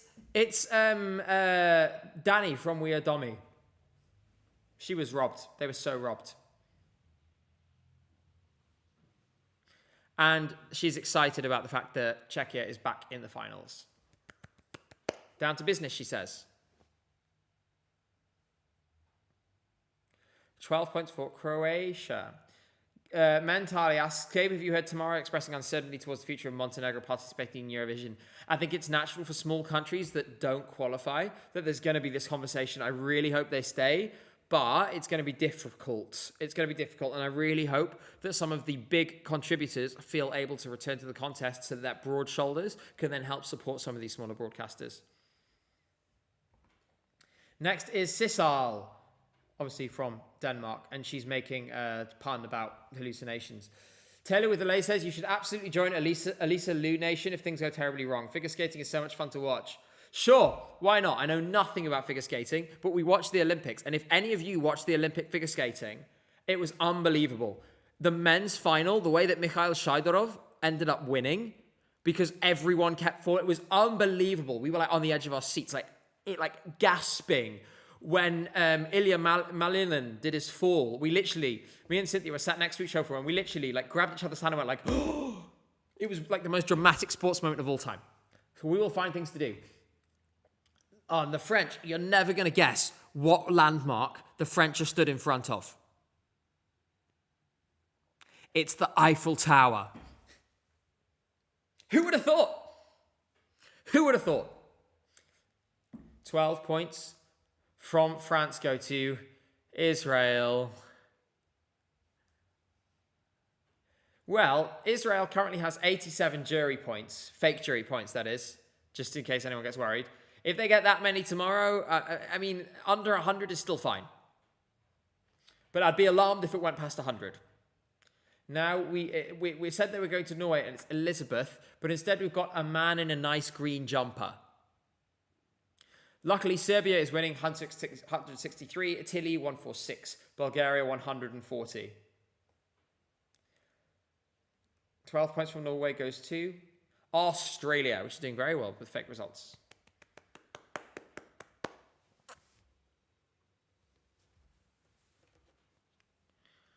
Right, so it doesn't, frustratingly, there's no persistent element on screen which says how many countries have voted. Going to Italy now. They've got 26 of 35. This has taken an exceptionally long time. They are so slow. 2 for Serbia, increasing the lead to 15 points from Italy. Bulgaria in third, 140. Australia in fourth, but is about to get some points. And then some more a little further down. And they're giving the points from Naples, and of course Sal da Vinci is from Naples. And they are dragging this out so much. Please, have mercy on us. Greece gets 12 points from Italy after a painful minute. Gosh, some of these spokespeople need to get on with it, man. You do not need to be doing all that. Get on, give us your points, and then just leave again. Finland is next, and it is Jana. Hi, Jana. Greetings from Helsinki.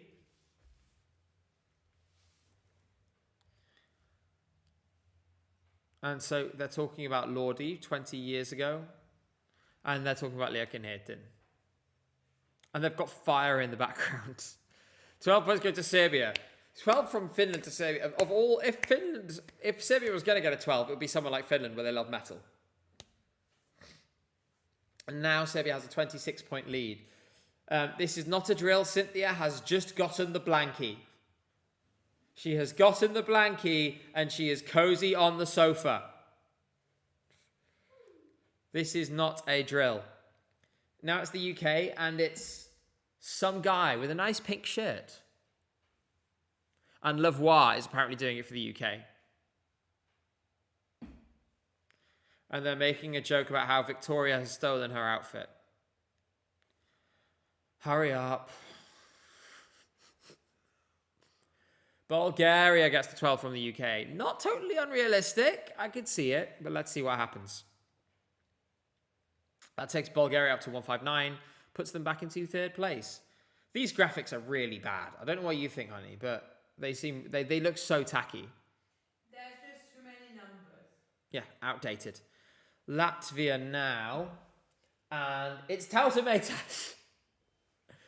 And they're sort of like, there's a moon, and they're all dressed up, and you can only just see their face. She just pulled the moon out of the sky.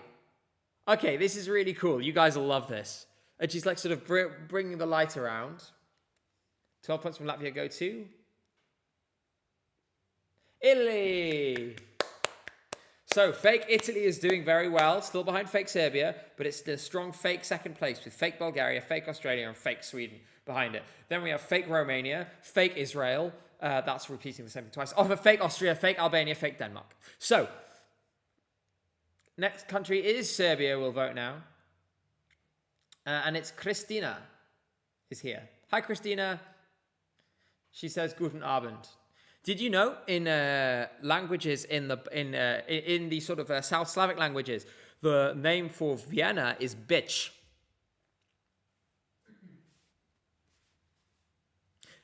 That was a fun fact, and I didn't realize how it sounded until after I said it. 12 points go to Bulgaria. I could see that in real life as well. I didn't mean it was meant to be just a fun fact. I thought it was cool.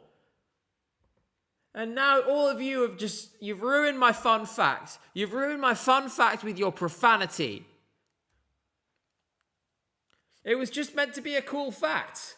Rita is in Moldova, by the way. Hi, Rita. I think they should have got Tuda Bumbak to do this. People are saying this is unhinged. This must be your first time on the Jerry Show stream. After midnight, all hell breaks loose. The fake results happen. It just descends into chaos. Did you miss the whole Mongolia thing? Like we've traveled a long way this evening. 12 points from Moldova go to Australia. I'm wearing a hat now. It's nice and warm. And I need my head to feel cozy because I'm getting tired. Ooh. There we go. No. So we have, who's next? We have like 4 left. Okay, so someone said Ferto mu ferto mu ferto. For some reason, YouTube has translated it. I'm not kidding. Sorry for the language. It's fuck you, fuck you, fuck you. It's like having a look into my Twitter mentions. Hat Mongolia Blanky. I guess can the Mongolia flag be a Blanky? Sure it can. There we go. Let's get tucked in. There we go. Czechia just got 12 points from Croatia. There we go. I am being warmed by my national pride for Mongolia. Yes, there we go. Oof. It's like we're having a sleepover. Yeah, that's how it feels. We're all going to share snacks after this, right? I bought pretzels and sweets. And Lucas from Catharsis just gave the most introverted points awardle. Points awardle. Points, and the UK got 12! Whoa! We just went from 1 to 13 all at once. There we go. That's what it's about. Get in. And we're not last. We're not last. Romania next. And it's Bianca. I can't believe we got 12 points. Thank you, Lithuania. The beautiful Lithuania. And you know what? Actually, I was interviewed today by LRT, the Lithuanian broadcaster. So you might see me on the news over there. Listen up, let's just woke up. Why is my app telling me to vote now? Because for some reason you can vote now in the rest of the world. I was also, so I did 2 interviews today actually. I did an interview with LRT and with Ula from Finland, both on camera, so you might see me on your TV screens over the next 24 hours. Australia gets 12 points from Romania. Thank you, fake Australia and fake Romania. You know what I mean. Fake Serbia still with a 10-point lead. Sorry, a 13-point lead. This scoreboard is so confusing. It's really irritating.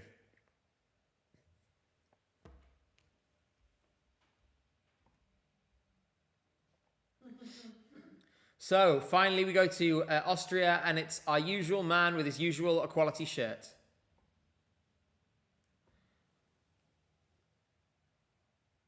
So, he's making a small speech about equality. Looks good on everyone, he says. For every individual to be seen, heard, and valued the same way. Because music might bring us together, but equal treatment moves us forward.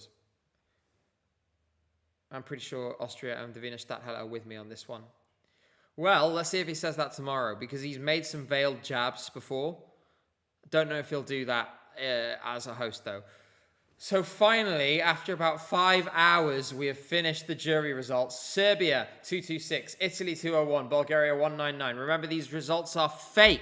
They're not real. They're not the actual jury results, but they're just as important because they're the fake results. So results, Serbia, Italy, Bulgaria, Australia, Sweden, Romania, Israel, Austria, Albania, Denmark. That's your top 10. The UK is last with 13. Oh, gosh, that's my first yawn of the stream. There we go. It's quite tough because also these lights are really bright, so it's a lot to be stood under. At the same time, I think we're doing amazingly well on this stream. The time has flown by. I've really enjoyed spending my evening with all of you, and we have plenty more time to go as well, so things are only going to get weirder. In the next hour, you're going to see me blow up an inflatable penguin. Danda says, notice how it's Lithuania giving 12 to the UK. All me. Thanks, Danda. Appreciate you. I'm just seeing extremely cool membership. Thank you. From Epic's Haunted Library says, wouldn't have to drag it out so much if there were, let's say, 5 more countries and a 26th song in the final. Points were made.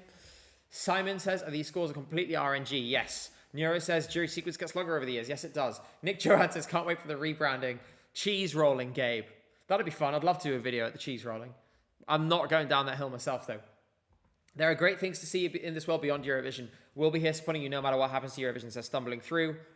I have to say, if I was going to stop doing Eurovision and do something else, the thing that gives me the most joy, going and doing those documentaries like we did in Moldova, I don't think those need to be limited to Eurovision. I would love to go and do something separate, right? Just documenting some kind of important story somewhere, some kind of personal story that tells us more about our wider world. That's the kind of thing I love to do. It's the thing I'd love to do with my life in the long run. That my dream would be to be like Louis Theroux, right? And to go and do these documentaries and so on about all these different things. I think that'd be a really special thing to be able to do. I would love to be able to do that one day. That said, I don't ever want to stop talking about Eurovision, so hopefully I won't have to. Let's see. So, what we like to call the 36th country, the rest of the world, says Victoria. 36 is not very many.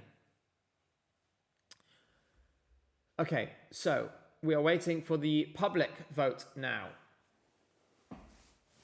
The thing is, by the way, that those vlogs and stuff, the documentaries, very expensive to make. I make a loss every time I do them. So, let's see what happens. Okay, public vote's coming now. UK first. Come on. Give us some fake points. Fake televote is happening now.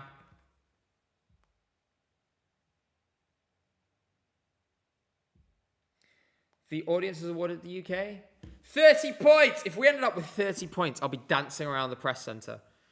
43 points in total. Well done, fake Britain. Moldova is next. Only 13 from the fake jury. What will they get from the fake televote? Let's see. Still have the Mongolia flag here, by the way. I'm losing my mind. Moldova got 0!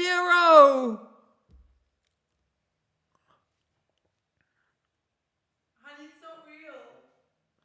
It might not be real, but it's still upsetting. Why would they do that? These results are fake. I'm calling it right now. These results are fake. They're not real. I knew it. It's hilarious, by the way, that all the results tonight are fake. But 50 points for Ukraine, by the way, so that takes them up to 66. The fun fact about Eurovision, they actually do fake results on the Saturday night as well. It's called the Israeli televote. And just in case you didn't know. I'm full of fun facts here on the stream. Norway is next. The audience has given fake Norway 47 points. So that will take them up to 63, just behind you. Why did I say it like that? I was like, 63. I'm losing my mind. Lithuania. Rigged fake results, says Hwasong. Thank you so much. 13 points for Lithuania. Appreciate the super chat there.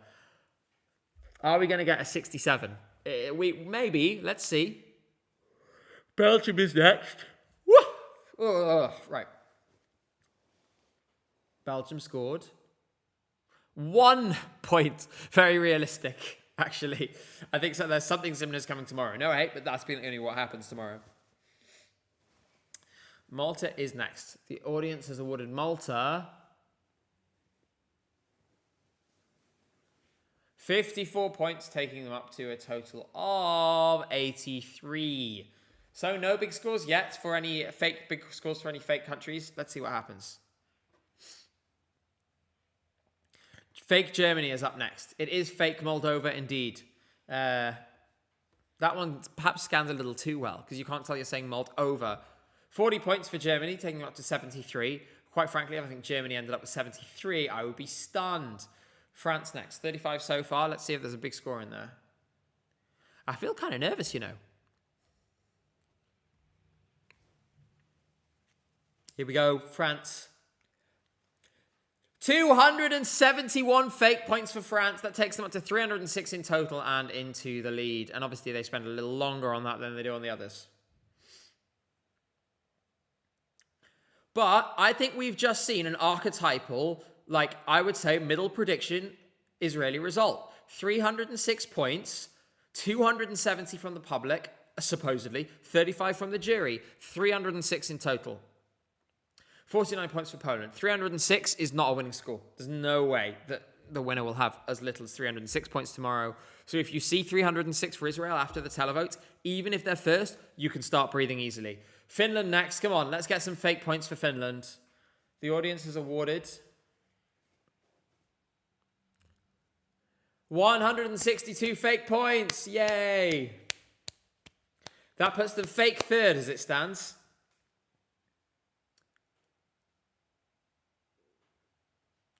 Right, Croatia next. Gosh, I'm going to need this unboxing soon because... Oh gosh, I'm yawning quite a lot. It's been a long evening after all. 24 points for Croatia. Now Cynthia's yawning as well. Don't go anywhere. We still have an hour, at least, probably. We're going to power through this together. We've made it to this point. We made it 5 hours in. We can make it the rest of the way. I believe in you. I believe in us. 53 points for Greece for a total of 110. Can you imagine if Greece only got 110? Jeez. Ooh, Cyprus next. 61 so far from the fake results. And now a load of you. Everyone that stays gets an extra hour in the ball pit, says Danda. I can verify. 79 for Cyprus, taking them for a cool 100 in total. Not a totally unrealistic score if she sings well tomorrow. Czechia now. 64 so far. How many are they going to get? 33. So that takes them up to 97. And it is still France in the lead on 306, but lots of the big hitters still to receive their points, and only one score over about 150 so far. So there we go. Ball pit in the gay house, indeed, says Charlie. 20 points from Denmark, for Denmark from the fake public, takes them up to 90. So we are running out of fake results to give. It's Albania next. Albania receives from the fake audience 207 points. So fake Albania takes the lead with 310 at present. Well done, fake Albania. There we go, new leader. It's fake Albania. So there we go. Fake Austria next. Fake Austria next. Let's see what happens. How many fake points are we getting? Indeed, I'm seeing people saying fake Tirana 27. Indeed. 116 for Austria. That takes them to 223. Next is fake Israel. I'm slightly less nervous about this bit than I will be tomorrow. By this stage tomorrow, Israel would have received their points because I don't think they're going to score 116 from the juries tomorrow. So, Israel receives from the fake audience the number of fake points for fake Israel. 5! Yes!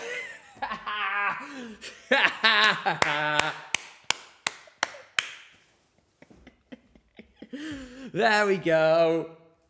If that happens tomorrow, it will be the funniest thing of all time. 5! There you go. The fake results know what's up. Fake Romania now. 183 points, which takes fake Romania into the lead on 326. New leader, Romania, 326. So, fake Romania, the current leader with 326. We still have more countries to come.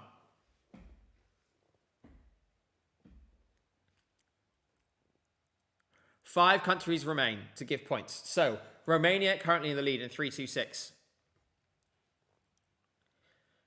Are you going to tell us who the remaining countries are? Sweden, Australia, Bulgaria, Italy, Serbia. Those are what we need. Serbia needs 100. Italy needs 125. Bulgaria, 127. Australia, 128. And Sweden needs 166. I think someone's going to do it. I don't know who, but someone's going to do it. There's enough points left. Come on, get it in chat. Who are you backing? Romania, Serbia, Italy, Bulgaria, Australia, Sweden. Choose your fake country now. Fake Serbia for me all the way. I don't. This is a Mongolia flag. Fake Serbia. Let's go.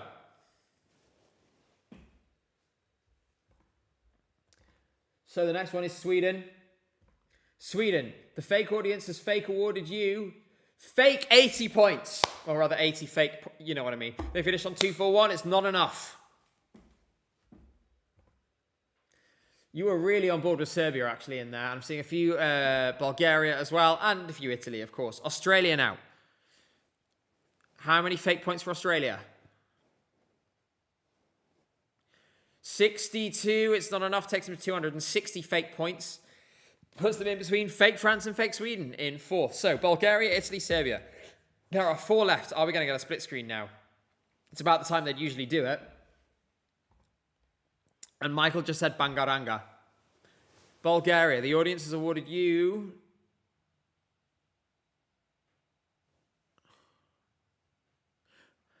$224 points, taking Bulgaria to 423. Is fake Bangaranga about to fake win the fake results? 423 could be a winning score, you know, this year. 423 is actually proportionally more than what JJ got last year because we have less points available now. So, Bulgaria, Serbia, Italy. One of those 3 will be our fake winner. I hope you're all ready. This is a big moment.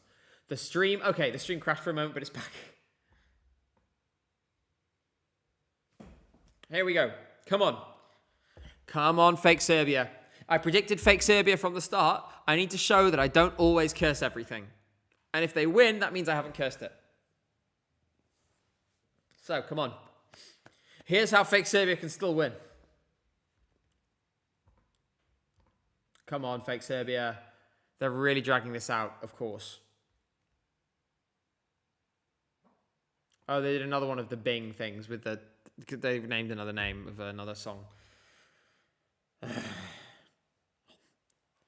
Oh, now they're just waffling. Come on. It's 10-1. Just tell us.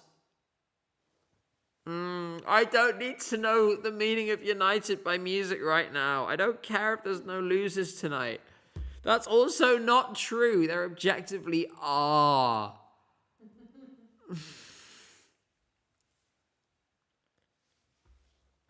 Wait, did they... Hold on. What did they just say?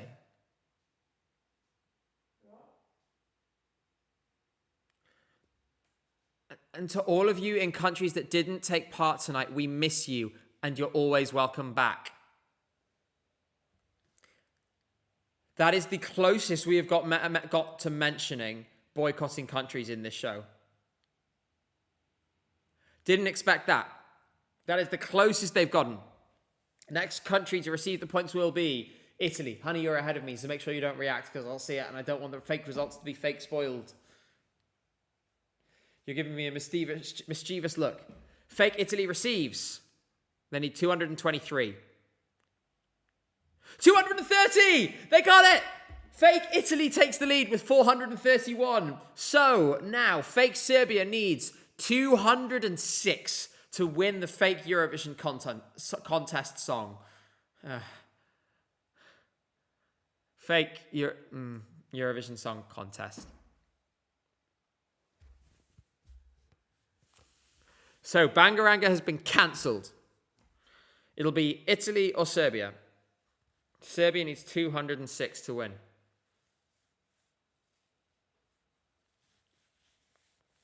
Come on. 206 points. How do you know spoilers? You got to the hard bit yet? Sorry? You got to the hard bit yet? Not yet. So, oh my... Wait, so they've got hearts on the left and right. And so they're showing the points of each one, and the hearts are at different levels. And I don't know how they're going to do this. It's going to be like a thing that slides up, and you have to see if it slides past.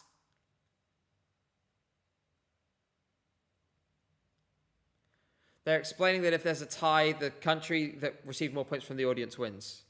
So, what are they doing here? There's something weird is happening. So, they've got the two hearts, like hearts with the numbers of each, how many points they each have. The winner is, oh my God, the points are ticking up.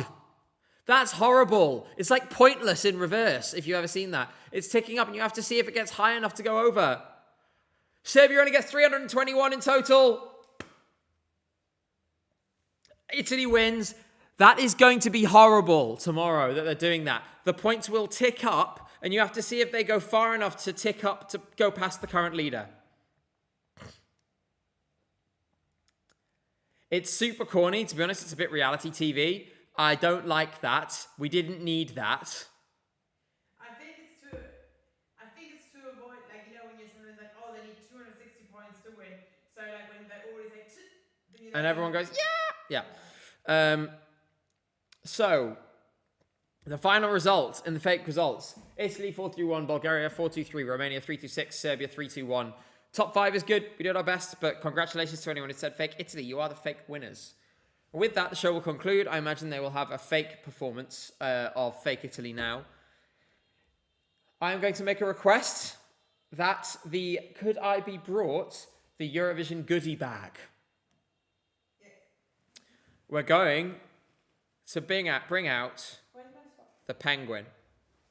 God, I can finally take these headphones out. Okay, turning that off now, because they'll just do a repeat performance. You don't need to see that. Oh my gosh. So, congratulations to fake Italy. Now we're going to have a look inside the Eurovision press goodie bag and see what we think. I have not looked inside it. I don't know what's in it.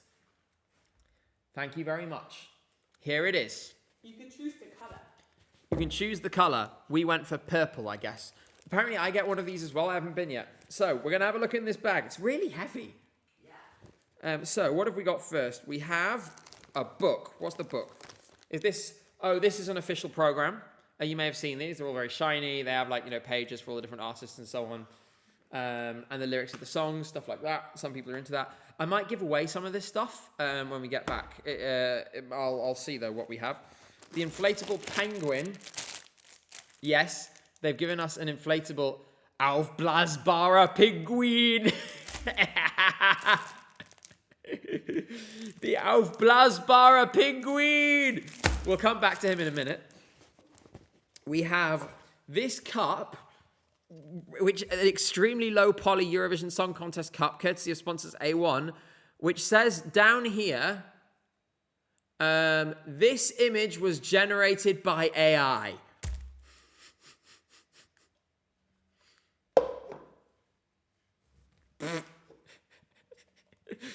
Let's move on.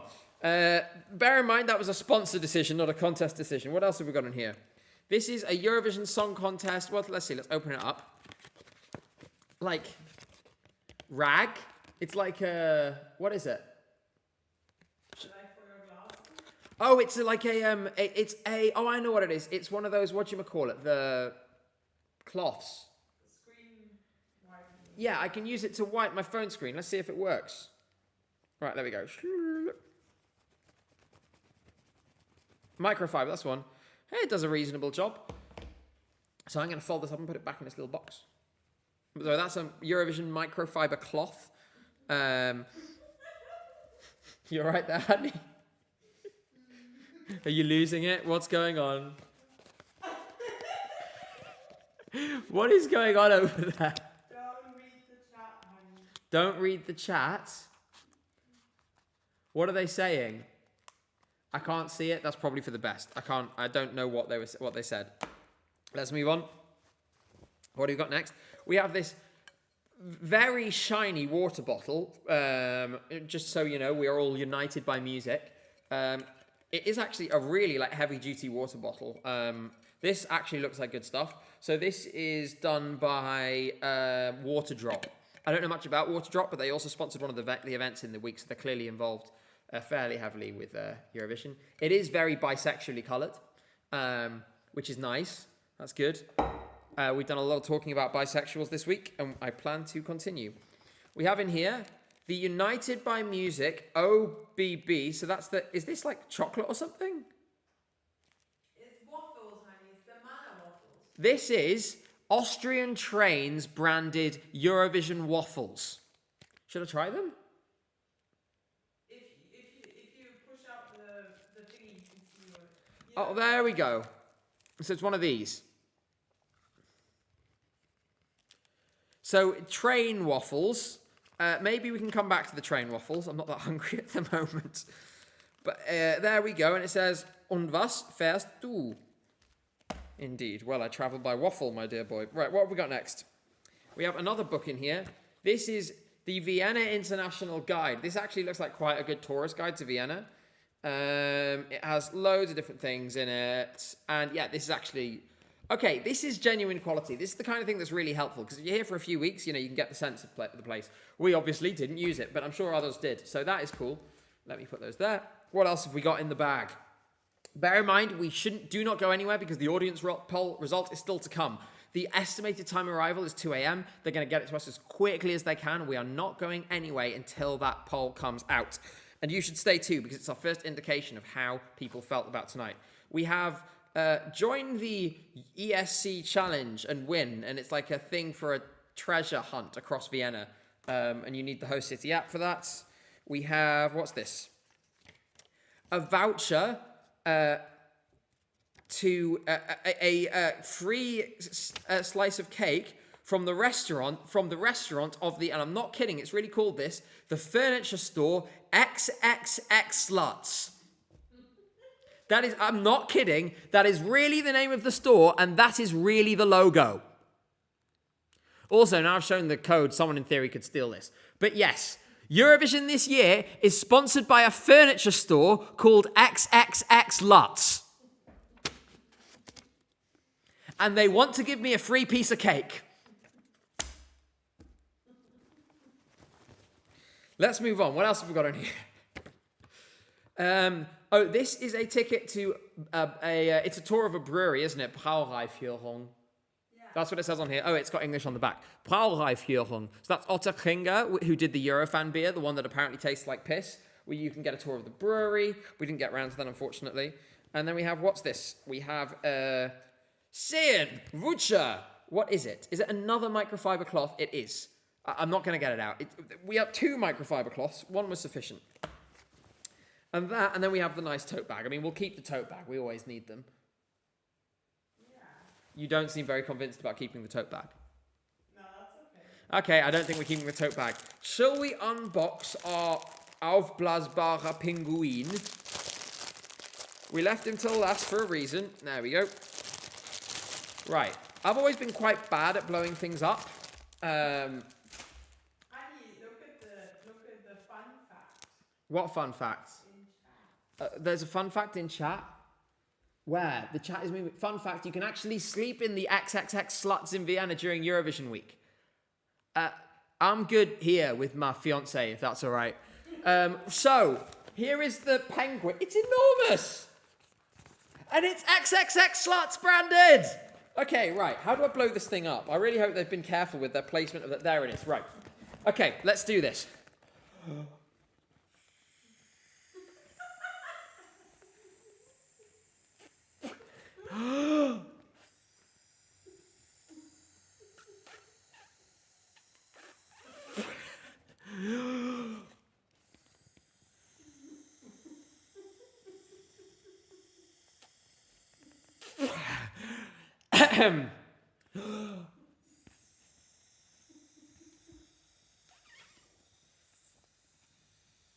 It's slowly getting there. I'm getting lightheaded, honey. I might need you to come do this a little bit in a minute.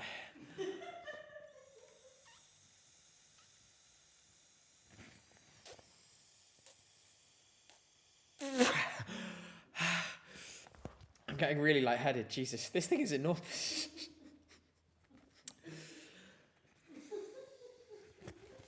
Come on.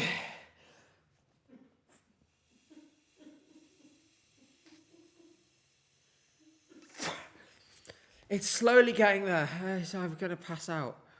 You want me to try? You can, Well, I'm not gonna do Well, I know, but just let me give her one more, and then you have a few.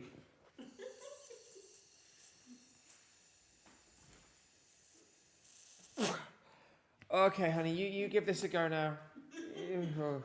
You do the penguin a bit, and then. Give me the penguin bussy. Oh. We'll come back to that in a moment. Oh gosh, I nearly passed out. There you go, honey. You can do it. Oh. You having some trouble there? There we go. She's working on it. We'll leave her to that. And then hopefully soon we'll be able to return the inflatable penguin. I'm still a little lightheaded. I was blowing really hard.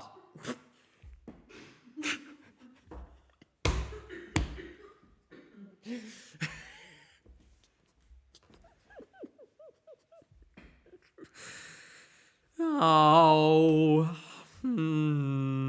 It always ends up like this eventually, doesn't it? It always gets like this, get to this point. Cynthia is still blowing up the penguin. We'll come back to it in a minute as it looks like she's making some headway. Please don't pass out, honey. She's locked in right now. I'm going to leave her to it. And then we will return the inflatable penguin to the stream in a moment. That is the XXX Lutz inflatable penguin. It really is. I don't know why you brand your furniture store in that way. And I mean, you saw the logo, right? I mean, there it is. Let me bring back my cake voucher. I mean, look at that logo. Everyone is thinking the same thing seeing that logo. Like, I'm sorry. Tell them about the chair party. Oh yeah, the other thing with the XXX Lutz thing. So there's one opposite the arena. They have this giant chair outside, like it's like 20 meters tall, and they were having a disco on the top of it. The only way to get up and down was like one of these extendable vertical crane things. So like you would have had to get in it and then pull a lever like you're on a construction site to go up or down. And they had pyro. Honey, it seems to be going quite well. Tell me when you want me to have another go. So the giant XXX Lutz chair, I'm going to see if I can show you it. Maybe it's on Google Maps. Give me a minute. I want to show you the giant chair because it's really something to behold. Let me go to Wiener Stadthalle. There we go. Got to make sure to not show you like my house or anything while I'm showing this. I might take a photo. I might take a screenshot and then show you the screenshot to avoid, just to be fully safe. All right, and go out onto the street. Do that. Oh, actually, this works. So there it is. I'm going to show you the giant XXX Lutz chair. This really has gotten so deranged. Okay, are you ready? Wait, I'm just checking. There's no information here that can be used to identify me. No. Good. Right. There it is. Behold. Behold. Why is it there? Nobody knows. There you go.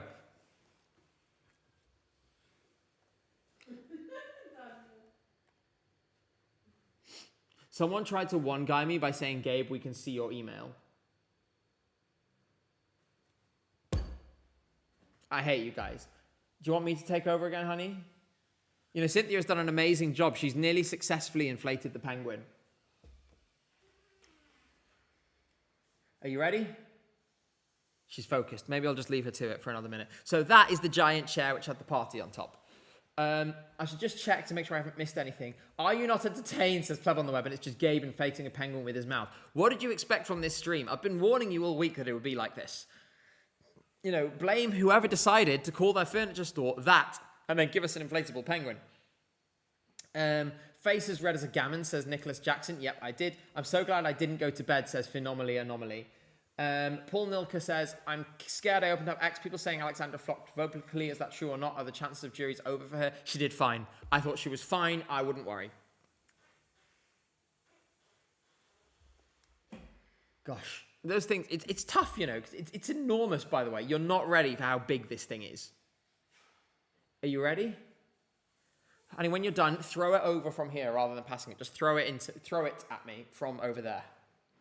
Oh, she's just sealing it now. Okay, everyone, I hope you're ready for our latest stream guest. Please welcome the inflatable penguin. Why is this in the goodie bag? Why is it so large and heavy? What is going on? Oh my word. Why does it have massive lips? It's a beak. A beak. Penguins have beaks. Okay? Never talk to me or my son again. Dear, oh dear. It looks like a toucan, says someone. I think these might squeak when they're fully inflated. This is kind of dirty. Like, it's covered in, like, grime. I think I'm going to put it on the floor. There we go. You can go down there. God, did you hear that thump? I'm not going to do that again because we have neighbours. There we go. He has a self-righting mechanism that doesn't really work. Some people are suggesting that this is Søren and Jonas' baby. And, well, let me tell you this. Everyone received a goodie bag, so Søren and Jonas will have received this goodie bag as well. So they also have a cake voucher and an AI-generated cup and an actually quite high-quality water thing and various other bits and bobs. Oh, my word. So, yes, the blowing indeed did make him large and heavy. Okay, are you happy? I said the line. Yeah, you wrote it, I said it. Ha ha, funny. Streamer made inappropriate joke. Nico Seca says, please let me buy the inflatable penguin. I need it. It's vitally important that I acquire the penguin. Maybe we should deflate it again, and then we can give some of this stuff away when I'm home. That would be fun. Giorgio says, and thank you for the super chat, if you try to imagine yourself the average viewer seeing all the entries for the first time, would you vote for Finland? Feel like it's the biggest hurdle. I mean, it's been my favourite all the way along. For me, I saw it, and I thought that's an incredible performance. I'd be torn between that and Moldova. But then again, so emotionally involved in that too. So to be honest, I think it's impossible for me to tell, for sure. Oh, right. Gosh, this is really getting deeply unserious. It's escalating in its unseriousness the longer that the stream goes on. I'm sure it will only get sillier as well. We are waiting for the audience poll, which will come in about 48 minutes. It was a while ago now, but shall we just check in on the show and just see if anything's happened? Oh, it's already done. What's already done? The show. Yeah. Oh. But as in, I was going to look at the odds and the results and stuff. I'm being heckled in my own home. Gosh. She's earned the right. She can heckle me as much as she likes. I just want to take a quick look at the odds where really nothing has moved other than Australia by like 1% up. So in general, if you're Australia, you're looking at this and you're thinking, yeah, this is a pretty good run for being at the contest, given they'd never gone above 10% before, up at 19 now. Cynthia just kidnapped the penguin. What are you doing with that? What? Oh, you're putting him on the chair. Okay, that's nice. Oh, and he's back. All right. You want to come in? There we go. Why is the pillow on the floor? There we go. I have a stream guest. This is the stream guest. So, we have Finland clearly in the lead with a higher winning chance than they've had anywhere other than the last 24 hours. We've got Australia in second, Greece third, Israel fourth, and fifth, Romania. Romania's odds have shortened this evening, we should say.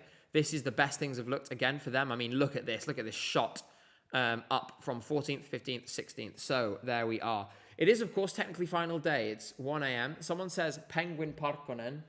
Is that you? Silly guy. Other than that, let's see what else is going on. It's so difficult to remain serious in this. France is really cooked. I mean, like super cooked. Like mega cooked. Like they went from a favourite to win to 50-1 in about 24 hours. It's just, it hasn't worked out for them at all. It hasn't worked out for them at all when we've been in Vienna, and this is not, it's not a winner now. Jay, your hair is so smooth. What do you think, Jay? Hello? We're getting a similar level of analysis from Jay today as we did when he was really tired on that stream on Monday. And I was like, so what happened in the show? And he was like, I don't know. He was super tired that day, bless him. I could tell he was exhausted even before the stream. But he got going. Once we got into the show, he really came alive and it was great. Gabe, I have a video to send you, says Danda. I'm horrified already, but send it to me. Do it on Twitter, please, because I can't go on Discord right now. Or can I? Seems I can. Yes, I can. But just send it to me on Twitter either. I prefer Twitter. The audience poll, of course, is going to give us our first indication of what the results might be. because it will tell us if the audience overwhelmingly preferred any specific song. Moldova and Bulgaria won this in the week. So, let's see what horror Danda has sent us. Okay, so it's footage from the jury show. So, in accordance with the regulations, I can't show you the footage. John Waddle, that is his name. John Waddle, that's you. Sorry, but I was head of dedication of the UK. It wouldn't have my act sitting on his own at the top of the jury show when points matter, and then having to be adopted by the lovely Denmark after the flag parade. Thank you to the Danes, Sam. We support you. Difficult off a little video out of context, knowing what was going on there. Things are always a bit different depending on in the jury show. Often there's people missing and stuff, and often delegations aren't in the room. So I think let's see what happens tomorrow. See if it's the same. You know, I would obviously be sad if he was there by himself. So we will find out. Honey, there was a question in the chat asking, what do you think? They asked you specifically. What do you think about Sarah Engel's latest comments on feminism? It's 1 o'clock in the morning. What do you think? I think she doesn't understand what feminism is. You don't think she understands what feminism is? No, and I find it actually quite strange that she's like, my song is about empowering women, and then she says she's not a feminist. Yeah, for those of you who didn't hear what Cynthia said, is I find it quite strange that the song is about empowering women and she's not a feminist. So you weren't a big fan. She had her I am not impressed voice when she said that. So I presume she was, well, unimpressed. There's honestly so much nonsense on this desk, you know. I have all of Jay's rings on hangers, and I still have sort of the leftover gnocchi and just various things all over the place. And cowboy pens. What has even been going on this stream? Get a load of that. Do you remember when this happened? That was Vibe. They were on this stream about 7 years ago, it feels like now. And there we go. I guess that's the pen on that side. So the hat goes on the pen side. I'm putting that back on. There we go. It is quite Dolly style, actually. Cynthia's actually wearing a Dolly style t-shirt that I got for her while I was at Melfest right now. I don't know. Do you want to show people, or would you rather not come on stream? No. Okay, she's not coming on stream, so you'll just have to trust my judgment, I'm afraid. But yes, so Sarah Engels said that she wasn't a fan. What was her exact wording? Because people are asking. Someone asked her if she would describe herself as a feminist, and she said, I wouldn't say I'm a feminist because there are a lot of lovely men out there and I love my husband. So there you go. If you love your husband, you can't be a feminist, says Sarah Engels. There we go. I mean, it's not the first, cowpat that she's sat in this season, is it? I mean, we all saw the South Africa stuff, where she was where she was doing the kind of volunteerism thing. So am I surprised? No. Yeah. Not sure about that. How is Alexandra, says Paul Nilko? Are we looking good for the juries? I think she'll be fine. It's difficult to know how high she'll get, but I think she'll be all right. Sorry I missed that super chat the first time. Her odds shortened a little bit when she performed, which gives me optimistic feelings. I'm sorry, I'm going to have to put these things back in this bag. It's really overstimulating me how covered in nonsense my desk is. I need it clear for clear thoughts, because obviously right now, there's nothing we prioritize more than being sensible, straightforward, entirely normal, and not bizarre or strange in any way. Honey, would you say this has been a normal and very unfunny and serious stream? Honey? Honey? Well, clearly I've failed. Right, so I'll just put the nice one in there, the AI-generated cup in there. It's not even a good AI-generated image. There we go. You're going down there for now. Right, so I am happy to answer more questions, by the way. So if you want to ask me any questions about anything to do with Eurovision, what a great time to do it. We have 40 minutes to basically sit around and chat. There's not much analysis left to be done this evening. You've all seen the performances. We know how people did. The odds did not move that much this evening, so there's not really a story to tell there either. So Ask me anything. Who's your last place? Should we compare our scoreboards? We can compare our scoreboards if you like, but then you probably need to be here. I give you my phone. Okay. I'll tell you, me and Cynthia's top 3 on scoreboard right now, and then I'll tell you. I'll bump. Yeah, we'll exclude Israel because Israel is both of our last places. Because you have to rank it in order to get it to save. There you go. Thank you. So, 2026 Vienna.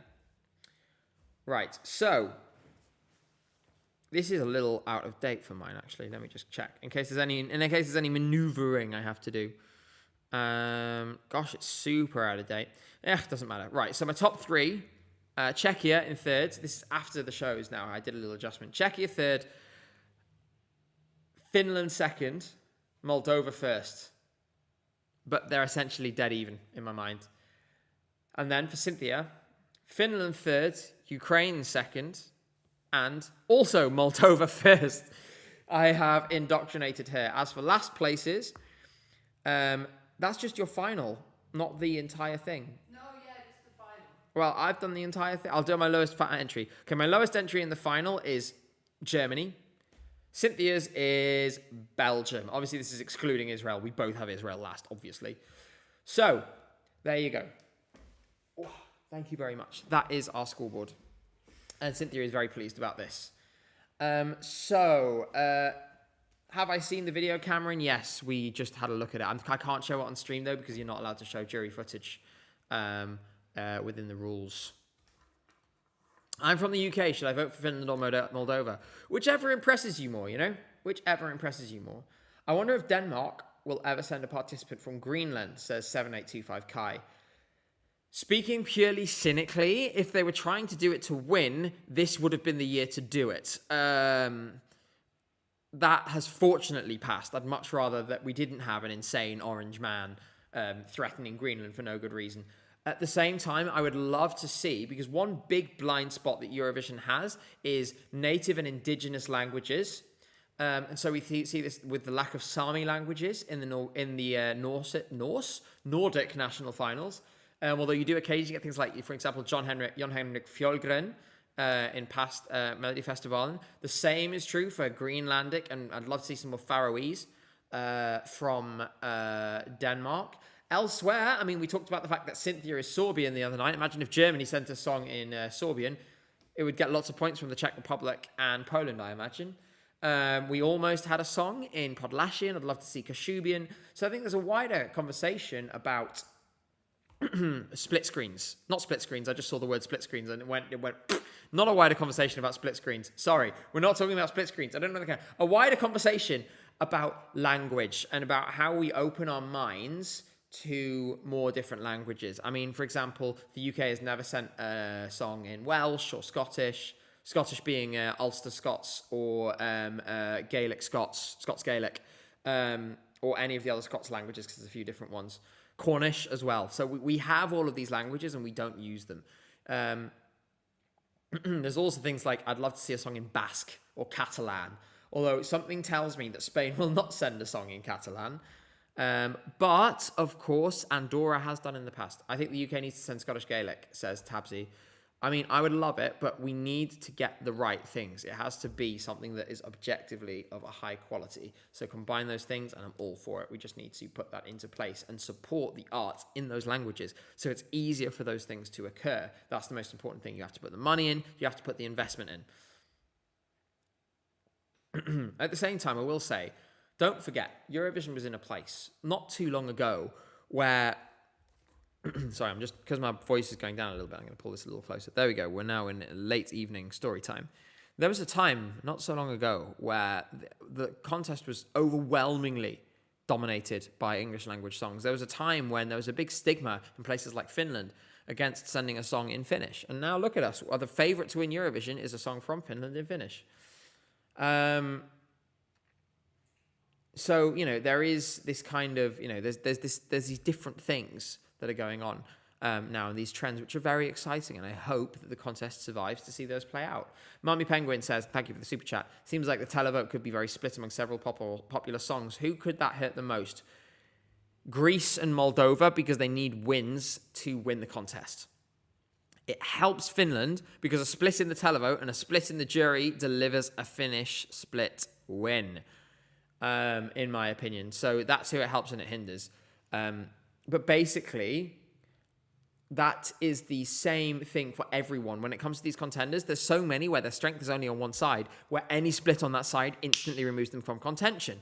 That is why their odds are so long compared to Finland. Finland can still win with those splits as long as it stays in touch, right? Everyone else needs a bigger score on one side or the other. Forever Irons says, and I must say, I really appreciate this message, even if I think I know the Forever Irons is going to be a West Ham reference. Hi, Gabe. First time chatter here. I just wanted to pop in and say thank you for enlightening me on so many topics about this competition as a whole, standing up for what is correct during this time across all of your videos in the past couple of years. There we go. Thank you so much. I really, really appreciate that. And it means a lot to me. Obviously, it's really great to have you all here, whether you are lurking. I'll tell you what, if there are some lurkers in chat, come say hello right now, because I want to give a shout out to the lurkers. If you sit in this stream nice and quiet, now is the time to wave and say hello. We'd love to hear from you. I have also just seen an Aftonbladet article, which I will read. Okay, so this is a little severe, but just to be clear before I say this, hello to... Oh, there are all the lurkers. Hello. Just some news that has come in. It seems like she's going to be okay. Seems like it's not serious, but I should let you all know without meaning to change the atmosphere at all.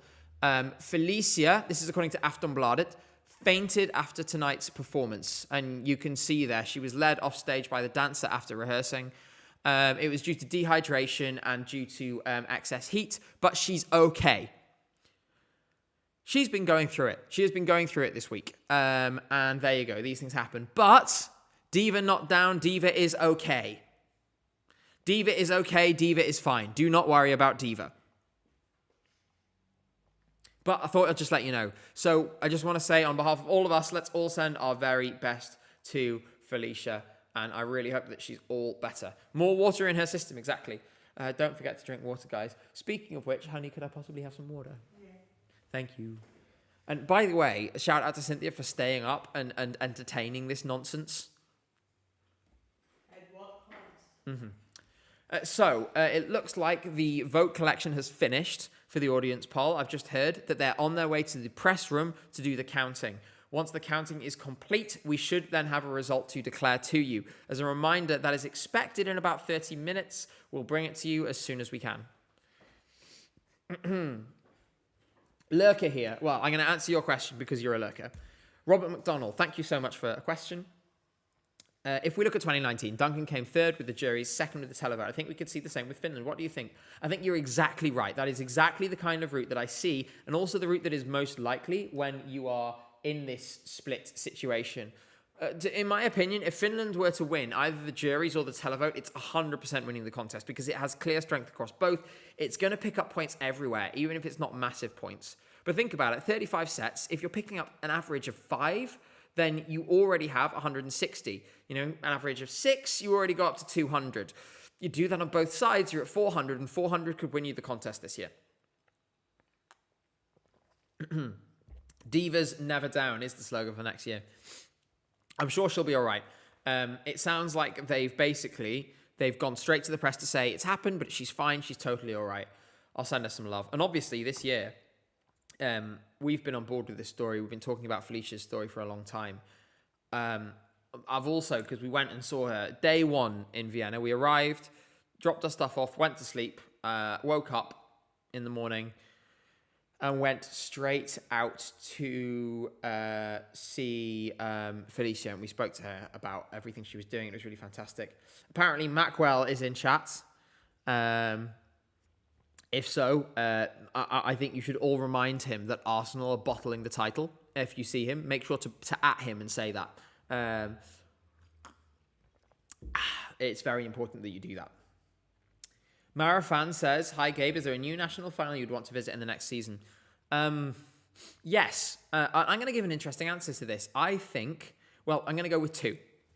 Number 1, Vidbeer. We wanted to make a video of Vidbeer this year, and we had a few things planned. What we were going to do is we were going to get in touch with some local guides, and we were going to go out to some of the places to the north of Kiev, which were flashpoints early on in the war. And so it was going to be a contrast of symbols of physical resistance and symbols of cultural resistance. And that was going to be the theme of the video. We still want to make that video next year.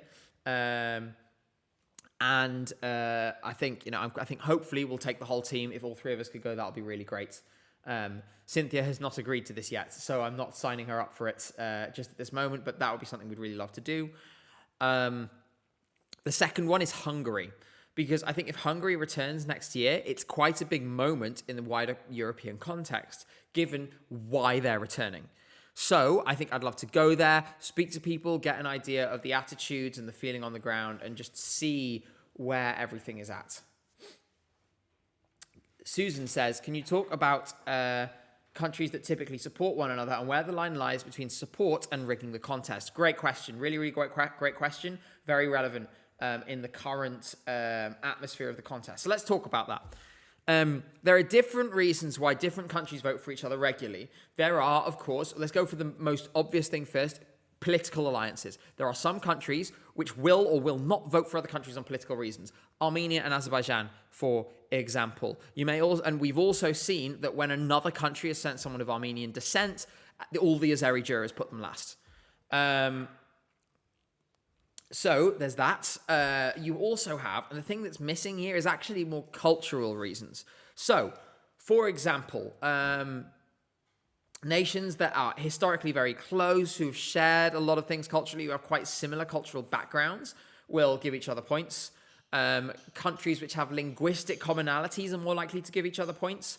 Countries with diasporas are more likely to give countries that the diasporas come from points, because those diasporas are active. They're more likely to engage with media they're familiar with from their home country. So there's lots of these different things. The thing is that there's loads of these examples, right? And there's so many of them, all in quite localized ways, that they alone do not significantly and repeatedly altered the course of the contest. So, if Greece and Cyprus give 12 points to each other, okay, they have 12 more points each. That's not as consequential, right?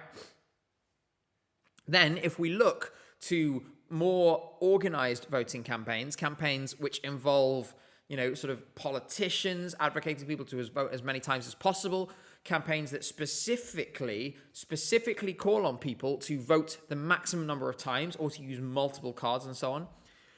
Campaigns which rely on grassroots organizations, and some of these emails have been circulated, of grassroots Israel support organizations emailing their entire mailing list and saying, okay, between these times, vote for Israel as many times as you can on every card you have. That is clearly crossing a line, because this is, at that point, you are manipulating it for political ends. What is the end goal? Well, the Eurovision Song Contest is very important to Israel. The Eurovision Song Contest is one of the ways in which Israel can put their best foot forward in their view, right? And so, for example, this is by, if you think back to 2018, 2019, for example, when they won and then hosted, it's a massive tool of soft power. It's a massive tool to sort of present yourself as an open-minded tourist destination, liberal, friendly, democratic country. These things are extremely important for Israel because a lot of the West's support is underpinned by creating this cultural understanding that Israel is somehow Western in character by its values of allegedly democracy, culture, and so on. So that's why it's so important. That's why it's very politically important for Israel to do well. That is why those groups are doing it. So what's the difference? On one hand, you have organic, diaspora-based, cultural-based, so on campaigns where people just happen to pick up the phone and vote for those countries because it's the culture that they understand, it's the things they've grown up around, it's the things that they know, it's often in their own language. That can be very powerful and poignant, by the way, when you're far from home and you're missing it. That's number one. On the other side, we have these political campaigns where there is a clear political goal, which is to manufacture an image of Israel in Europe and to manufacture the illusion of popular support for Israel in Europe. Now, we've discussed before the motivations for this are very clear because Europe is Israel's biggest trading partner, biggest visitor, biggest, basically, Europe is extremely important to Israel, and they need to hold on to these things in order to maintain that support. This has become more frantic, not just because of the extraordinary situation in which we're now in, where Israel is committing an extraordinary volume of war crimes and what has been described by domestic Israeli and international human rights organizations as a genocide, but also we have seen more and more Israel's popularity decline and decline. As I said earlier on in the stream, European opinion of Israel is currently worse than North Korea. Like, that is a low, low bar to fall underneath. So these things become even more important. Think about how big of a propaganda victory it would be for Israel to win Eurovision. The way they'd be able to spin that and say, look, Europe loves us now. You can all come to Israel next year and we'll throw this big, gay party in Tel Aviv. Look how liberal and open and European we are. I hope you can see that is very clearly something that's extremely different in nature to these kinds of organic cultural diaspora things that happen year on year. And I think it's really important to, as well as getting passionate about it as we do, to take the time to discuss it in very real terms and to talk about it like this, where we say, hey, this is what's happening. We need to point at it. We need to show that it's happening. And then we have to ensure that the legitimacy of those campaigns is undermined. We do that by talking about it. Why do you think I've been talking about it all week long? It is so, so important. I see my role here, at least in part, as undermining the success of that campaign, because for the last 2 years, it has been successful. So, that hopefully explains, that's a very full answer, but I wanted to give you a very full answer on that question because I think it's really, really important. Rhyme rocks with an interesting message. As an Israeli, the normies have this obsession with the domestic entry every year. They watch just for the Israeli act, then they take a break till the results. They politicize basically every other entry and generally have a negative view of the competition. So for them, winning and getting the votes is more important than participating. Just look at the interviews from Euromix. That's exactly the kind of insight I'm really happy to see, because it gives us a little window into the mentality of the delegation as well. Because why would they view it any differently? It is really, really clear what the motivations are. And it's actually really good to see as well Israelis in chat saying this for what it is. I've had some messages as well this week from Israelis who are saying, it's really tough to say this in Israel right now, but I agree with you. You're completely right. Israel is misusing the contest. Gosh, I'm energized again. It's 1:30, it's 7, and I'm full of energy. There was a super chat from Stephen, which I want to read out because it was during that, but I just wanted to come back to it after the conversation, which says, I would love a Celtic UK entry, but I dread how English-only tabloids would treat something like that being entry, let alone a normal UK result. I think it would be really tough. It would be really tough, but if it got rewarded with points, I think the narrative would change, and it could be something really beautiful. Let's see. But yes, so there are lots of, there's lots of moving pieces here. But essentially, the things you need to understand in order to fully grasp the Israel issue in Eurovision is understanding Israel's geopolitical and foreign policy goals, understanding what they want from Europe and how they wish to be seen by Europe, and understand why it's so important for them to maintain these things. You should also understand how these things that they want to maintain are used to perpetrate and perpetuate what they have been doing to the Palestinians for decades now. So, that is ultimately the reason why cutting that cord with Israel in this competition is so important. You cut a vital lifeline by which they seek to hide what they're doing. And I think that's very important. And we can, by pointing to that, help, like I said, undermine that narrative, build something different in the context of this contest, and therefore, ultimately, push them little by little closer to the exit door, because that's where we all want them to be.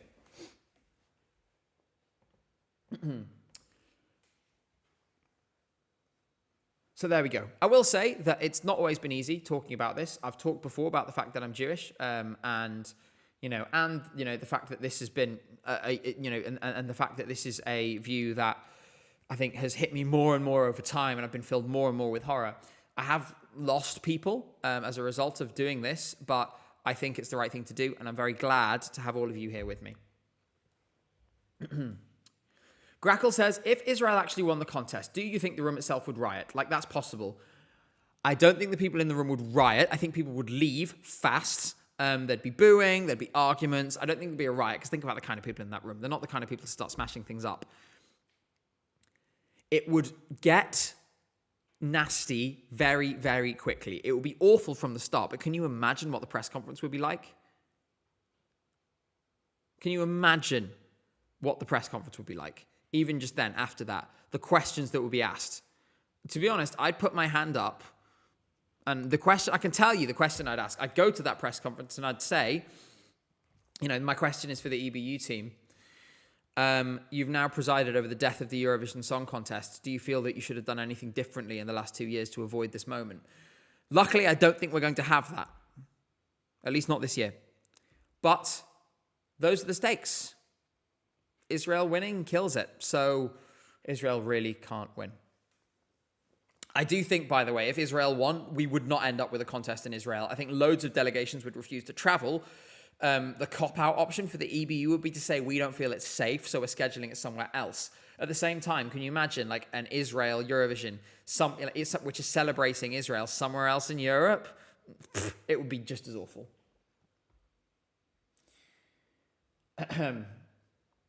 But yes, why don't Israel just send a jury bait song if they want to win the contest? Says C. Jed Lad. Listen to the last 3 songs. They're clearly designed to appeal to the juries. The problem is that they're so vapid and inauthentic and basic that they can't do that. And also, the vocals haven't been delivered perfectly in the last 2 occasions anyway.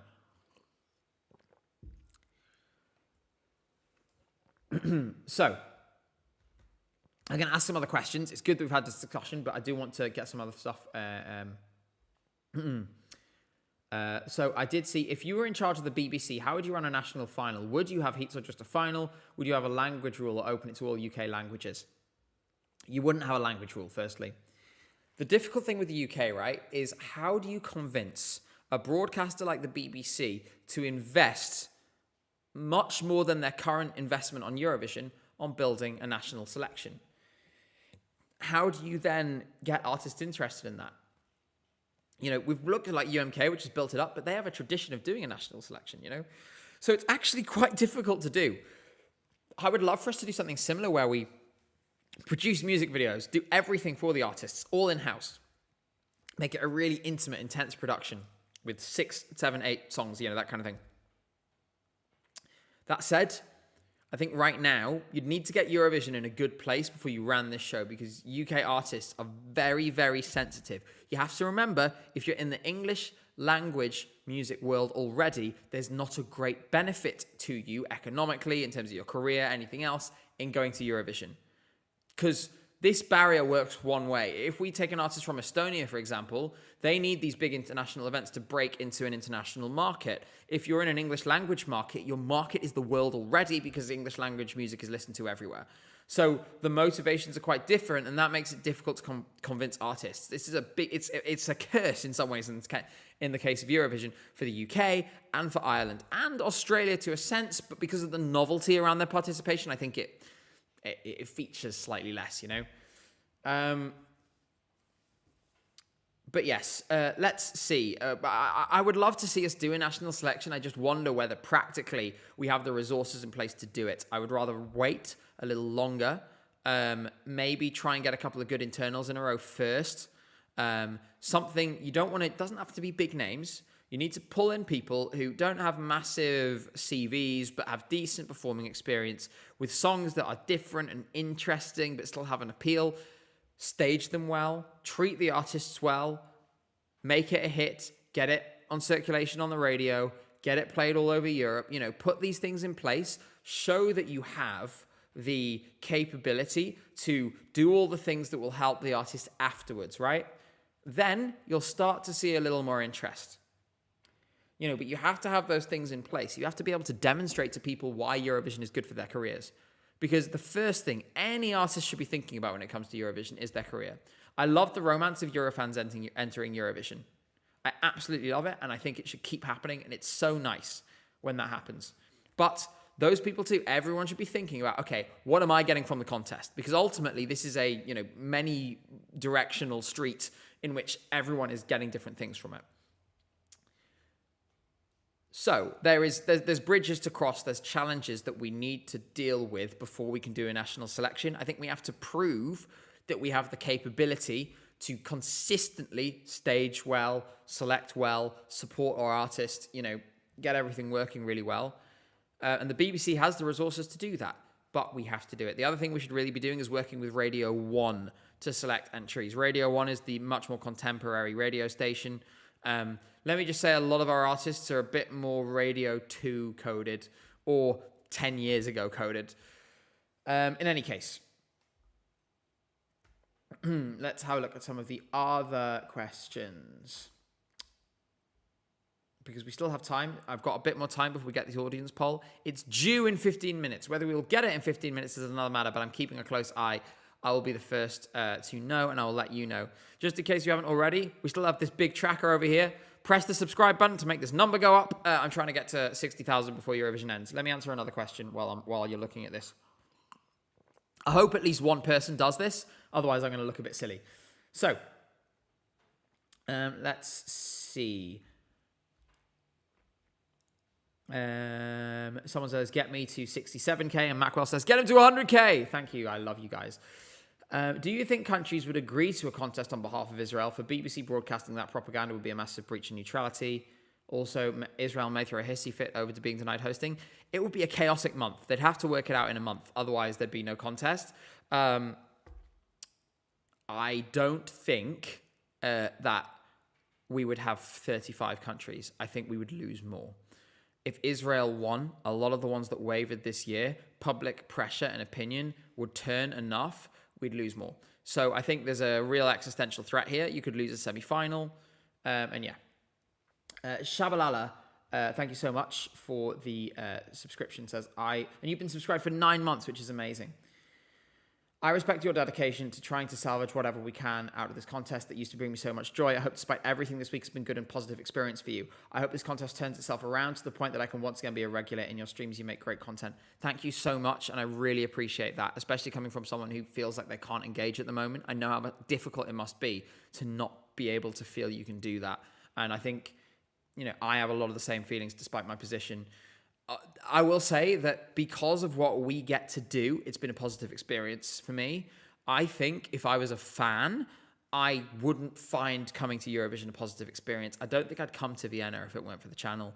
I just think it would be too anxiety-inducing. I'd feel so helpless as well. Like, I feel like I can help move the conversation by being here, and that makes it a lot easier. I think if I was sat, just as another fan, I would feel so much frustration at the lack of, any kind of ability to move the dial. And I don't know if I'd feel comfortable doing it. I haven't bought any tickets to the shows. I haven't gone to Euro Club, and so I've kept my financial engagement minimal for a reason, So, now here's a question. Of the big five, by which she means Slovenia, Netherlands, Spain, Iceland, and Ireland, who's the most likely to come back in the next couple of years? I would say the Netherlands. And the reason I say that is because of the dynamics of public broadcasting. So you have Avrotros, but they're just one part of a whole network of public broadcasters.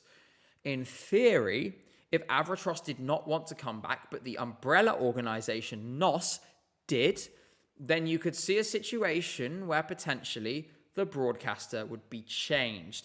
I think Avrotros would be more likely to return to avoid that. So because of the specific dynamics in the Netherlands, I think they are the one we're most likely to see back. I think Iceland and Ireland are also likely returnees because the audience is very good in those countries. I think for RTE and ROV, this is a difficult thing to turn away from. I think that should also be respected that they did it anyway this year. Slovenia and Spain is going to be tough. Slovenia have dug in, and I think they've made a mistake by digging in over Ukraine as well. If that's their position, they're not coming back in a long time. Spain is only coming back if Israel is gone, let's be honest. There's absolutely no way. From the corner they're in now, unless they have an extraordinary volte-face over the next year, I cannot see any world in which Spain comes back. And that is a crying shame because you can feel in the arena the lack of Spanish fans. They brought so much energy and it's so much flatter as a result. Same in the press center. I miss all of our Spanish colleagues. I'm thinking of people like, Ira Movidas and Luis Mesa Cabello and Chico Toxico and all of these amazing creators who no longer feel they can be here without their country being there with them. And it's so, so sad. Eurovision Pen, thank you so much for becoming a member. NPO is the umbrella. Sorry, that's what I mean. NPO was what I meant. NOS is the one that is showing Eurovision this year. NPO is the overall one.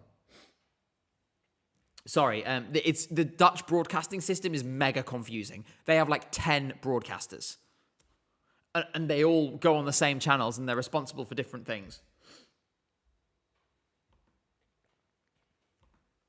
So, let's have a look at some more questions. We do still have maybe 10 minutes until the audience poll. I can't believe it's 1:50. We've been streaming for 5 hours, 50 minutes. That is an extraordinary run. Well done to all of you for still being here. I'm glad I'm still here. I'm glad that we've made it this far. And there's just a little bit longer. Did you see that Jay said 20 minutes ago they were counting? Yes, I did. I mentioned that on stream. Oh. Don't worry, I got it. I've got my eye on my messages in the back, so it's ready. So, user 05 says, would Greece winning now be considered a surprise, considering Australia and Finland would be locked as the top 2 contenders? To all the Greeks who are watching this, no disrespect, I do think it would be a surprise at this stage, but I don't think you can rule it out. If Greece is the song that people really connect with, that ends up winning the televote, yes, absolutely. They win the televote, they can still do it.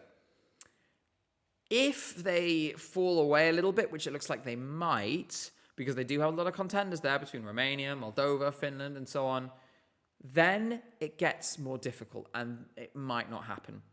So, that's the route. Win the televote, get a little bit of a gap over your Finlands, over your Romanias, and so on, and then do well enough with the jury that you don't that you can ship some points away to Australia, whoever else, and work it all out.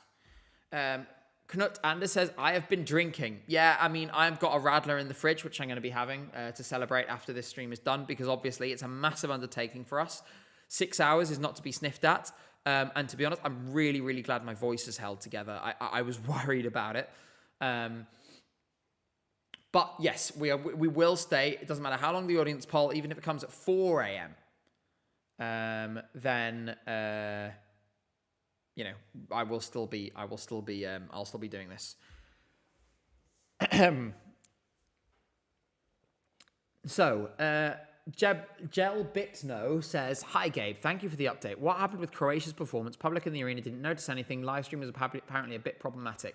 So, you know how, and if you guys have been following, you might have seen a few of the performances in the pre-party season from Croatia. It wasn't that they were bad, they were good, but you could tell that someone was slightly flat. Someone was slightly off.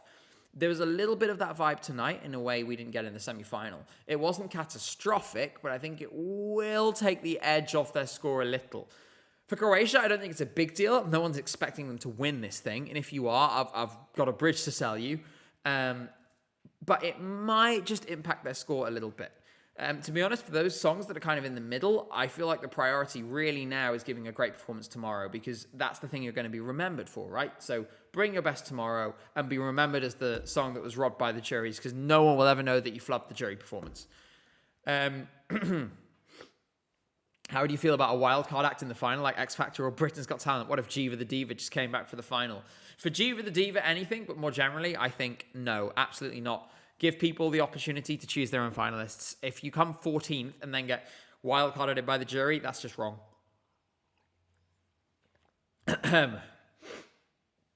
Zillia with a really interesting question. What do you think about Canada joining Eurovision? Well, I'm going to run a poll on YouTube, and then I'm going to tell you what I actually think the bigger picture is here. So I'm going to write, should Canada be allowed in Eurovision? Bear in mind that I'm pretty sure it's going to happen, because the director of the contest, Martin Green, essentially said there is no obstacle to Canada joining.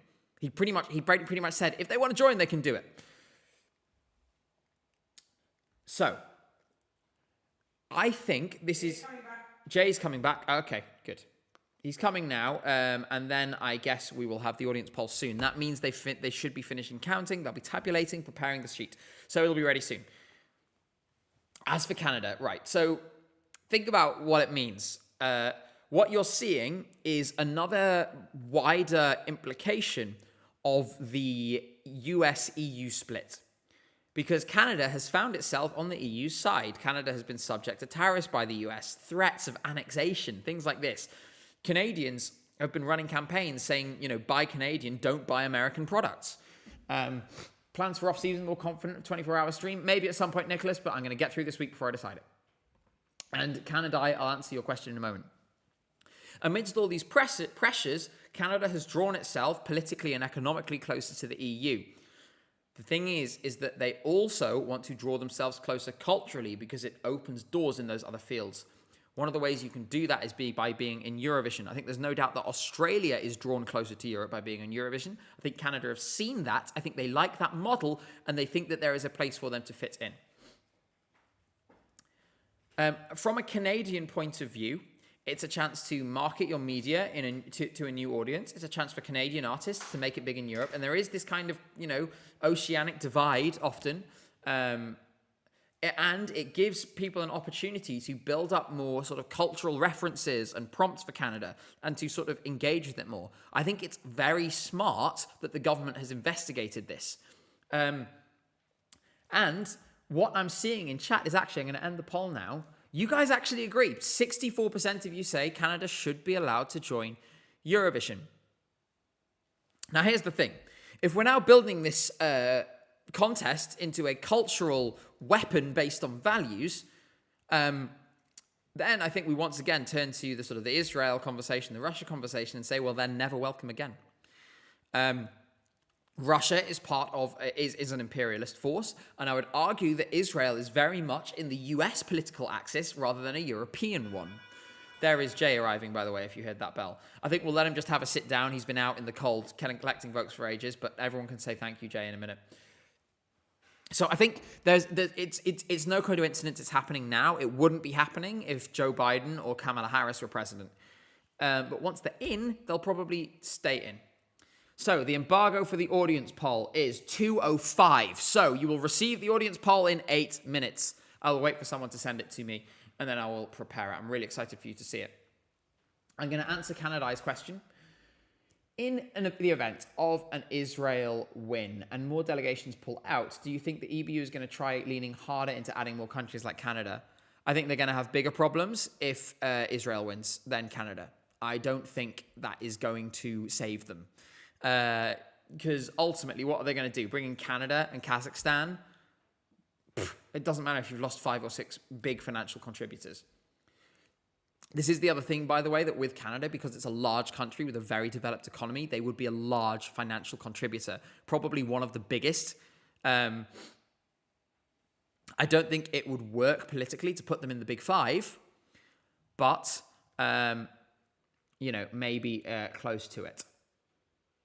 So the audience poll will be coming in 7 minutes. And I'll make sure that it's all ready for you guys when it comes.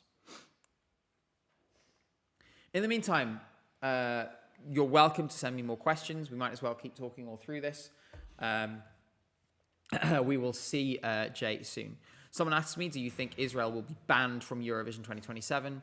It's okay, Jay. Just have a seat. Relax. You've been too busy this evening. You don't need to come back on stream. It's totally fine. You can come wave if you want, but other than that, sit down, rest, have a drink of water, have a sip of holy water. There he is. He just did the audience poll. No, we don't spoil it, obviously. The result is in 7 minutes. I'll share everyone with it live with everyone on stream.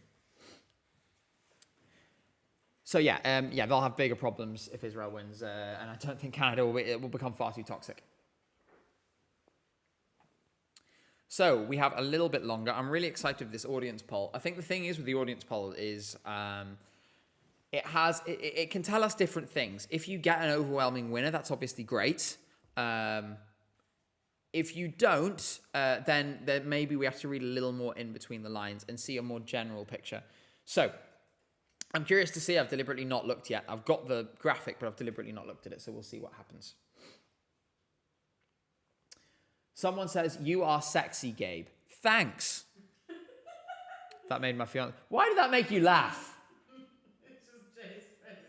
Oh, right. Okay. Well, I'm glad you weren't laughing at me about that. That would have been a bit sad. So, let's see what is happening. What is the scenario in which you see Romania winning? They win the televote. They do better than expected with the jury. Everyone else is split. Nobody else does well on both sides. Finland underperforms. All those things line up. Boom. Romania wins.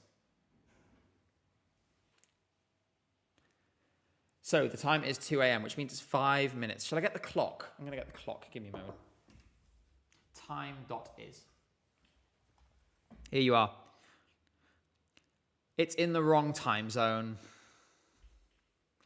Can you please give me the right time zone? There we go. Right. It reset it to London time. There you go. So 4 minutes, 30 seconds until the audience poll. And then we'll go through that, and then I'm going to bed. Time G7 asks, you streaming for tomorrow before the final? Yes, we're going to have the final prediction of the model. We're going to go through our final predictions for the results. It'll be me and James, and it will be in the afternoon, probably 1 till 3, 2 till 4, something like that. Look out for an announcement in the morning, both here on YouTube and in my Discord server, discord.gg/ESCGabe. I'll let you know all the details in advance.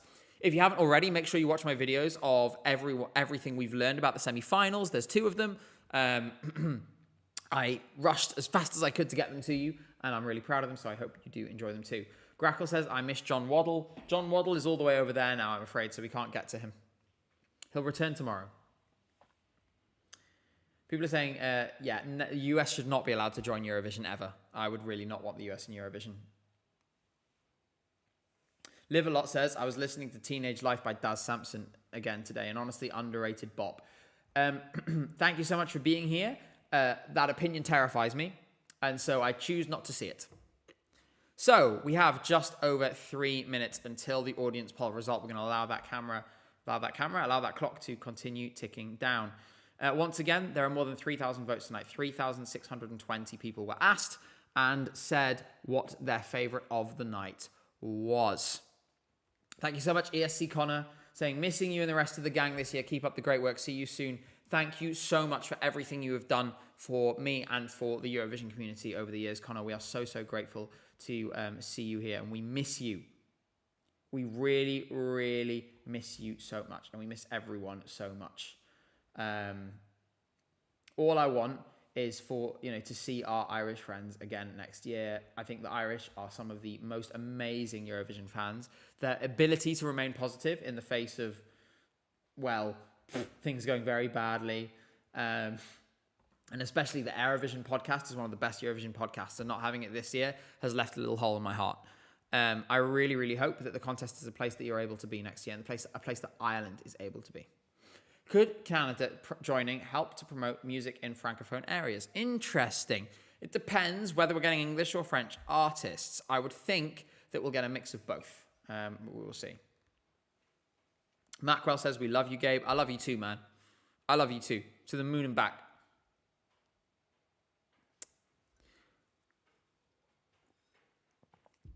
Right. So, it is less than 2 minutes until the audience poll result. I'll put the clock back on when we have 1 minute left, and then we will go to the result. Bang on 2:05. That is the embargo. You will see it first here. Do not go anywhere. Well done to the 2,000 of you who have stayed up until the small hours to be here with us for this result. I'm so excited to see it. Porcelain Girl, thank you so much for the 5-month subscription on Twitch. I really appreciate you. This is a big moment. This is a big moment for the contest to see what is going to happen. I'm really, really curious where we are going with this poll. I've had a quick glance at it now, so I know what to say when the result is revealed, and we will go through it. Also, good morning to everyone in Australia. This is the most reasonably timed stream you've ever had. It's like midday there, so how civilized. Quick predictions now of who you think is going to be in the top 3 of this audience poll. We have just 1 minute until I will reveal the result. So, 45 seconds. As a reminder, over 3,500 people voted in this poll tonight on who was their favorite. I'm seeing lots of Moldovas, Serbias, Finlands, Bulgarias. It's audience, remember. And lots of different answers. Let's see what happens. I've seen a few Australians in there as well, Romania. So you guys feel like you have a pretty good idea. You got a few different things. Let's see what happens. In just 10 seconds, I will reveal the answer. So, tonight, along with other outlets, we asked more than 3,500 people what their favorite song this evening was. And the answer was Australia wins the audience poll with 562 votes. That's 15.5%. Bulgaria second, 11.5% with 417. Finland will come third with 365. Moldova fourth, 296 and 8.2%. Greece 294 and 8.1%. I think Moldova and Greece will be definitely disheartened with those scores. I was expecting them to be higher. Further down the top 10, Denmark, despite opening, still secures 215 votes and 5.9%. Austria, of course, the home country, 5.7 on 208. Norway, 8th, on 182 votes, 5%. Sweden, 9th, 130 votes and 3.6%. And Romania rounding out the top 10. Down the other end, poor Lithuania comes last. Albania, Belgium, UK and Ukraine in the bottom 5. Malta, Czechia, Israel, Poland and Germany following them. So, the audience cannot make its mind up. I can't remember ever seeing an audience poll like this. We don't really have a clear winner. Delta Goodrem takes it. I have to say Australia and Bulgaria are two of the best songs in the room. That said, given that I don't like Finland as much in the room and think it's a little flatter because it's just designed for TV, the fact it finished third is very good. For Moldova and Greece, for them to win, I think we were expecting, hoping to see something big happen tonight, and we didn't. For that reason, I think for those two, it's big, bad news. There are certainly a set of countries which are in trouble as a result of this. Mr. Eurovision, thank you much for the super chat. And thank you for staying for every minute of the stream. I have to say, this is one of the most confusing audience polls I've ever seen. It is all over the place. I have never seen it so even. Some things to point out. Don't worry if you're a Czechia fan. If you're in the room, you literally cannot see the performance. It's no surprise. It's nobody's favorite. As for Australia, she is practically built in a lab for arenas like that and has been doing it for years. So I'm not surprised at all to see that. It's also an amazing stage show in the room. Maybe it will be Australia's year. It's a win, and it's a win over, in theory, televote magnets like Bulgaria and Finland. So, that's what we have come out with. We are going to keep an eye on the odds to see if they are moving at all. It will probably not react instantly. It might be better for us to look tomorrow morning. I know that's a sorry answer. I have to say, I think it's really good news for that top 3. Australia, Bulgaria, Finland all have something to take away from here. Finland is not all that great in the room, but people were still really impressed by it and gave it votes. Bulgaria is extraordinary in the room and on TV and clearly wins the girl bot race this year. And Australia, of course, I mean, it shows that Delta Goodrem is a vote winner with the public, I think, because they love her and they loved it. There were not 562 Australians in this room tonight, so good for them. Enya says, can't believe I stayed, I'm so tired. But it was a blast. And someone else says, and I've lost there we go, Spanky says, if Australia wins, I think Canada joins the contest. They may well do. Anyway. So, with that, we have made it. We made it to the audience poll. I'm so proud of all of you. I'm so proud of all of us. We've been streaming for 6 hours and 10 minutes. That is an unbelievable stretch. We're going to have lots more analysis on this audience poll. We're going to have more analysis on the contest in the morning. Thank you so much, Jay, who is sitting in this room for the super chat. Says, love you, Gabe and Cynthia. We love you too, Jay. Love you, Jay. And so, I'm going to invite Jay and Cynthia to come and wave quickly. Honey, if you don't want to be on stream, you can just stick your hand in and wave. Before we go, this is a team effort. I couldn't do it without my team. There is Cynthia's hand in the corner, and she's wearing leopard print. There is the penguin. There's John Waddle, and there's Jay. Thank you all so much. This stream has been an absolute pleasure, and I'm so proud of all of us making it to the end. Thank you so much for the super chats that are coming in now. I love you all so, so much. For now, good night.